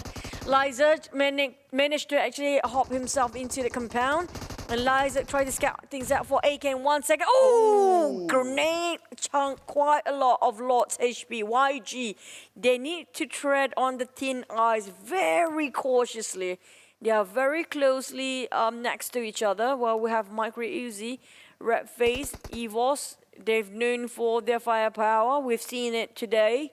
They've proven us quite right about them. Can be really fierce. But can they fight against YG? Now, YG have been showing us huge improvement as well. Oh yeah, definitely. A lot of improvements since the weekday. Same goes for EVOS Reborn as well. That's why both of them get chicken dinner so far.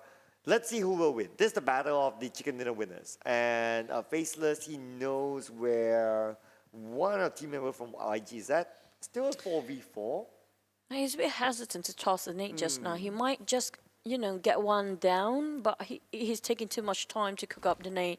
Now, Liza still making his way into this particular compound. He knows exactly there's one person, but he didn't know there's 2. And Liza with the Micro Uzi, can he clutch this one out? It's going to be the choke point for YG if he managed to get in. And now 1 second, also Lot waiting on the outside. So they wait for Liza to flush out the rest of the team of YG. KF waiting from behind as well. Waiting patiently. Let's see who will down who as the first name to go down in this area. The good news is that they are still in the zone, so that's okay. But Liza now, second attempt to toss a nade. Will it land on anyone? Not yet. Oh yes, it will. This is the opening that EVOS might want. They're trying to flush them out. They're not getting out of there. YG still stubbornly tries to stay indoors.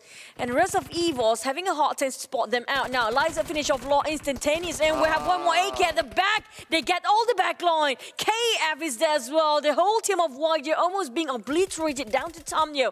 Oh, there's going to be the third party with a VS as the classic Matoy coming in, stabbing from behind. Matoy, you naughty, naughty boy. Oh, and not only that, not only Matoy to EVOS, but Matoy to YG as well. So Matoy gets one for himself, now gets knocked down to 1 sec. 1 sec.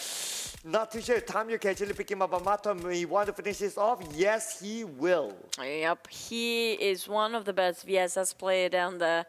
Matoy, it's been a while with his VSS, so he's reunited once more.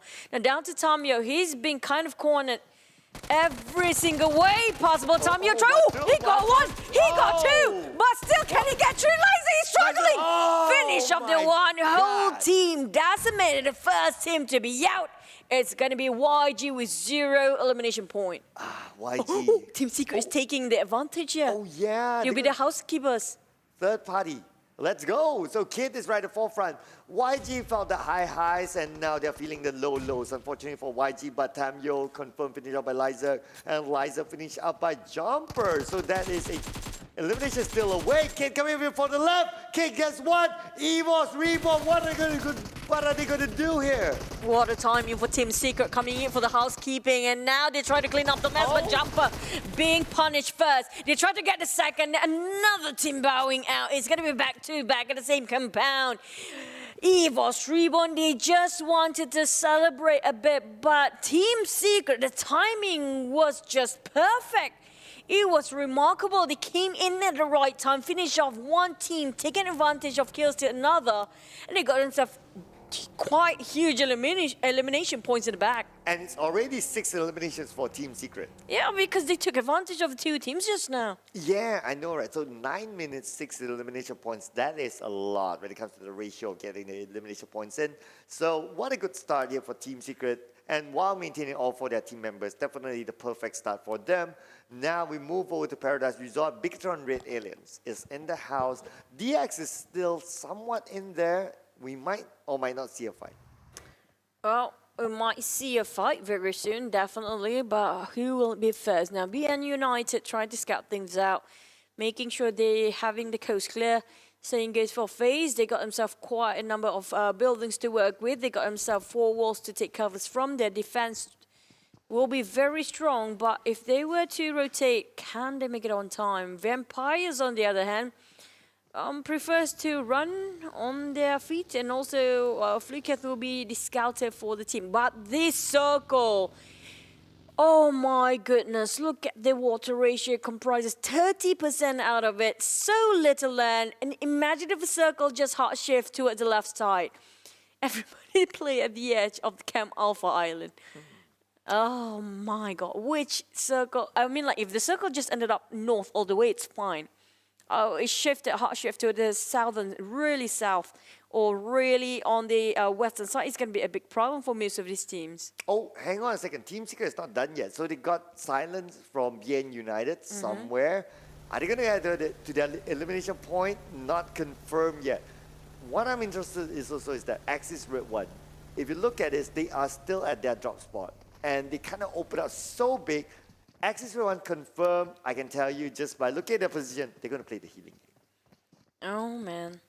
Well, the fact that they are playing a healing game, hopefully they hide themselves quite well. But on the side of Geek Fam, they took a very long boat trip. Hopefully it was pleasant for them cruising around. But back about BN United, they got their eyes on Team Secret, who got themselves quite a decent number of elimination points already. 6 in the back, while they saw BN United just transition themselves right across them.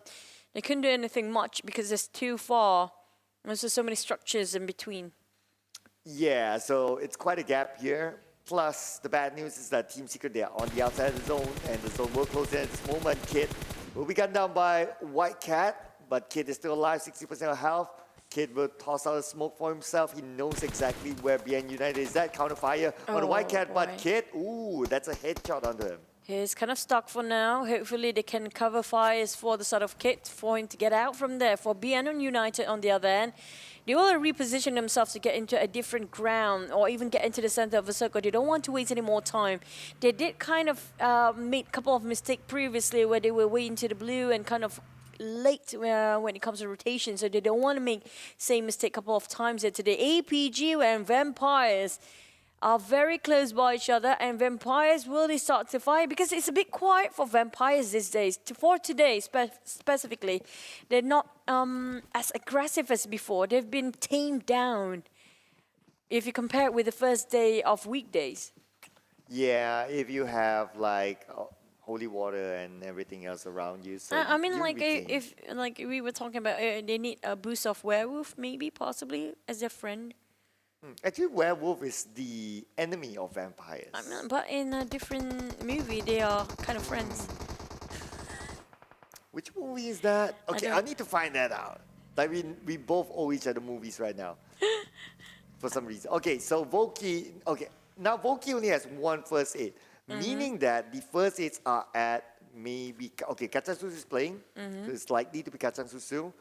I want to really see if the OB can show us Kacang Susu, we will know for sure. But I can definitely tell you that Kacang Susu is going to play the healing game.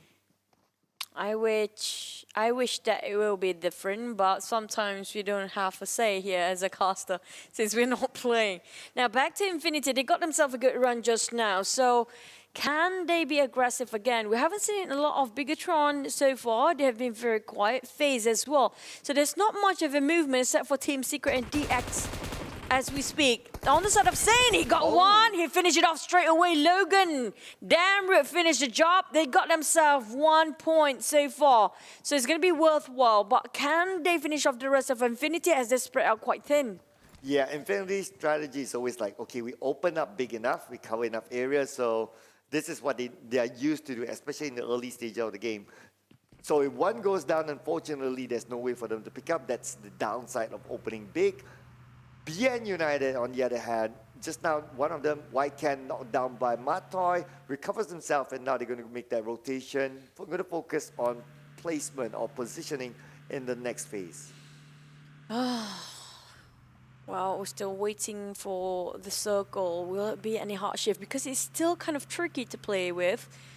Imagine if it ended up right on the southern side, but it might end up in the north, because that's why most players are going to as the northern side of a map instead of at the center or even at the bottom of it. It's wise to do so. On the side of Chonburi, they are going it very slow. They're not rushing themselves too fast. They might just tank the blue for a bit. It's not that painful for now. But those coming out on the northern will be overly populated. It's going to be a huge mass later on.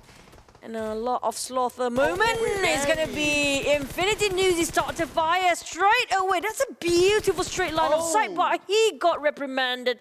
In the side and on the flank side, it's going to be Tony making sure he covers his friend for a bit. I'm surprised he didn't finish off the job straight away, because Team Secret is actually picking the fight over this. In such a long distance as well. Wow, how did Aisha actually see what's going on to the other side? It's so hard to see. I know, right? Plus there are trees and that distance. I mean, this is where they always impress me, right? How do you actually see it on a mobile phone that someone's on the other side and you can hit those shots? I can't even see that if it's a big monitor. So we are looking at the big monitor, we'll hardly see them. Imagine those guys looking at such a small screen. Now back to APG, they got themselves quite a number of chicken in the last day of the weekday, but they kind of been shut down here when it comes to Super Weekend. They barely make a breather at all. They barely make any entrance or barely making any elimination points. It's kind of hard to beat them right now, being at the receiving end. Tony, on the other hand, just going to play a bit slow, a bit safe, just around on top of top mock. GD still there somewhere, but they might be surrounded by too many teams if they're just going to stay here for a bit. Because so many approaching while they're transitioning. He got one Miller. Finish it off, kind of hard, too far. Now, trying to spray it down, it's not its way to out in the open, nothing to covers, and down he goes. Yeah, there you have it. So Geek Fam, one player down, which is Snipes, and now Mela will also cook up the nade, tossing on the side of QB with the counter nade, but it will not reach out to Mela. Mela will miss the nade on the QB, but QB counter fire onto Godtuni. Godtuni now down to 40% health, will toss his own nade to the other side onto Mela, but that will miss as well. Now we'll wait if anything gonna happen. So far, it's a lot of long distance shots and long distance engagement. Nothing about rushing in. And DX, I have to say, with the Vampires, the DX has been staying here for quite some time. And still not living Paradise Resort, even though it's not inside of a circle, but it's on the outskirts of it. It's not that far off. But how do they get out? Oh, Rabies picking a bit. Oh, got shot on the hindsight there. It's kind of hurt. While waiting for Duke. He's a bit careful, too careful now. He can't actually make the call if he wants to, but it's a bit too late. Miss whiffed and almost got one. He got one. He can get two. He's reloading now. Ravenclaw's right across his crosshair. He's get doubled down. Down to one more. Oh, Fluketh is really low right now. He's jumping over the edge and he saw him. Oh, he didn't get him. It's really close, but almost got it. Hey, they got three. Oh, one more to go. Oh, didn't get it. Oh, but Rabbits shot by Stone, and now Rabbits is still alive. Good news, but then again, it's not good news for the Vampires. Vampires now, one by one, going out, and they will not get any points at all for this round. So the Vampires, looks like exorcism onto them. It was 4v2, by the way, and now back to it. Oh, wait, we didn't even have to say anything. It's done and dusted. Infinity and Geek Fam finish off by QB, but they have heavy casualty on this side. Mela is still there, but he's been kind of shut down and cannot even move forward now. Too many people shooting along his way. There's FaZe behind him. There's Geek Fam across him. There's one more team, EVOS Esports, almost at the same angle as QB is. Now the blue shrinking down into smaller, and they will have to force themselves out. Like it or not, they will face each other out. They have to cut across each other and to get into the center of a circle. Just like Frankie here as well. So Frankie, the last team member for DX, not really, okay, no, there's still others though, but don't know where the rest of them are at. Okay, we can see that Duke together with Rabbids is still inside Paradise Resort, but they all need to move. APG needs to move as well, but APG, they can have an easier entry into the zone, but they choose to put pressure on DX. Oh, well. It's better to be careful than just too reckless. Oh, hey! Hello, Surpriser. How are you doing? And now it's going to be TG13 streaming for help. The Chonburi did see this one coming. And it's going to be only Vuki on this side taking the angle in particular, while the others are still struggling to get into the safe zone themselves. It's going to be APG coming up from the Paradise Resort. They have to cut across DX right in front of them. But the moment they pop themselves into the circle, there'll be so many gatekeepers already waiting at the edge of the circle itself. Yeah, so at this point, I'm sure there are many teams already in the circle, so it's going to be a bit tough. But look at this.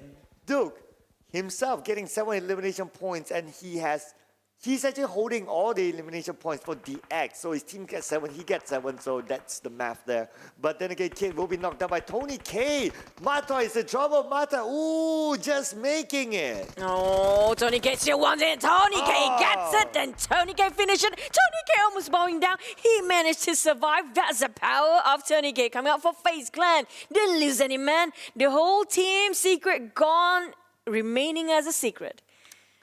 Axis Red One, they are still alive, all 4, but I'm very sure they're going to play the healing game later on. Just wait and see. Now the circle actually goes towards the middle. Feels bad. It really going down on the western side of the map where there's water in it.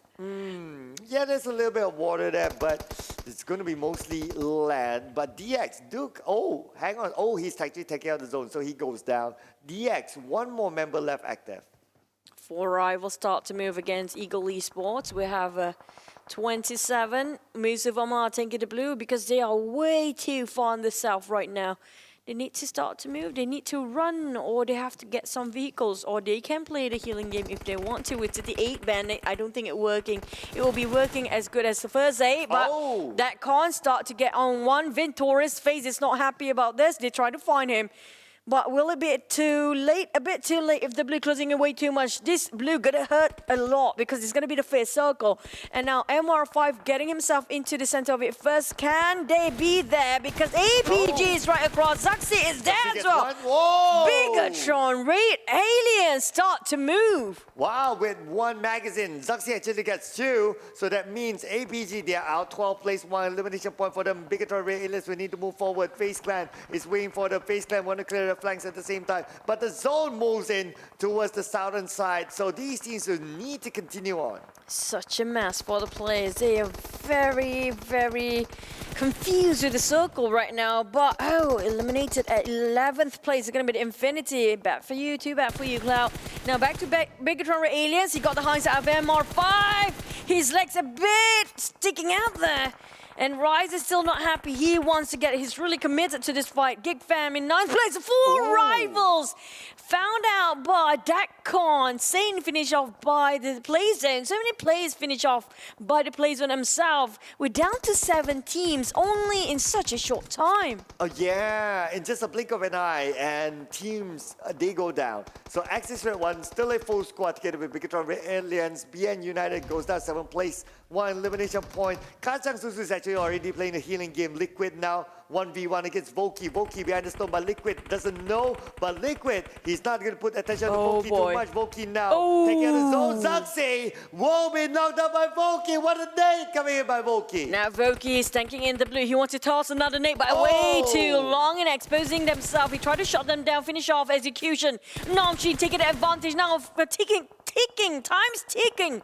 And by he's picking the fight against another team, Eagle Esports. They need to make a move. It's going to be Bigetron RA Aliens defy them. It's going to be them stopping them into getting themselves into this zone. And now back to Luxy. Ryzen next for the victim. Exits Red One, trying to make sure Bigetron RA Aliens cannot even move, but they will reprimand it. Luxy on his knees now on the ground.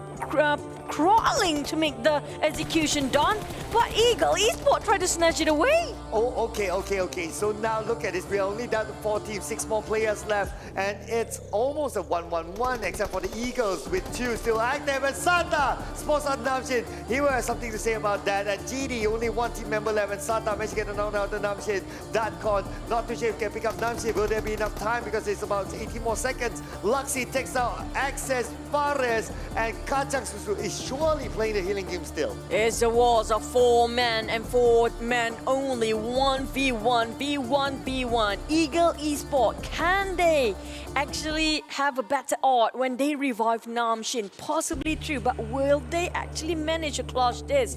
If there are 2 men on their side, they have the firepower, but they will attract also too much attention if they shoot it at the same time.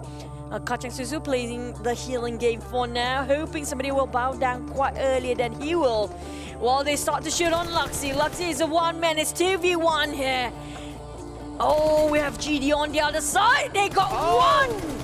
Eagle Esports struggling too or not. They're still taking a fight on 2 different angles here. Kachak Suzu, he has so much to use. He can take his own time. He's not bidding any farewell soon, and he's just gonna keep on going for more. While the others are still fighting. Eagle Esports bowing down 4th place. Now GD versus Bigetron. Well, X is just gonna play the time. Oh, Sata, perfect location for him. Just look at this. So Luxy, unless he knows that he can go up, yes, he can. So he's going to try to take this advantage against Sata. He has the high ground right now. Sata at the low ground, but Sata is going to cook up a nade to toss it out to the side of Luxy. Sata, when will he toss it? Yes, he will now. We're down to Luxy. Whoa! Luxy now critical. Sata will need to move it, but Sata is hesitating. Sata is hesitating. If only Sata moves, he can finish off Luxy, but Sata chooses to wait. Oh no, he didn't take advantage of that. Oh boy, now Luxy back healed up. Well, Kachak is slowly approaching. He wants to get on the back line, but he needs to heal at the same time. He's coming in very slow.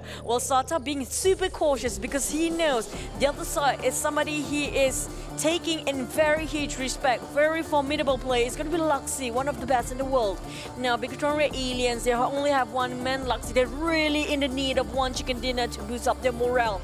Luxy getting the lower ground. Sata spot him out. He spot him out first. Kachak Suzu at the back. He saw that one as well. Oh, he didn't play the healing game.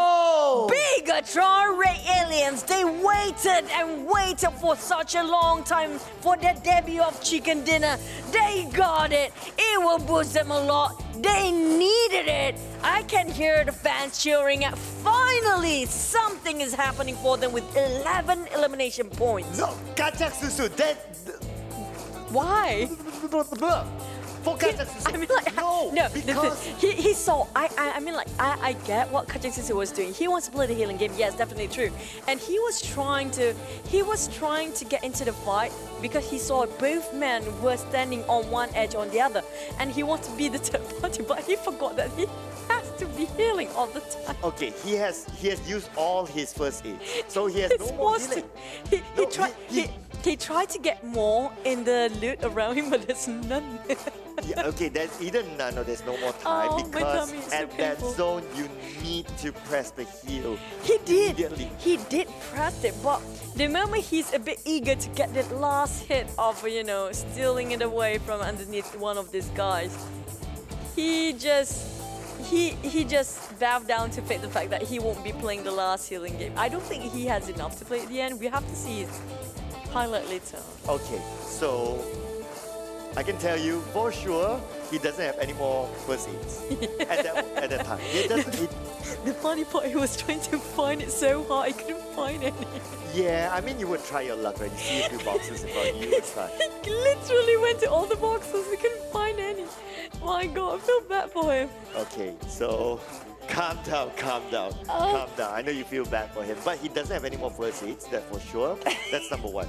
Yeah. Number 2, so he became the kingmaker because he saw both of them. He saw the smoke, so he knows that there's a fight happening there, and he just needs to, like, you know, just open up your eyes and see where they are, and happen to be that Sata is standing on the high ground, so it was a clearer point of view for Kachak Susu. He took out Sata, and that's where Bigetron got the chicken dinner. So it was a surprise chicken dinner. So he could have shot Luxy as well if there was I no thought smoke Luxy detector. took down. Oh, we need to see the highlight because I thought It was Kacang Susu. I thought it was a GD over peaking just now with a low ground. He can see the hat just on the side of Bigetron. And we need to see that highlight for a bit. Okay, so That was a bit confusing. So Sata was at the high ground. Yeah, definitely he was in the high ground, but I thought Luxy who shot him down. No, it was Kacang Susu. What is? Exactly. That's why. Okay. Now you know my reaction. That's the thing. Because he couldn't find any med kits anymore. He was really desperate enough. He wanted to place himself a second place if possible, but he could have gotten the first place. But fate has been. Okay. We're just gonna see the highlight. All right. I'm very sure of what just happened. You might be true. I'm 2000% sure of what happened earlier. Because you've been watching him the whole time. Because I'm standing in front of the screen. So yeah, because I've been watching him. That's why I reacted like that was insane. That was insane for Kacang Susu. He did almost what Aisha did in PMWL before. Just that he got second place this time.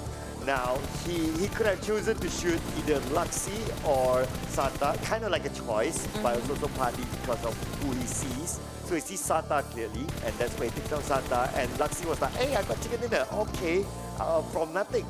But okay, we put that pause until we see the end. Vampire was 4v2 just now against Xavier. They were 4.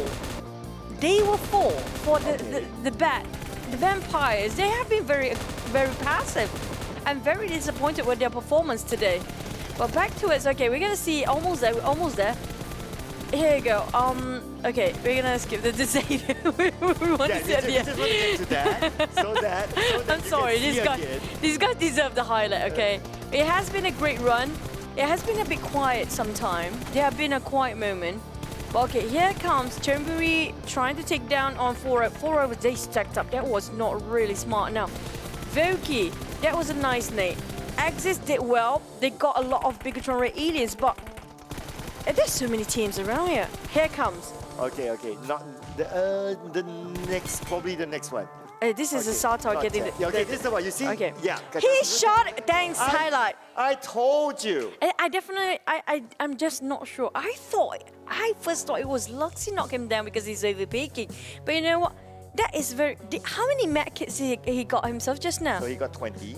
Yeah. How many left when he started shooting? 0. Yeah, he was desperate. Yeah, there's nothing else that he can do. I mean, like that was his fast move. No, I mean like he was trying to get into the zone just now, to the safe circle.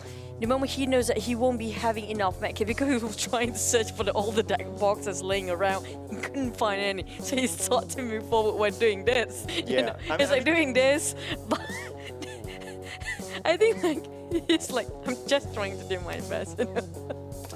That's what you would normally do, right? Like when you heal, you not only like stay there and heal. If you could move forward a little bit, you would, because if you stay too far from the circle, the damage is higher. Yeah, that's true. And also, I mean, like if he started to move earlier a bit than that, he might have a chance of winning as well, because he didn't move for quite some time when he started the healing game, and there's still 4 teams left that time. And the moment he started to move is where he realized it won't be enough. This fight is taking way too long. Okay, then that's arguable, because that will be a different timeline by itself. That one, I was watching him, so I kind of know, but I didn't move that time. Then the moment he realized it's too long, and maybe he kind of expect there's so many death boxes lying around, he might have a couple of first aid here and there, but he couldn't. That's the funny part. I'm so sorry. I feel so bad for him. He couldn't find any, but I get it. I mean, like, why not shoot when you have nothing else to this for? That's exactly what he did. Yeah, that's true. Yeah. But it's just, it's a second too early, I guess. Just 1 second too early. Well, because if you don't shoot, he will end up third place for sure. Yep. Yeah, because he's the one tanking out the zone, and the rest of them, they are inside, and they're still But if 1v1. they start to fight, like if he shoots a bit earlier, it's actually a different story. Because if I'm not mistaken, just now Luxy was really last tick of health before he healed back up. But he was still like, if he actually can move a bit forward. That time. Yeah, so that's the parallel universe, right? Whereby if he shoots Luxy, he will There's so still many get. ifs. If he shoots Luxy, he will still get second place. Sata will be the first place. We have to give the MVP to Luxy just now. That was a huge damage back then. There's so many ifs, which never gonna happen. Congratulations to Bigetron RA. Finally, the only map that they can get themselves a bit better spot is gonna be Sanhok. But we won't be looking a lot of Sanhok here. Yeah, there's only one Sanhok, correct. And the team who played regularly, they didn't play the healing game. They got the chicken dinner. But then again, the person who played the healing game got second place together with this amount of elimination. So that's actually pretty good for Axis. I mean, it's really good for Axis. They didn't really need to do that much to a certain extent because you play the healing game. But that's quite a lot for a player to actually, like you mentioned before, there's going to be 3 person going for the shooting game and the other one going to play the healing game for the Axis Red One. It's pretty decent. I have to say it's one of the best strat you can play with when it comes to you want to play the healing game, not the whole team playing the healing game and do nothing about the elimination points. So that's a fair elimination points coming out from Axis Red One. It's going to boost them quite a lot. But here comes the match I put now. D Xavier is one hell of a scary team right now for today, honestly speaking. Yeah, finally, because we've waited for this moment for the longest time. Because D Xavier, I'm sure for the Vietnamese fans especially, they bring a lot of hope for the Vietnamese fans. They were the runaway winners, they were the league winners, they got second place in the grand final. So they're all pretty much like the really top team in Vietnam. And with B Gaming not in this super weekend, they are kind of bringing like the top team hopes for Vietnam. So coming in with the second most eliminations, I think this is pretty good for these days. Yeah, but things not looking great when it comes to the water kind of map. The Shark don't really like the water, I guess. The engage for the Infinity, the Elves have been not really liking the forest. But back to the match summary here with the most assists. We have D Xavier Frankie with 007, bro. And also Geek Fam sniped for the longest elimination distance, 200 over. It's not the longest yet. For the most rescue, we have also Lysak in the fray. But Lysak has been playing quite brilliant for today. Honestly speaking, I feel like Lysak have been stepping up to his game. Oh yeah, definitely. So EVOS actually today, there were ups and downs moments for them. But so far, I think they are starting to find a little bit of a consistency ever since they got the chicken dinner. So they're okay-ish for now. But yeah, it's only one Sanhok at the other day. So I'm sure a lot of these teams will be like, okay, it's only one Sanhok, guys. Let's just move on from this Sanhok and let's see what happens back into the Erangel. Yeah, the teams that's not really performing in Erangel and also Miramar kind of working quite alright when it comes to Sanhok. And the reverse for the others. And bad news is that we only have gonna be one Sanhok per day. It's not gonna be forever. And now 54 Why to am the I not elimination. surprised of the new record? Oh well, because it's Sanhok. Yeah. So it's 54 eliminations, 10,431. Not surprised with this new record. It's Sanhok, ladies and gentlemen. So it just shows that Sanhok is still the healing game plays for some at least. 57 to the knockouts, 89 throws, used the lowest risk. We haven't seen a 2 digits so far. Yeah, this is actually the lowest because why? Yeah, because maybe the distribution of the nades is also kind of hard to be found. Actually, it's lesser. Yeah. Yeah, so that's fair enough. But here comes the Super Weekend rankings now. Bigetron RA Aliens. Look at how much they pushed up themselves just within one match. That's quite a lot. That is a lot. They were like a page. They're starting to perform. Was it last match? Last match they started to get in the tempo, and now they're just pushing up to the max. All cylinders out. It's going to be Bigetron RA Aliens with first place, 46 points, and now EVOS is roaring at second place, pushed down 4 rivals, 38. Well, look at how many 36ers we have on this one page, only up to 7th place. Okay, so let's check out page number 2 where nobody wants to be here. So Axis RedONE, together with Team Secret, 29 points, 9 and 10. 11 goes to Yangon Galacticos, the only team with the chicken dinner in second page, 28 points. DX, 12th place, 27 points. 13th place, APG, 22 points. And we have a Vampires, Geek Fam, as well as PN United. So Geek Fam is no longer at the bottom spot. They moved up to 15th place. So that's a little bit of an improvement for them. But for a team that has shown a lot of consistency, they definitely need more than that. What disappoints me most is going to be the teams at the bottom three there, because they used to be so good during the weekdays. I'm not sure why they're being shut down entirely when it comes to Super Weekend. I'm not sure if it's because the first day of Super Weekend of 1 day resting kind of slows their tempo for a bit. But what do we want to know? Is it going to be Axis Red One, or is it going to be MS Chonburi for Tash? Pick one. And also, she made me make a new best friend. Let's go for her interview. Thank you so much to Choo Choo and Cloud. Actually, Sane and I go way back. We've actually been hanging out over in Geek Fam Gaming House. You can remember that. How you doing, Sane? I'm doing fine. Okay, Sane. So let's talk a little bit about last match. Let's talk about Sanhok. So Sanhok is a fairly new map for me as well in terms of analyzing, as well as shoutcasting in general. So let's talk a little bit about Geek Fam's play just now. So why didn't Geek Fam play the healing game? Actually, we did play the healing game, but the observer didn't see us, maybe. I see, I was left alone. Oh, it was you? Okay. Oh, so that's why you were playing? No lah, actually, I've been playing from the first match. Actually, we cannot go inside the circle anymore, so we decided to play healing. I see. How many bandages did you get? Bandages, but first aid. First aid? 10 Oh, first aid only 10. 10 only. Oh, you guys didn't get a lot. Okay. Yeah. So your rotations were actually really interesting because you took a boat and you went in through the north side. I think you guys were predicting that the circle would go north, correct? Yeah. But it didn't go north, so you guys couldn't move forward anymore. Yeah, to be honest, today we didn't get any circle. Like, we cannot even take fight or take position from enemy because our rotation currently didn't go well. I mean, like, our rotation is good, but we never get a circle anymore. So yeah, we are trying to study our rotation back to get a circle. I mean, that's understandable because I think you guys are doing different rotations right now because you don't want to run into Malaysian teams. Is that correct? To be honest, yeah, maybe, but not really lah. I mean, like, we just rotate anyhow already. We just we think we can go here, we just go. We never think about it. I see. So like technically today, I did notice that certain parts you guys did change your your rotations.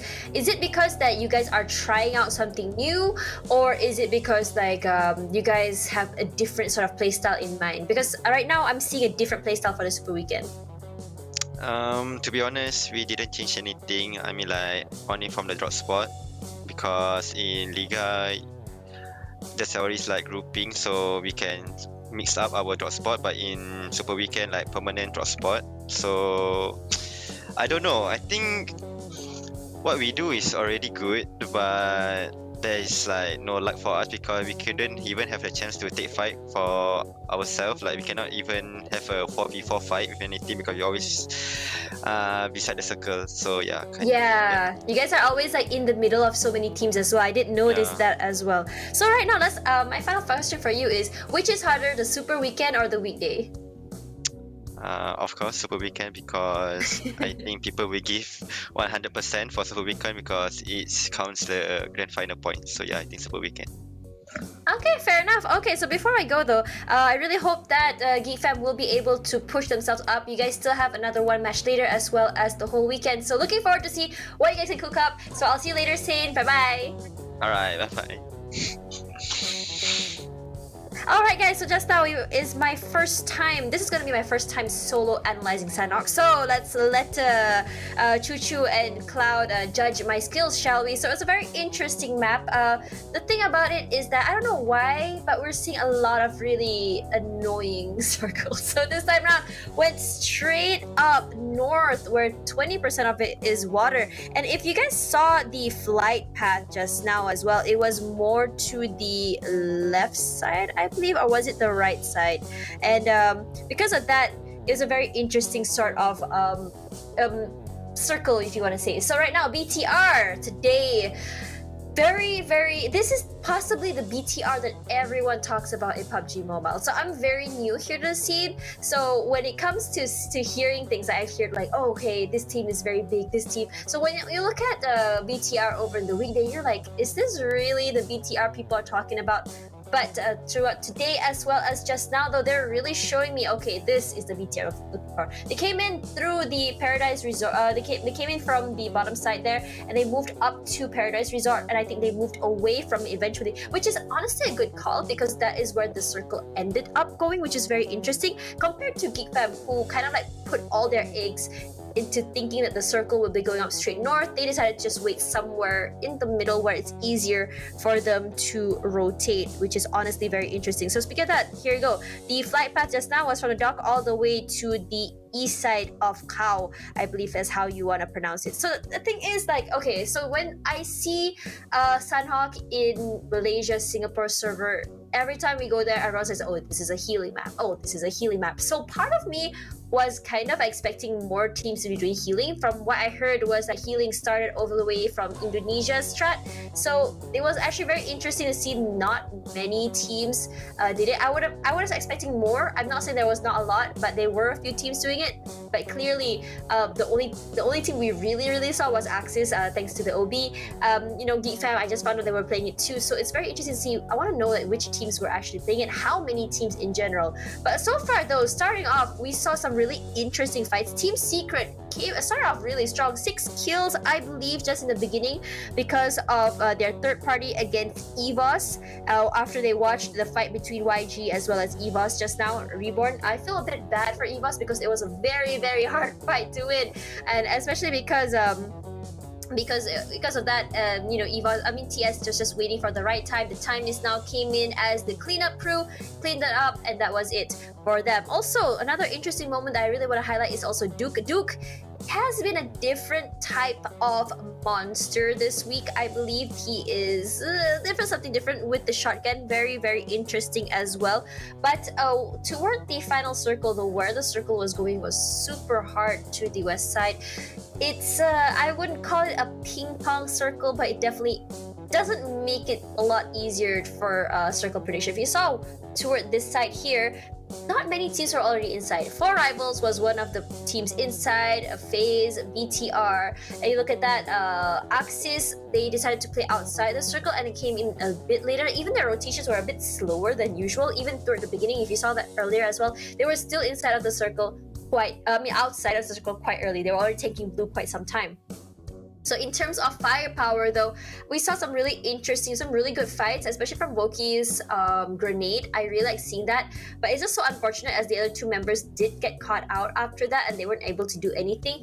I think the reason why they were aggressive and decided to go get as many eliminations as possible is because they knew that Kacang Susu was gonna be inside of the circle, outside of the circle already healing. So it doesn't matter if they did get eliminated because they had someone in the back already healing. But the thing is, if you talk about that, Kacang Susu actually ran out of first aids and was not able to find any. So that was a desperation play toward the end. But speaking of that though, BTR just now, we actually saw some really interesting fights as well from them. They were actually, this is the most aggressive I have seen BTR so far. Usually when we see BTR rotate or play, it's either they'll be backing off, they'll be showing a lot of respect to the enemies, I'm gonna be real here, but they also play in a way that they don't take fights that they don't need to. But on this map though, I think because this map is very small, there's not a lot of places to move, that's why they're able to actually pick up a lot of kills, a lot of eliminations as well. MS Chonburi though, really kind of excited to see them kind of shine more like they did in the weekday. But the thing is about MS Chonburi is that I think for the weekday they did not see the full strength of a lot of teams, which is why they possibly got a free pass, not too sure, or maybe they just didn't have a good dinner like what APG did. But either way, I'm really curious to know. I really hope I could get an interview with them to ask them like what is going on, why are they not as aggressive, or why they're not shining as they were during the weekdays. So looking at that as well, Team Secret though, they had a fight with FaZe as well just now, which is honestly, I think it was supposed to be a better fight for them, I believe, but it was just so unlucky as well because how this area is. Like, I don't know if you guys noticed as well. Whenever there's a fight, there's always gonna be another team waiting, and that is one of the cons for Sanhok because it's such a small map. If you want to take fights, absolutely fun. I think CQC is definitely one of the best places to do here, especially because of how many compounds and areas are in there. But if you were to have a fight, if you were to take a shot, I think half the map would hear you. And when half the map hears you, they're like, okay, they're gonna have a huge fight. We're just gonna wait for you, and we're just gonna come in and just third party. And we've seen a lot of that. We've seen a lot of third parties today, but it's more apparent here on the map of Sanhok. Speaking of that, though, in terms of rotations, Geek Fam did a very interesting rotation. I did mention that just now with the boat up north, and then I think I noticed what they did was that they actually sent 2 players swimming to shore first, make sure it's clear before the boat came in. Honestly, that's also a very good strat as well in itself because it does make sure that the players don't get blown up in their vehicle. I think Chuchu talks about this so many times. Having all the players inside one vehicle is basically a death sentence for the team. So this is where the final score came in toward the end there. It came out toward that little bump in the area there, which gave a little bit of a high ground. But if you look at the last final fight, though, it seemed like BTR was very smart in terms of playing it, how they did play it. They had the high ground, they played it very safe, they just waited. I think Luxy deserves that one of the best players in the world title because of when you think about pro plays, right? It's not just about like really good, gunplay, really good at shooting people. It's also about discipline. Trigger discipline is also very important. It's also good to really know your timing, playing the guessing game really well, like predicting your enemies' movements. And I think Luxy really nailed that, especially in that one fight just now. But speaking of fights, though, toward the end there, we are seeing those moments where we saw a 1v1v1v2 moment. I think 2E, they really tried. They managed to get, they had an advantage in terms of firepower, in terms of manpower, but Luxy was just a little bit too much to deal with. He's really good at isolating.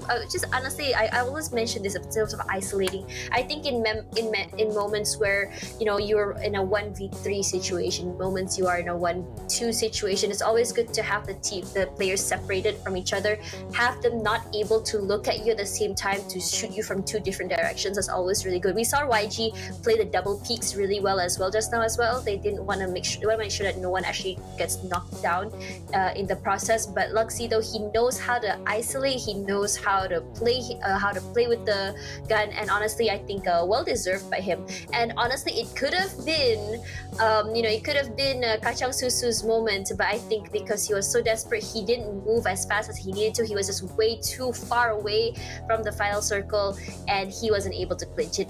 Either way, a very, very close game, but in terms of eliminations, BTR just blew it out of the water.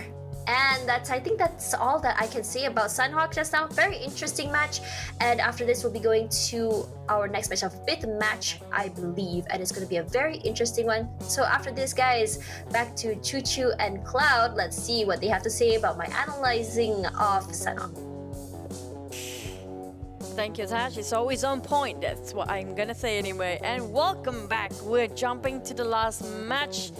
You guys are watching the PMPL SEA Championship League of Season 4, which is so explosive with Sanhok just now. But before that, we have to thank you, PUBGMOBILE, none other than co-organized by VSPN. Without these guys, none of this, any of it happening.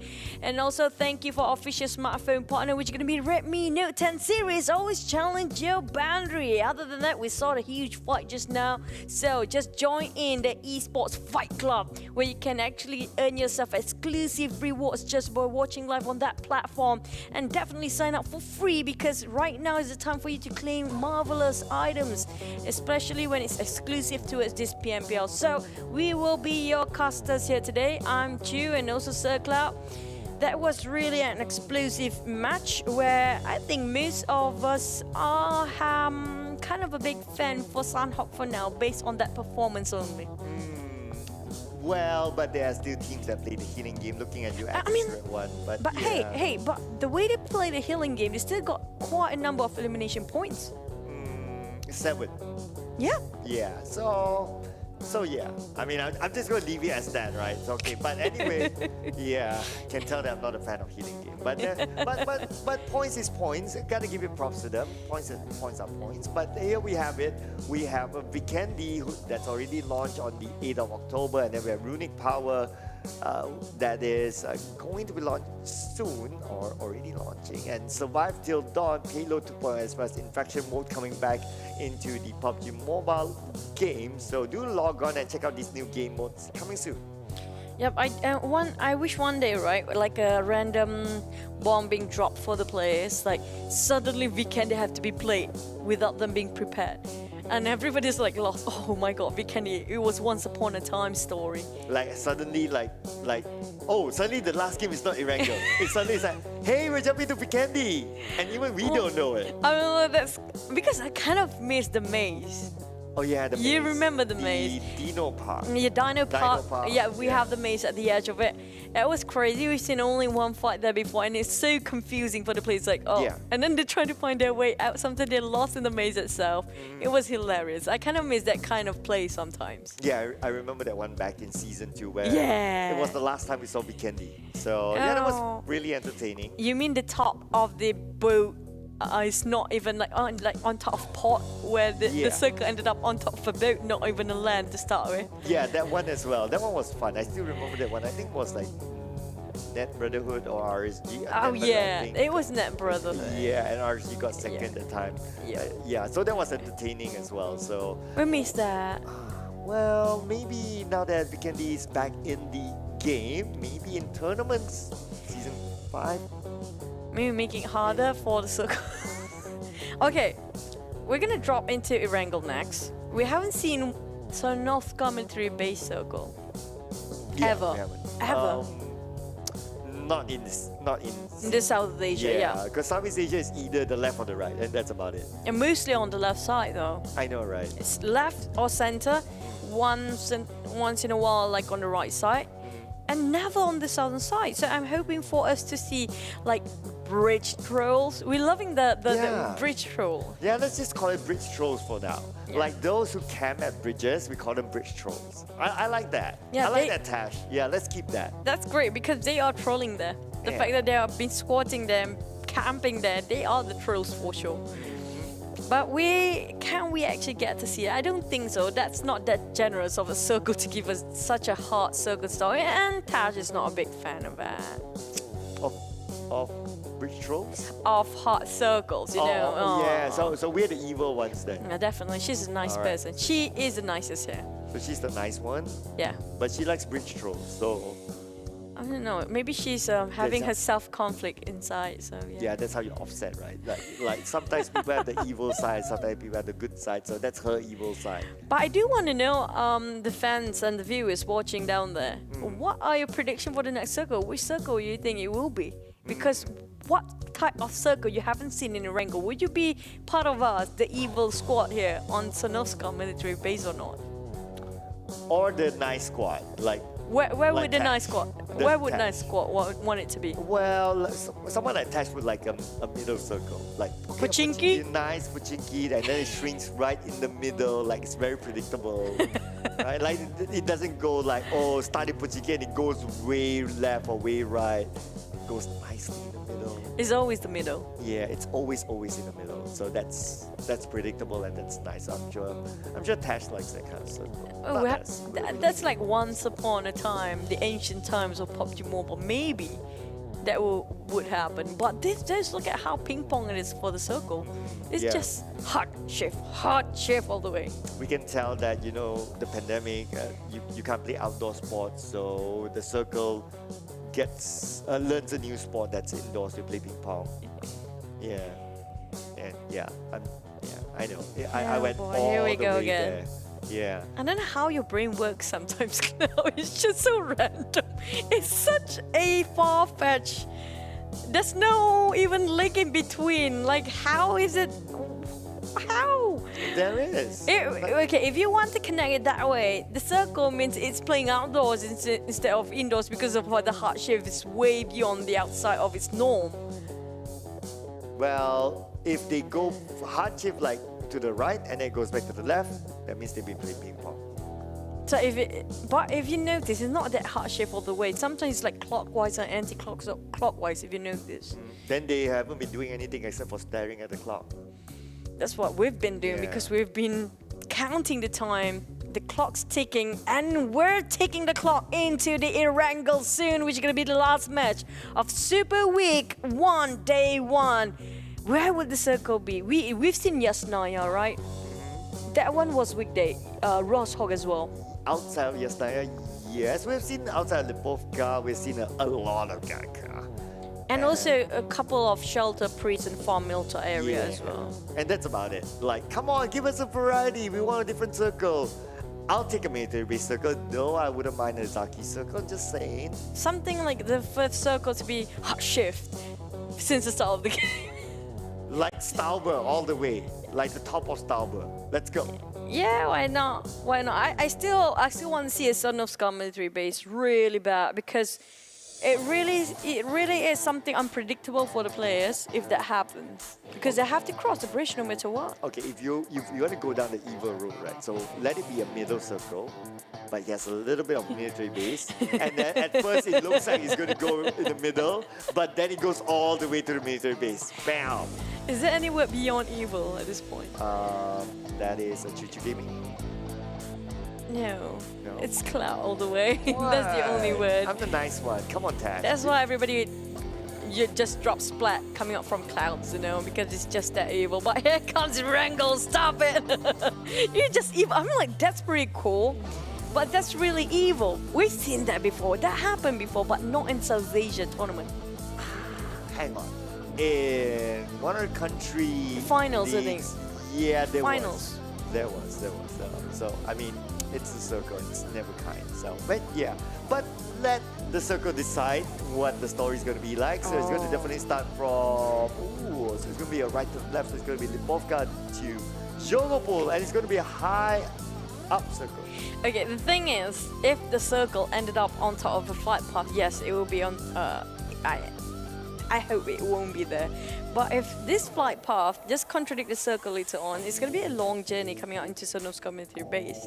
And that's fun to watch because why? All the players will have to struggle, cut across them to get into one direction only, which is going to be south. Unless if you took a boat, which is very limited number of boats out there. Yeah, the only boat that you may take is from Milta Power to Novo. Yes, you can take from Primos or Peripia to the military base, but other than that, nah, you're not going to take any boats. It's just too far, it's just not worth it. And I've seen multiple times that actually teams die because of the boat. Because just how big this map is. So that particular boat is going to be a boat of death? You mean whoever takes that boat is definitely going to die? Yeah, it's the boat back to the lobby. Yeah. So you're drunk. Oh boy, but this is still a fun map, but it's kind of similar to the one before, but not as far east as this is now. So this is like literally 40% of water in here. Yep. And that's the start of evil, you know. If you kind of think about it, this circle still has Stauble in it. Imagine if like everyone thinks like, oh, it's going to be like the middle shelter, and then it actually goes all the way up to Stauber. It's down to the second circle then to see if that's happening or not. Yeah. So if the second circle doesn't comprise of that, it's going to be not happening at all. But D Xavier, well, no time to lose. Goodbye. That's going to be, yep, him going to survive. Luckily, he got out there quite fast. If not, he might just be knocked down there because he got quite fast in terms of getting the arsenals for Tony. Yeah, so UMP doesn't seem to be a lot of ammo here for Gatuni, so it's going to be okay for Xavier. Oh! But, revenge from Lamborghini, and he does land those shots. With an iron sight at that, that's remarkable. Look at the distance.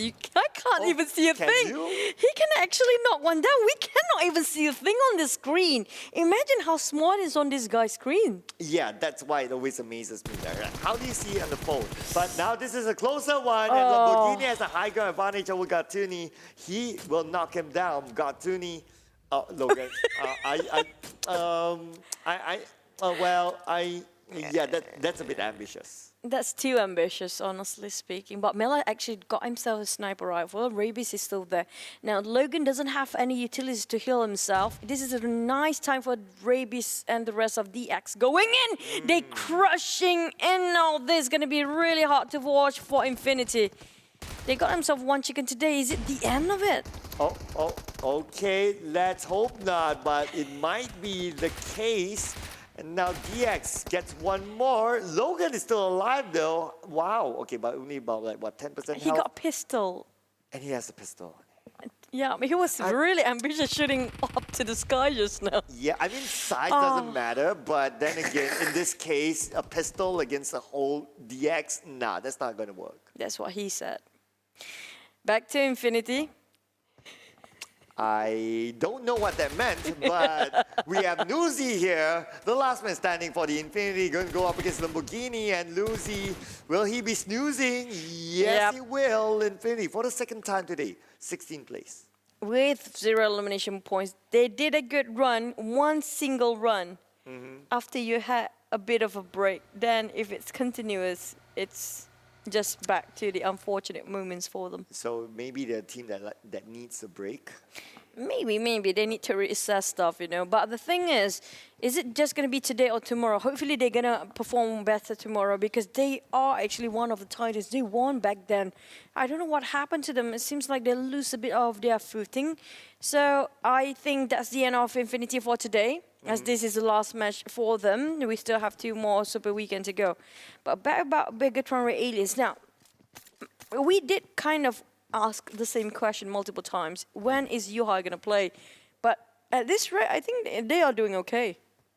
Yeah, yesterday when they weren't, and the 2 days ago when they weren't, I was like, yeah, maybe they should play Yuhai. Now that they're okay, there's like, maybe Yuhai should just chill. You know how things kind of shift and like just like in a short moment. Lalang. Yeah, hashtag Team Lalang. Yeah, it happens, it happens. Okay, 4 rivals. We did kind of discuss about the previous map, which was Sanhok. They were closest to the circle, but they didn't get it in time. So 4 rivals has been consistent when it comes to their rotations. I have to say the rotations were remarkable, but sometimes just they got caught in between so many teams, and they are a bit confused about which teams to pick the fight first. Like they're a bit greedy to go for all directions, and that kind of attracted way too much attention onto themselves, and that's how they got wiped quite early on. Yeah, but overall 4 rivals is the best performing Malaysian team so far. Yep, I have to agree, definitely. And no chicken, no problem for them. They've been consistent, and I guess that's where it matters. They're kind of like doing the Chonburi. Oh yeah. Yeah. But Chonburi is kind of being tamed down here. Saying this, we mentioned about the Vampires Esport. I don't know what happened to them. They are very clumsy. I have to say, very clumsy when it comes to Super Week. I'm not sure if is it the nerves or do they even need like they're a bit of a late bloomer. Like, because if you remember the first day of weekday, they're not performing quite well as well. But they did well in the second day. Yeah, true enough. And till now, still no chicken dinner for them, despite whatever they've done. So, yeah. But the Vampires, I mean, this is the thing about being on top, right? So some people talk about the curse of being on top, like during the weekday and Super Weekend. Super Weekend, right? So how does the curse work actually for the weekdays and Super Weekend? So the curse is that if you're on top on weekday, Super Weekend, you won't perform. That's what they say. But I think the logic is that if you're on top, naturally all teams will want to put more attention on you. It's actually the same like the curse. They say I'm gonna put a bracket curse. You call it a bracket? What else do you call it? Upper bracket. Upper bracket. I don't know. Okay, so the same goes like the league. Like example, if you're number 1 that league, entire league, the grand finals usually they won't be getting that trophy anymore, right?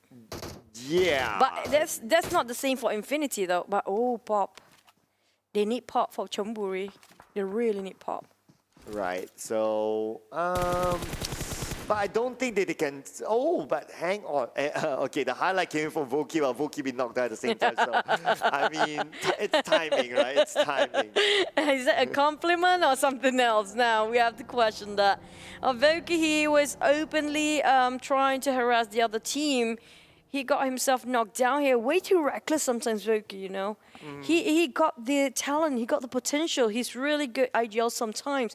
But when he gets over his head, when he wants way too much, he kind of make reckless moves that make it hard for the team to keep up. Yeah, so that's the thing, right? Like sometimes when we see the way he leads the team, sometimes he gets emotions in the way that they start to make wrong decisions. We have seen that before this. So Voki is that kind of player. Sometimes he's a very good player, no doubt about that. We can see him in multiple roles. He's very talented, but it's just sometimes that he gets a little bit into the youth. Yeah. Too much youth. Too much youth. That he goes like, oh, I want to go for everything. But no, it doesn't work that way, my friend. It's a bit hot-blooded, then you ask me. He's really eager way too much for more elimination. But Pop, luckily, he got revived back by his teammate. He almost shredded his helmet here. He need a replacement. And the rest of Chonburi, they've been too careful. Sometimes being too careful can be counterproductive for the teams that's really good in team fight, honestly. But when it comes to Jasper, he's not as cautious as he used to be. He's a bit more under the highlight. But here comes a replay. So Pawn is actually getting... Oh, was it a headshot? Yeah, so it's 2 times on to... It would have been 14. Yeah, with a mini 14, right? And mini 14's recoil is actually pretty bad. Like, it's quite big, and the fact that they can land those shots, tap, they got it. It's always very good. But Xavier, losing another one. But to another wildcard team, which is Yangon Galacticos. Pretty decent performance from Yangon Galacticos today. Yeah, I'm happy. I'm really happy about the progress because we really want this coming up from the wildcard. Voki here with the DP28. He got revived finally, but no more highlight for him. But he got knocked down twice now. Now, this is too much. This is what we talked about him before. Now he cost his own life here. He knows for the fact that he got knocked out almost at the same position before, but why would he do the same thing again? Yeah, that's quite questionable. So not too sure. But if only we can get some interviews in, right? Then maybe you can get some explanation. What was he thinking? Yeah, I don't know. That's a little bit difficult to explain. He knows for the fact that he got knocked down there with such a distance. It means that these guys must be lurking over this area for quite some time. It might still be there. Now, MSC, MS Chonburi trying to shut down on 4 rivals movement, making sure they stay indoors while we only have EVOS Reborn here coming out, going into one small compound. I'm not sure if they want to camp here, maybe just for a bit, and then they're just going to move now. This is not worthwhile to be here because anybody can just attack you in every angle way possible, but it's not a bad place either because how you can get yourself this compound and such a wide angle they can work with, but it's not really... Where would the circle be now? Did we see the second circle yet? I think the circle still has some Stalber. It's like someone... Is it north? Yeah, a little bit. Like, but not fully north. Are you sure? Oh, well, we can wait for it to show up again. No, it might be in up north here because based on how much of a distance these guys have to go, most of them are moving north instead of all other directions. So it might just be all north all the way and you got your circle. All right, okay, so let's just wait for it again. No, look at it. This is at the Medusa intersection. So the northern side is really covered with the circle right now. Well, I wouldn't say fully north, but there's still... Slightly. Slightly, yeah. I mean, if we can confirm with the map that's going to be shown to us soon, once this circle closes. But I think it might be a Yasnaya possibly because it's one of the most attracted to it. It's a circle, even Rosehawk at this point. But here comes the TG13. Still hovering around 4 rivals. And they are going for 3-way fight here for these 3 teams. Been there some time. They are wasting a lot of their magazines down there. And they don't have a lot of loot to build on if they keep on going. Yeah, so there you go. So it's not all the way north, but... It still comprises Stalber, so... Okay, fine, yes. You do want to the Stalber circle. Oh, now... Well, that's a separate discussion, right? But nevertheless, now it's no longer a discussion. It goes down now to Yasnaya, so yeah. It's in the outer side of Yasnaya, which is the open area. That's really hard shift, coming up from up north, down south all the way. That's really very confusing for the players. They just went up north and now they have to shift back to down south. Boy, oh boy, it's really, really a headache for these guys. Now, Pop, he hasn't replaced his helmet yet. It's been there for some time, almost shredded. I think that's why I question if they want to commit that fight for such a long time. But Bigetron RA Aliens and Eagle Esports, now, these two teams, when it comes to firepower, they're both almost equally matched. Yeah, yes, definitely. But the thing about Eagles, I don't know. I feel that they still don't have the X factor. Like, we see them in game, but if we were to describe like what's their play style, what's their performance like, it's kind of hard to tell. What do you think?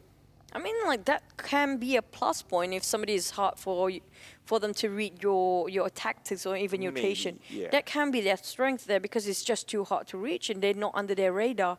But on the side of GD now, GD, when it comes to position, they always got it. When it comes to shooting, they sometimes missed a lot. I don't know. GD is like you're there, but you're not there.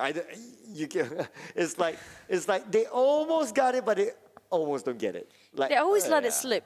Yeah, exactly right. Like even like Sata just now, like he could have finished off Luxi straight up. But if you go for the flank on the left, he would have finished off Luxi. Kacang Susu would have died through the zone. He would have gotten the chicken dinner. But again, it's the same story all over again for GD. It's like they are too hesitant about themselves and not having enough confidence. And the fact they are actually a very powerful team haven't shown us enough to prove us that they can be fearsome. They're just tactical-wise, they are remarkable. But other than that, we want more. Back to FaZe. I'm waiting for him to shoot somebody, but it didn't happen. But yeah. Now, Vampires. If only they are awake, but I think we need to wait for nighttime falls and maybe for tomorrow, after they got a good night's sleep or maybe a good day's sleep after this, they will perform way better. They're a bit of a late bloomer. They didn't play as aggressive as they were before, so maybe tomorrow, today's a warm-up game for them. Hopefully it's that case, because if they keep performing like this in Super Weekend, I hate to say it, they're not going to go up there. Yeah, everyone found the exorcism ritual. Why is it exorcism? Against the vampires. You cannot exercise on vampire. You can't? No. I don't know. How many vampires have you slayed so far? I did splash them with holy water. Oh, okay. So, but they Alright, did that's good cry. enough. They cried, that's it. They just cried, yeah. How do vampires cry? Oh, wow. Okay. I will not request you to do that again. Thank you for that. That's very embarrassing. For once. That's so embarrassing. Okay, I did mention about Yasnaya Circle. So I think all the players kind of have the idea it's going to be Yasnaya, which part of Yasnaya, because they need to find that particular dot right now. Team Secret are trying to force FaZe not to get in here and stay in the blue. Can they knock one down? Corpai. Oh, they even got themselves a little tree. Oh, perfect. That end's gonna finish up very clean execution coming up from iShot. Can you get the second one to Tony K? Tony K is still alive, but hang on. Oh, Batoy gets Corpai. So there you have Inventors will be taking over the zone, and we can see that the Eagles get one for themselves. Eagles. They got only one knockdown. Can they get it and translate into one elimination points? Because sometimes they fail to do so. It's right across them. There's no way they're going to whiff that one, right? And back to Parajin, making sure he got the back line covers. And kind of a paranoid for him to whether to go which side. He's a bit confused right now, going around in circles, making sure they can get themselves into the zone as well. But the good thing is that FaZe Clan, although they lost 2, they managed to get themselves to the circle, so that's pretty okay for them. But let's see the next circle, will it still favor FaZe Clan or not? MS Chonburi, what a nice spot to be in. This house outside of Yasnaya, this is great. This can actually block those who actually want to come out of Yasnaya later on. But let's see which route will they use. And there are a few teams actually close by each other inside Yasnaya. So if the circle moves away, you can see a lot of bloodshed. Oh, but if the circle is actually here, they don't even have to move because it's so unpredictable. But back to GD, we mentioned them quite a couple of times, but look at that Smiker, he found them. He's cooking way too long for the net, a bit too late for the toss, but still chugged out a lot of Shrap's HP, half of it chugged down. And now Stone pretty much know that he's on top of the rooftop. So they're going to focus a bit more on top of there, but how to land the vision is quite hard at this angle. But the two Indonesians, BTR versus EVOS, they are fighting against each other, and Lysak is down by Luxy. So that's two knockdowns on the side of EVOS, it seems, and can't wait to see what happens here. But this house on Mansion, this is a regular checkpoint for Axis RedONE. Tamio, what? Wait a second, what just happened? YG versus YG, apparently. That's going to be a bit of accident there.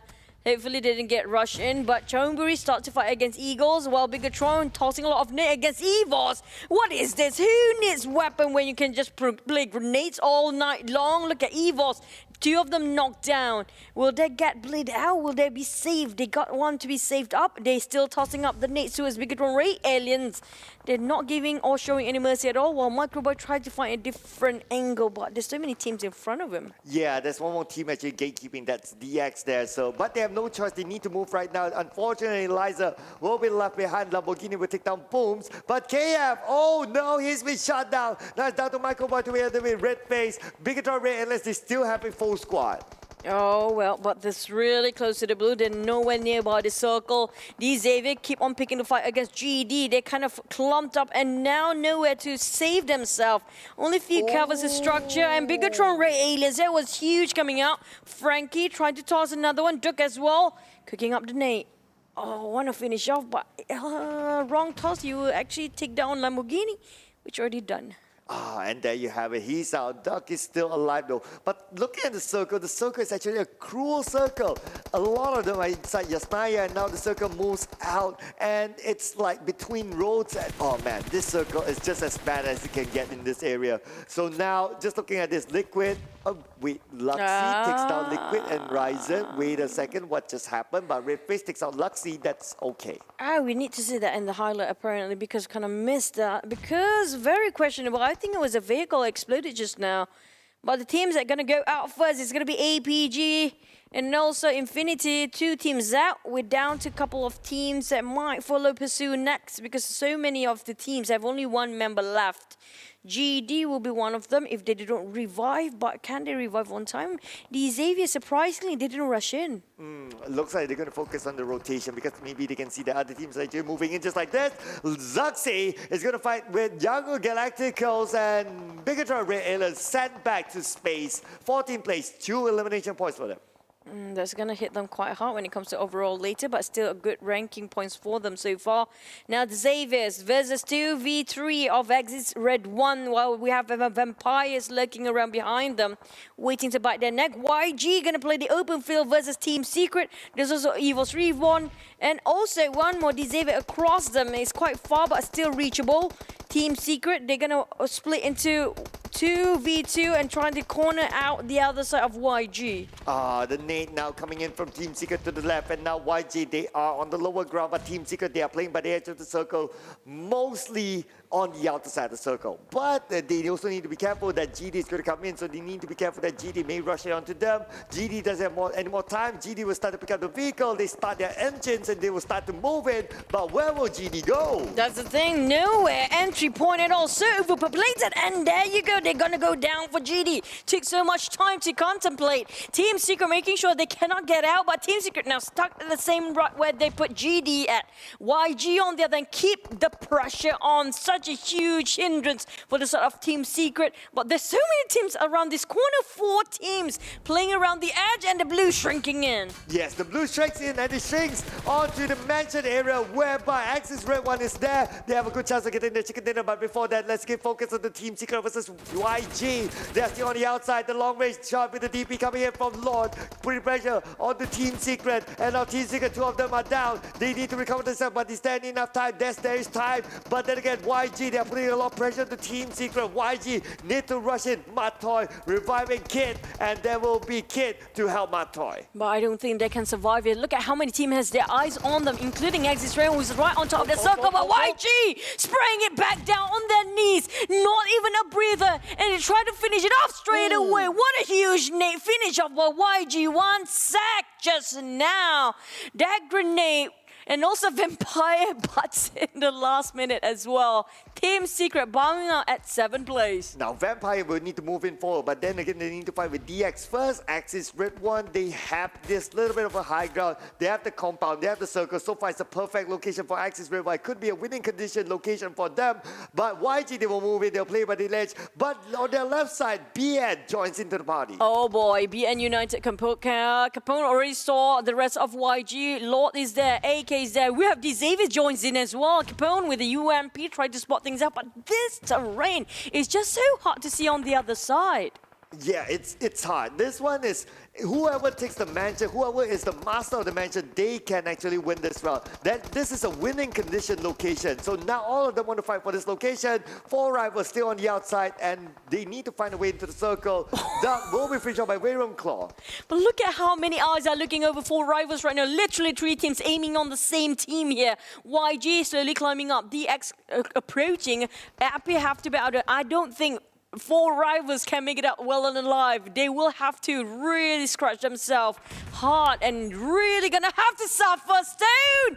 That's a huge grenade just now. Eliminate entirely him. And 4 rivals, I mentioned it's Vampires have their eyes on him. Axis have their eyes on him. Literally all the teams on top of this hill are eyeing for 4 rivals. Oh yes, 4 rivals because they're out in the open, so it's going to be farming onto them. Bamburu, the last man standing, he is out in the open, and the zone will close in. There's no place else for him to go. And now just look at this mansion house. This is the winning condition location. Everyone wants a piece of this. Unfortunately, Axis RedONE, they don't have enough manpower. They cannot stop people from coming in. Because of those actually on top of that mansion, way too much focus on 4 rivals. They forgot that behind you will be people lurking in. Now Stone cooking up the nade, but he couldn't have enough time. And YG, AK Southwest moves. Fluke is trying to toss the nade, but it's just being interrupted all over again. They got 1 knockdown. What those actually on top of the hill? Untouched! God! Stone and BNU Whitecat. And there you have it. So Yangon Galacticos out at 4th place. Now we're down to 3 more teams. It's going to be BN United, the Vampires, and Axis RedONE. Who's going to get this chicken dinner? My cup will be picked up by Foundry, so it's going to be a 4v4v3 scenario. And who will get this chicken dinner? It's going to be a standoff between these 3 teams. Now, Kacang Susu, you cannot play the healing game anymore. You got only 1 first aid, and the rest of the team are quite inside of the compound. They don't have a clue what's outside. They don't have the eyes to see what's going on the outskirts. Now, BN United, on the other hand, they do have the higher ground. They do see everything that's happening. Vampires start to fight, and Axis the one kind of cornered. If only they start to fight between BN United, then Axis might have to stand a chance. They got this compound first, but they got fight by 2 angles. My God, that's gonna hurt to be Axis. Oh, that's a close one there. Whitecat knows exactly that Axis is there. Now, we're waiting for the next circle. The next circle will determine. Now, I think everyone will just chill, try to get enough information, as much information as they can. 8th circle will tell who might be the chicken dinner winners. Imagine Vampires getting it. Usually, the circle will be favoring the ones not getting any building. So chances are Vampires, they want to stay outdoors. They got themselves playing along the terrain, and Axis kind of stuck between BN United and Vampires. They cannot even move at this point. Oh yeah, they can't. I think it's now a lockdown between the 3 teams. So, and plus all these reasons, they got the best position so far that they can get. So there's no other areas that they can play. If Vampires, they move up, they'll be gunned down. So they might as well play by the ledge. So that's why we'll wait till the 8th circle until we will see who is forced to move. No, it's a stalemate for those actually having themselves the building, but Vampires really want to flush them out. Forcing oh my God, Stone again got himself the perfect angle of that Molotov. Oh, okay. So that's a great Molotov there. So now Axis only 2 Vampires. This could be their opening to take over this compound.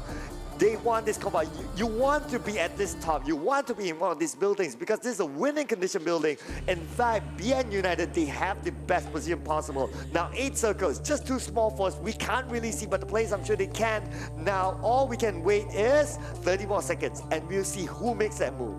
I have a bad feeling for those actually inside of a building, but none of them is jumping. Vampires try to scout things out about these 2 teams. 4v4v2 now. Axis slowly losing man. This is not a good news at all.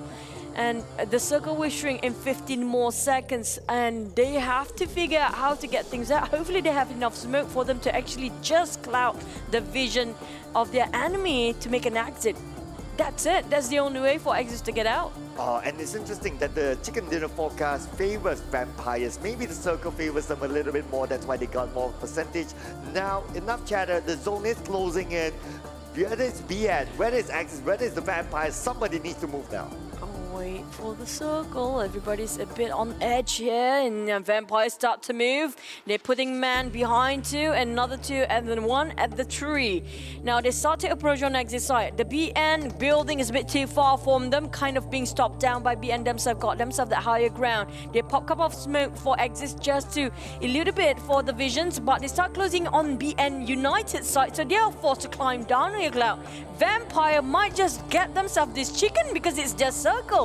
Yes, it is possible right now. Looks like BN, don't have the circle, so they need to go through Axis Red 1 first. And if they don't go through Axis Red 1 will be the backstabber, so they must reach on Axis Red 1. That time, vampires can take advantage of the situation. The gunfire starting, let's go! Oh, vampires reaching out, squeezing into Axis, and same goes BN United. Who gets who first? We'll see who first. Oh boy, it's really close for Axis. They're hugging the walls. It's kind of hard. They're really leaning on it, and still trying to find. They got BN United across.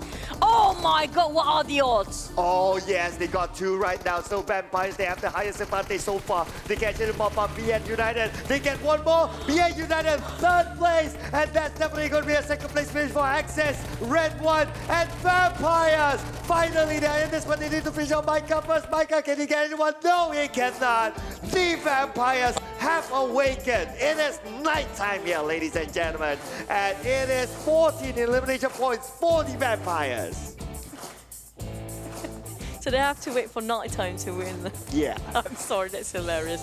With the total of 14 elimination points, that's a huge number. And they are late bloomers. It took them quite some time to actually warm up. After 4 matches, 4 rounds today, finally they make themselves something that we think that they are back in the league in the Super Weekend. Their first chicken dinner in the Super Weekend, also such a huge elimination number. But just now, was it really them or was it the circle? This is them. This is them, I think, because they were smart enough to wait at the ledge, like not going too aggressively into Axis, because if they go into Axis first, then BN United could be the third party.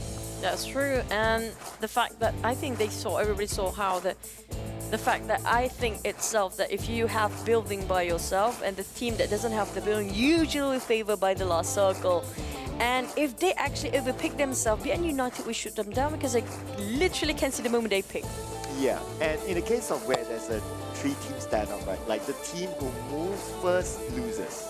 So who moves first just now? It was BN United. Was it really? I thought it was Vampire because they're trying to close into the place where Axis were. So when it was a total stalemate, right? BN was forced to move because of the zone, and that's where they got third place. So yeah, that's normally how it was. Most of the time you see the team that moves first will lose. But the thing is, BN United, they came from the back door of Axis Red 1 compound. Correct. If they directly came down from where they were at before, just directly going into the back line or even in the entrance door, maybe it's a different story because they got shot down straight from the other end by the Vampires. Yeah, then maybe, at least maybe they could have gotten second place because they could have wiped out Axis Red 1 first. But maybe they don't have enough information like how many people is in that house. Or how many people per team, possibly. Maybe as well. So it could just be that. So they took that, okay, let's go for the flank, but it didn't work out for them. But if it was me as well, I would just say, okay, let's just open the door. How many that's in there? We just take them out. If we go at third place, at least we can get 1 elimination point. So it's still something. It's still something. Because the moment they open the door, at the same time, Vampires just now, we're going to see in the highlight in a bit, they're being knocked down straight because Axis just cleared the way for the Vampires to shoot straight to the back line where the BN United was standing. Correct. I mean, like, instead of going towards the back line of Axis, might as well go to the front door. Yeah, and one of them even went onto the rooftop, which, yeah, I can see what he's trying to do. He's trying to go up there, get information onto the other side, but things just happen too fast. So by the time everything happens, he's the last one, and there's not much point of trying to get more information by the time. But we're gonna have to see. There's so many highlights that we kind of didn't see the fights before. So there has been a lot going on for the other side of the map. So here comes the Vampire. They came in latest into the circle. They still managed to survive to the end. They're getting a lot of kills. But 4i was really unfortunate. It came in so late. Yeah. All eyes on them. Yeah, I mean, it was about timing. And if they had a vehicle, they could have drive to the ledge, and that would have maybe secured them a better placement. But yeah, they didn't have a vehicle at that time. Oh, this is the moment I was talking about. Why did they go through the back door instead of going straight on the right side of the building itself? Because the Vampire is coming up from the back, they're going in the back. So definitely they're going to shoot each other like this. So instead, like BN coming up from this side, it's going to be different. Yeah. Because they can see Axis first instead of looking straight into Vampires just now. Yeah, so they kind of, yeah, I agree with you that maybe they should have like just go at one direction. Yeah, but because they kind of like split us, one person went up and then they tried to open up the flanks. I mean, if you're like 1v1 team, then maybe it's okay. Yeah. But because you have Axis in the middle, yeah. So you might as well just, okay, we try to take one more team out rather than try to do the fancy stuff. And the worst part is they open the door at the same time, and Axis is just, you guys are welcome. Yeah, please like, fight, hello, please duel. Welcome, welcome. This is the door. You two fight, Yeah, and go we're ahead. happy to take second place. Yeah, well, we are happy to stay in the corner Yeah, and like- not doing anything. Just you do your thing. Shoot. Because Axis will be happy with the second place. Right? Definitely, that's a huge bump for their opponents later. Yeah. And also, I feel bad for 4i. It was every single time, if that's the most unfortunate event, it's gonna be them again. It's of all the unfortunate, they are the most unfortunate of all the teams. Yeah, again, caught out, no vehicle. If they had a vehicle, maybe they could have came to the same place, but to the back, behind BN United and still hang on. Four But teams. yeah. 4 teams literally shooting at them. And that's how the Vampires get to squeeze in, because too many teams and actually focus on towards the 4i side. They are way too attractive for people to look away. Yeah, I know Count Dracula in folklore is kind of attractive. You know, he's always this handsome guy, so that's why. And I thought, like, if you actually search for Count Dracula, like the real Count Dracula, the original. Yeah, there's an actual person. He's not good looking at all, I promise. He's really creepy. Oh, okay. But this is not bad for the bats. There's the Vampires and Ravenclaw coming in as MVP, 4 elimination points, 750 damage, 27.2 team contribution, 139 longest elimination distance, and of course maximum survival time, no doubt about that. And this is what I think the fans expect out of the bats, the Vampires. Not bad. We're waiting for them to be Batman instead of the bad. Instead of that, man. Yeah. Instead of that, man, we expect them to be Batman. Like, be bad, be the bad boys. The Vampires, here you go, showing off their skills today. Finally, in the last match here, they're making themselves a bit under the spotlight. We've been waiting for this, but you have to give a look at the graph just now. It's kind of equal with the previous one. It's really a good graph. But speaking of which, finally we have a different team. So far, no same team getting themselves a chicken dinner for today. Just to recap for you guys, the first game was YG. And then we have EVOS Reborn with a huge... Was it them with the 16 elimination points? Oh no, it was the Infinity. Of course. Yeah, and that's why I was like doubtful. Like, of course it's the Infinity. Yeah. Whose pick was it? The third was the Infinity, and then fourth it was Bigetron RA Aliens, and the Vampires got themselves the last one. Just now you just witnessed that. But so far I want to know, the most elimination points that we got was like what, 16 was the most, was it? Yeah. 16 was the most. Yeah. Nothing more than that. Correct. Yeah, so far the record is 16, and it matters where the most, which is a super weekend. So that's good job there for the Infinity. Hey. But of course, I want an A, but the A is a bit cut short if you kind of think about maybe getting 16 spot like in 2 maps. So they kind of like balance back the points. So it's not a boom for them. But I think they still don't stick in the first page based on the that one match performance. But that's really crazy. Just within one match, they can turn things over for them. Literally a turning tide. But speaking of, I want to know, do you think we'll be able to see a 20 elimination points in the Super Weekend this week? Well, I think we're heading there, looking at how aggressive the teams can be. So I think there's potential for us to touch a 20 mark. Yeah. Do you think it's going to be the last day of Super Weekend week 1? Wow, why not? I think it might hit the last day. Maybe even tomorrow, but maybe the last day where everybody's a bit more desperate. Then only they push themselves a bit more. Maybe we should do a challenge, you know. What if there's a 20 chicken... 20 You do your own challenge. I'm not going to be part of it. Come on. You got to take up the challenge, right? Hey, why? I'm not obligated to. No, you got to take up the challenge. Are we taking up the challenge? We haven't even talked about what the challenge is yet. What is the challenge? Do a handstand and put it on your social media. How's that? You know what? The only thing I can think of, we were talking about the vampires love to hang upside down. They just pretend hanging upside down and they just say, hey, I did a handstand, you know. We have to ask our audience that. Do you want to see Choo Choo doing a handstand Why on me? social media? I mean, like, it's not... If you want to, put it in the comment section, and if we get enough support from you guys, 20 elimination points plus a chicken dinner from whichever team, she will do it on No, I'm not going to do anything. No, I'm not going to do it. And you know, the moves I will be doing, I'll be doing this, and then I'm just going to flip my photo. Then you get your headset. That's not up to you, that's up to our audience. So audience, put it in the comment section if you want to see that. But let's see what's our match ranking. So this is 14 elimination points, so it's 29 points for the bats. Oh boy.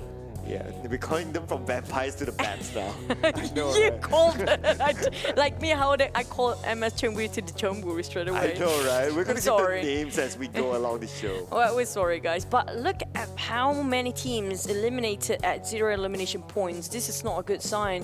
Especially Geek Fam, this is going to be troublesome for them. And FaZe is going to hurt for the overall rankings as well. They're already dropping quite a lot. But for the Vampire Esports, do you think it's enough for them to push themselves on the first page? The bats? The Vampire Esports. Okay, yeah, I think it would be because it's 29 points, so definitely first page is... But will it be a top 5? That's a bit tough. Maybe not. Maybe first page... Not enough. Top 8, maybe top 5. Because of they're not very consistent the first 4 matches, so that's kind of hurt them in terms of that. That's why we say the first match, even though it's just the first day of Super Weekend, they need to go all out. It's going to hurt like that. Even how much you push in the very last minute, it's not going to be enough for you to push yourself in one of the best up there. But here comes the average. If you look at the elimination points, I'm loving this match because how it's almost equally distributed towards 4 and 5 for the average elimination Except points. for the bats. Yeah. It's like 14 and it goes down to 5. Like the bats have been beating everyone. Yeah, they're flying today. Yeah, it's night. Yeah, that's why it's the last map, right? So it's like it's already Almost night. midnight. That's where they wake up, right? Yeah, that's where they're trying to find the victims. And do they have to really fight every single day midnight? It's a bummer for them because it's only 1 or 2 matches they can perform quite right. I know, right? By that time they'll be writing a petition to say that can we start the PMPL midnight onwards? Oh, then most of them will not be agree, especially the Sharks needs to sleep. Same goes for the Geeks, especially they are human beings as well. Yeah, they definitely. But talking about the why am I talking this so seriously? It's not even like that. well, it's fun. That's all I can say. It's all garbage, by the way, guys. But Geek Fam, but you make a good point. So Geek Fam are the boys with glasses. They are the most humane team, looks like possible. They've been sleeping today, though. Yeah, it's almost midnight. You should be sleeping now. They woke up. They woke up too early today that they slept throughout the entire day. I didn't say that. I mean, frankly speaking, this is not the Geek Fam that we know of. I agree. They're in this slumber today. They haven't waken up yet because they are at the very bottom. And today's performance is not really something they should be proud of. Yeah, they were the best performing Malaysian team during the weekday. They were also the grand final champions. They have an FMVP in Damroot. They have everything. But then again, like the entire day today is like number 16, number 15, and with this sort of performance, I think they could be at 16 spots. Not that could be, they definitely will be. I have to say out loud that definitely is a 16 spot performance here today. They don't have elimination points, they get out quite early, they didn't have any consistent points at all. And if I remember, the last team that actually got themselves at 16th place, not even hitting a double digit. So they might hit a double digit now, but it's like a huge gap in between, because I do want to know what's number 1 spot have in the bag. How many points they accumulated so far? I think there will be a shift. Earlier we saw like Bigetron and EVOS, number 1, number 2, the 2 Indonesians. But for this round we saw Bigetron 2 elimination points, kind of like somewhere in the middle. Yeah, and a bit too early as well. Yeah. Yeah, so I think that they'll be pushed down. They'll definitely be pushed down, because we saw back then, we're trying to do our predictions because we're waiting for the rankings to get out. But we do see the Chonburi kind of okay. Well, there you go. Like what you said yesterday, 2 days ago, I might as well have one big graph. Yeah, you know what? Don't bother to put all 4 Bigetron RA aliens, because just put one whole graphic of 1 Bigetron RA aliens, and the rest is all them as well. But today has been a redemption day for Bigetron. Oh, definitely. Do they really need Sanhok that much? I guess so. I mean, like, chicken dinner, why not? So if they get another chicken in Sanhok, they can turn things to the table again tomorrow. But do they really want to depend only on Sanhok, because they really need the other 2 maps as well? Oh, definitely not. Definitely not. You need more consistency. Yeah, there you go. Yeah, a little bit of a tongue twister there. But here is our total elimination. So we have DX on top when it comes to total eliminations. Another team who's redeemed themselves today. And total damage in goes to DX. Average survival time, the Chonburis, actually they've been quite consistent when it comes to surviving. They just like maintain almost all top 5 every single time, but just their firepower or their engagement in the fight's not working out that well. Yeah. So when it comes to strategy-wise, rotation and also positioning, they got it. But when it comes to getting themselves not stuck between so many teams, that's the problem these days in the Super Weekend. I think the Chonburis, they had a visit to the dentist. Why? Because maybe their teeth have been pulled out, sharks. Oh, so they just been biting them with the sharks, with the gum, so that's why nobody feels their bullet. Yeah, that's why. So so it's a grandma or grandpa shark here that we have without the tooth or the teeth. Yeah, or maybe it's baby shark. There you go. Debated.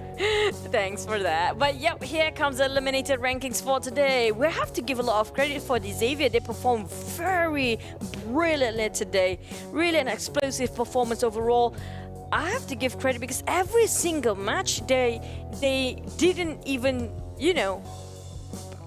perform even like average. It's like not even normal, it's always above average. Yeah, so today has been a good day for the Xavier. Definitely a redemption day for them today, and it is where it matters, right? Again, it's for the Super Weekend. You want to collect all the points as compared to the weekday, it's And other than that, let's not forget as well, Luxy had a good performance today. Voki is still being Voki. I mean, not surprising that he gets the elimination points. He's always at the forefront, and we have Appy, one of the most improved players that we've seen, at least in recent seasons. That's true. Appy. The kill stealer, I have to say. Every single time it's gonna be a steal. It's always that person. It's gonna be Appy all the way. But the rest of them with the eliminator, we still have iShot, FaZe, Venturis, Ravenclaw, Mark Toy, Lyzak, and also Logan. Now, Lyzak is a real asset for the team. I have to say that out loud because he did quite a lot of plays coming up for EVOS Reborn. For the MVP, we have Jasper, no Pop today, but Jasper, Luxy, Duke, and also Mark Toy at first place. 7 elimination points doesn't stop him from being the MVP. Of course, the highest amount of damage dealt as compared to the rest. He's the only one that touches 2,000-ish. The rest of them below 2,000. And yeah, to me, well-deserved. He is not only stats, but his brains, his skills as the team leader is one of a kind. Yep, but he's knocking quite a lot of number of players down there, but just being stolen. Maybe like one of Appy's down there as well. I know, right? And also, Appy can't make it out for the 7th place, by the way. We have Ravenclaw, KF definitely should be in this as well. We have Satar, Lamborghini, and Lysak. So Lysak, again, he's in there somewhere, but here comes the Super Weekend rankings. Wait, no, tie first and second. The only difference is going to be the chicken. Yeah, the chicken. So Bigetron RA is the tiebreaker, as we all know it, is the chicken dinner first. So same points, 48 with 4 rivals, and that puts 4 rivals in second place. But then again, it's an upgrade for them. Third place goes to Axis Red, 145 points. Fourth place, the Vampires. Wow, rising up, 44 points. And EVOS Reborn, 5th place, 43 points. The Chonburis at 6th place, 42 points. Yangon Galacticos, 7th place, 41 points. And the Eagles, 38th place, 8 points. Well, we're jumping into second page. 36 all down to the 12th place. Infinity FaZe, Team Secret, DX. And now we have GD pushed down. The moment one team push up all the way, which is going to be the Vampires, a lot of team will be pushed down instead. BNU swap up to 14th place with 27. APG S22. This is what I mentioned before. They were not even 10 points previously, and now they only got 15 points. That's like how many? 40 points? No, 30 point. Was it 30 point-ish? They have to follow up for the next day. Yeah, they definitely need more than that. And today is of course only day number 1. We still have 2 more days to go. That equals to 10 more games. But you don't want to be down there because again, you risk not playing in Super Weekend 2 or 3. People could catch up to you. You remember 2 days before I mentioned about Geek Fam, they've been playing around the edge of the circle and they need to shift their strategy because everybody can read them already. And they like to take on the north a bit to the west circle, no matter what map it is. They love to take on more towards left and northern side. Yep. And the moment they've been figured out by most of the team, you can saw how much they've been taken down one of the first few teams. They only have 5 ranking points of all the matches here today. Yeah. 5.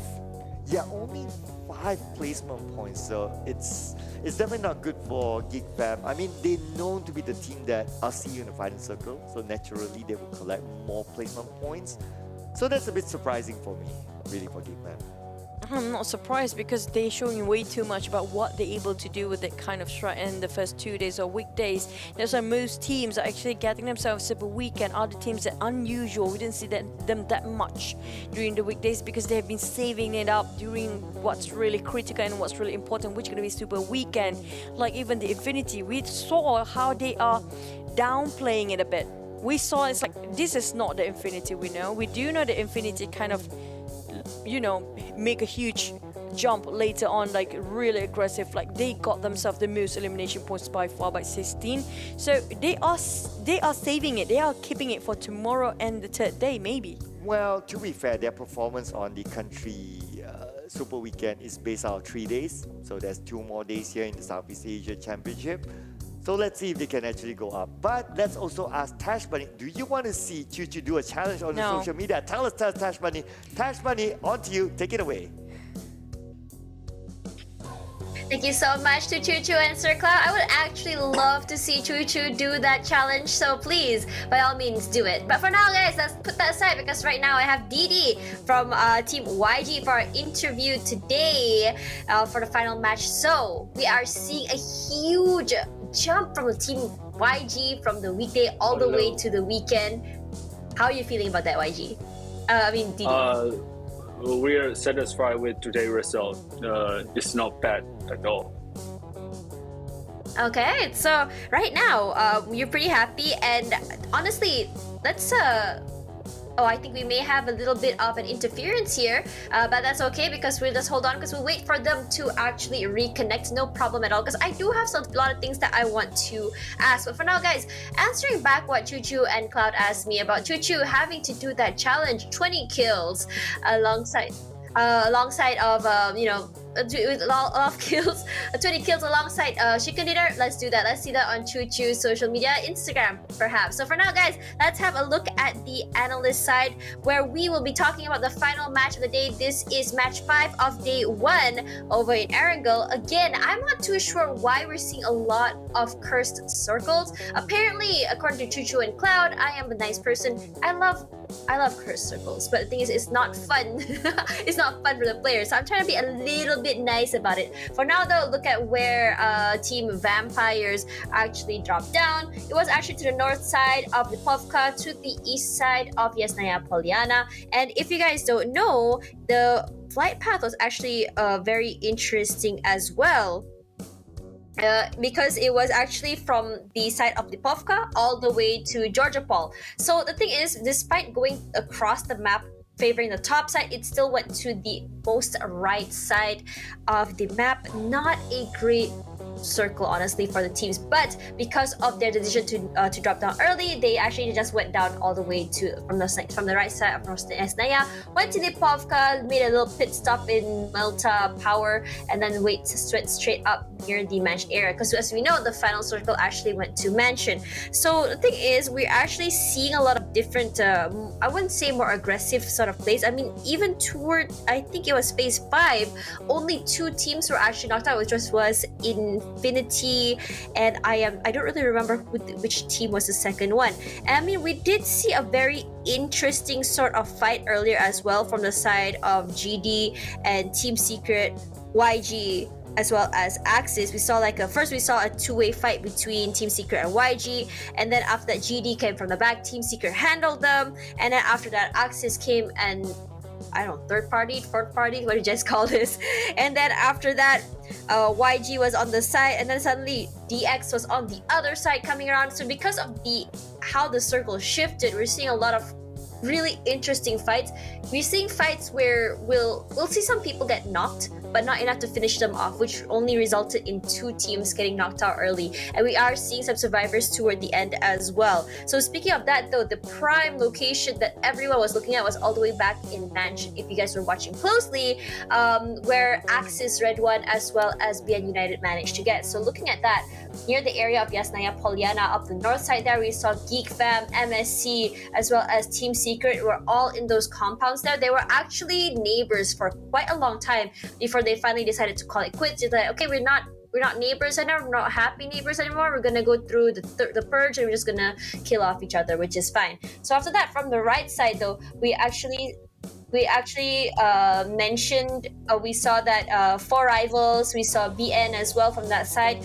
4 Rivals, I feel really, really bad for them, because 4 Rivals, honestly, in terms of survivability, 4 Rivals actually have it down pat, but in terms of positioning though, they get caught out quite a little bit, which is something that they may have to fix or figure out in the coming 2 days on what they can do to survive longer, and what can they do to make sure that their rotations don't, I think a lot of rotations will get interrupted, but what can they do to deal with those sorts of interruptions? Though if you look at over here, as the circle moved up, you see a lot of teams over on the southern side that they were just struggling to get up north. And because of the area as well, it's a very interesting area because it's a very open toward the south side, but then it was also very terraneous. And then as everyone rotated north, the circle went south, which is honestly so frustrating. Axis was like, oh my god, God bless, it went to us, and I think that was very happy for them, especially because they lost Voki quite early. Speaking of Voki though, I do notice that he loves doing those aggressive pushes, aggressive plays, but honestly, it just makes me want to say, like, is it worth it? I mean, getting knocked out early for just maybe 1 knock, or even not even getting a knock at all. Just maybe get knocked, but you wouldn't get the kill, the elimination itself. So that's also something that I think Voki needs to think about, because whenever we look at the dynamics of Team Axis, we'll always see the other 3 Axis members in the back somewhere waiting, and Voki will be the only player to move forward to actually play aggressively. But in that way, I mean, yes, we also have seen Team Secret do that sort of playstyle, but the thing is, because it is still so early, and especially because Voki is the IGL and is one of the main firepowers in the team, I actually think that losing Voki early is actually a very big loss for the team. I mean, granted, they were able to last till the end, But when you think about it, they ended the game with only, I think, 4 eliminations, which is not something that we usually see, because usually when we look at Axis back in the Malaysia-Singapore Country League, they were a lot more aggressive with a high number of kills. So this was how the dispersion happened, where the prime area over there was actually the high ground, the buildings, the compound. The only compound, the area mansion, was actually taken over by Axis. But because they didn't have 4 members to actually help out, they actually had to give away the bigger building to the side of BN United, which they just came inside. So in terms of rotations, YG actually lasted quite a while as well. When you think about it, YG came in from the east side, I believe. They were playing on the side of the train. When it looked like VPE was struggling because they didn't have any compound or any cover, but they played it really smart. What they did was they played it really safe. They know that there's someone else on the outer corner. They rotated. They knocked out YG real easily, and after that it became a 3-way sort of Mexican standoff where every single player was just too scared to move, wasn't sure where exactly to go, as the circle had been ping-ponging up, down, left, right. People can't really tell at this point.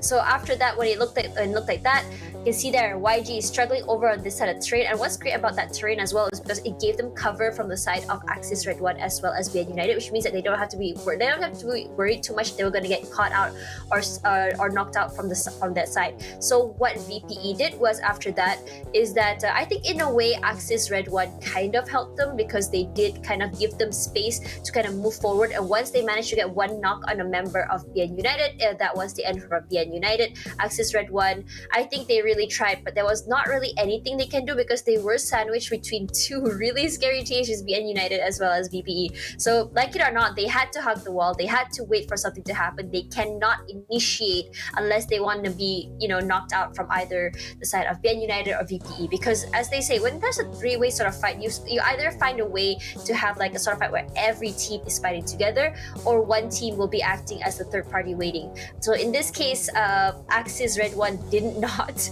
want to be the third party either. They just kind of like banking and hoping that the 2 teams would fight, and then they could be a thorn in their side. But even when it happened, I think VPE was just so fast when it comes to eliminations, to the point that Axis RedONE was just not able to do anything about it, and they had to just ended up the game like that. That was the end for them. Honestly, still great effort though from the side of Axis RedONE. Despite losing Voki so early, they were still able to survive until the end. But if you guys did look at the elimination score, 14 eliminations, I'm not wrong, to VPE, their first chicken dinner for the weekend, which is honestly really good. But when you look at the side of BN United as well as Axis, their elimination points are not really that high. And with honestly, it's a very interesting sort of moment as well, where we see like a lot of teams there. For the teams that are on the first place spot, yes, we're gonna see like a lot of eliminations, but for second and third place, surprisingly, we are seeing more of the placement race as well as getting placement points rather than elimination. So I'm not too sure why is that. I think it's because today is still Reconnaissance Day. They're trying to figure out. So yeah, we'll just have to see how this trend goes tomorrow. So for now, guys, that is all from me. Thank you guys so much for listening to my rambling. So for now, I'm gonna be passing the mic back to Choo Choo and Sir Cloud. Let's see what they have to say about the challenge made for Choo Choo. So no one's gonna get away. No. I mean, like, if you guys want to do challenge, I do want to see he shave off one is his eyebrow. He got no hair shaved off already, so that will be the challenge. We got 20. Thank our official smartphone partner Xiaomi Redmi Note 10 series. Challenge your boundaries, and our official media partner Esports Fight Club. Watch and earn exclusively with Esports Fight Club. Of course, you're still watching the PUBG Mobile Professional League Southeast Asia Championship Season 4. Brought to you by PUBG Corporation, Tencent Games, Livestream, and Quantum Studios, and also co-organized by VSPN. And nice touch using the sponsors to get away with it. We have to do the formalities. I'm just saying. Yeah, formalities aside. So yeah. Okay, if you want to do that, want me to do it, I'm like, of all the people, I don't know why me, but he can do a challenge as well. So I do want to see him with that one eyebrow. Even if he's shaded off, he have to draw one more eyebrow at the end of the day. So you have to draw a fake eyebrow. That was so funny to watch. It's gonna be like a clown thing going on. Okay, so it has to be an equal challenge, right? If I do it, you do it. You already tossed me that challenge. Then you want me a different one? Hey, no, Then that's you not toss gonna me happen. the handstand challenge. I mean, like, you easily gonna do that. I do know you a break dance boy back in the days, you know? So, eyebrow challenge? No, I can't. You can't. Yeah. So yeah, that's it for today. I think we have to wait for tomorrow for the discussion to end because it's never gonna end anytime soon. No, Tomorrow we'll we're gonna leave it to our audience. Audience put in the comment section. That's it. Yeah, done. So we'll go home and read the comments. we're wrapping up for Super Weekend first week, day number 1. We're gonna head into day number 2 tomorrow. Be sure to stay tuned with the same time, same place. See you guys tomorrow again in the PMPL South Asia League Season 4. Bye, good night.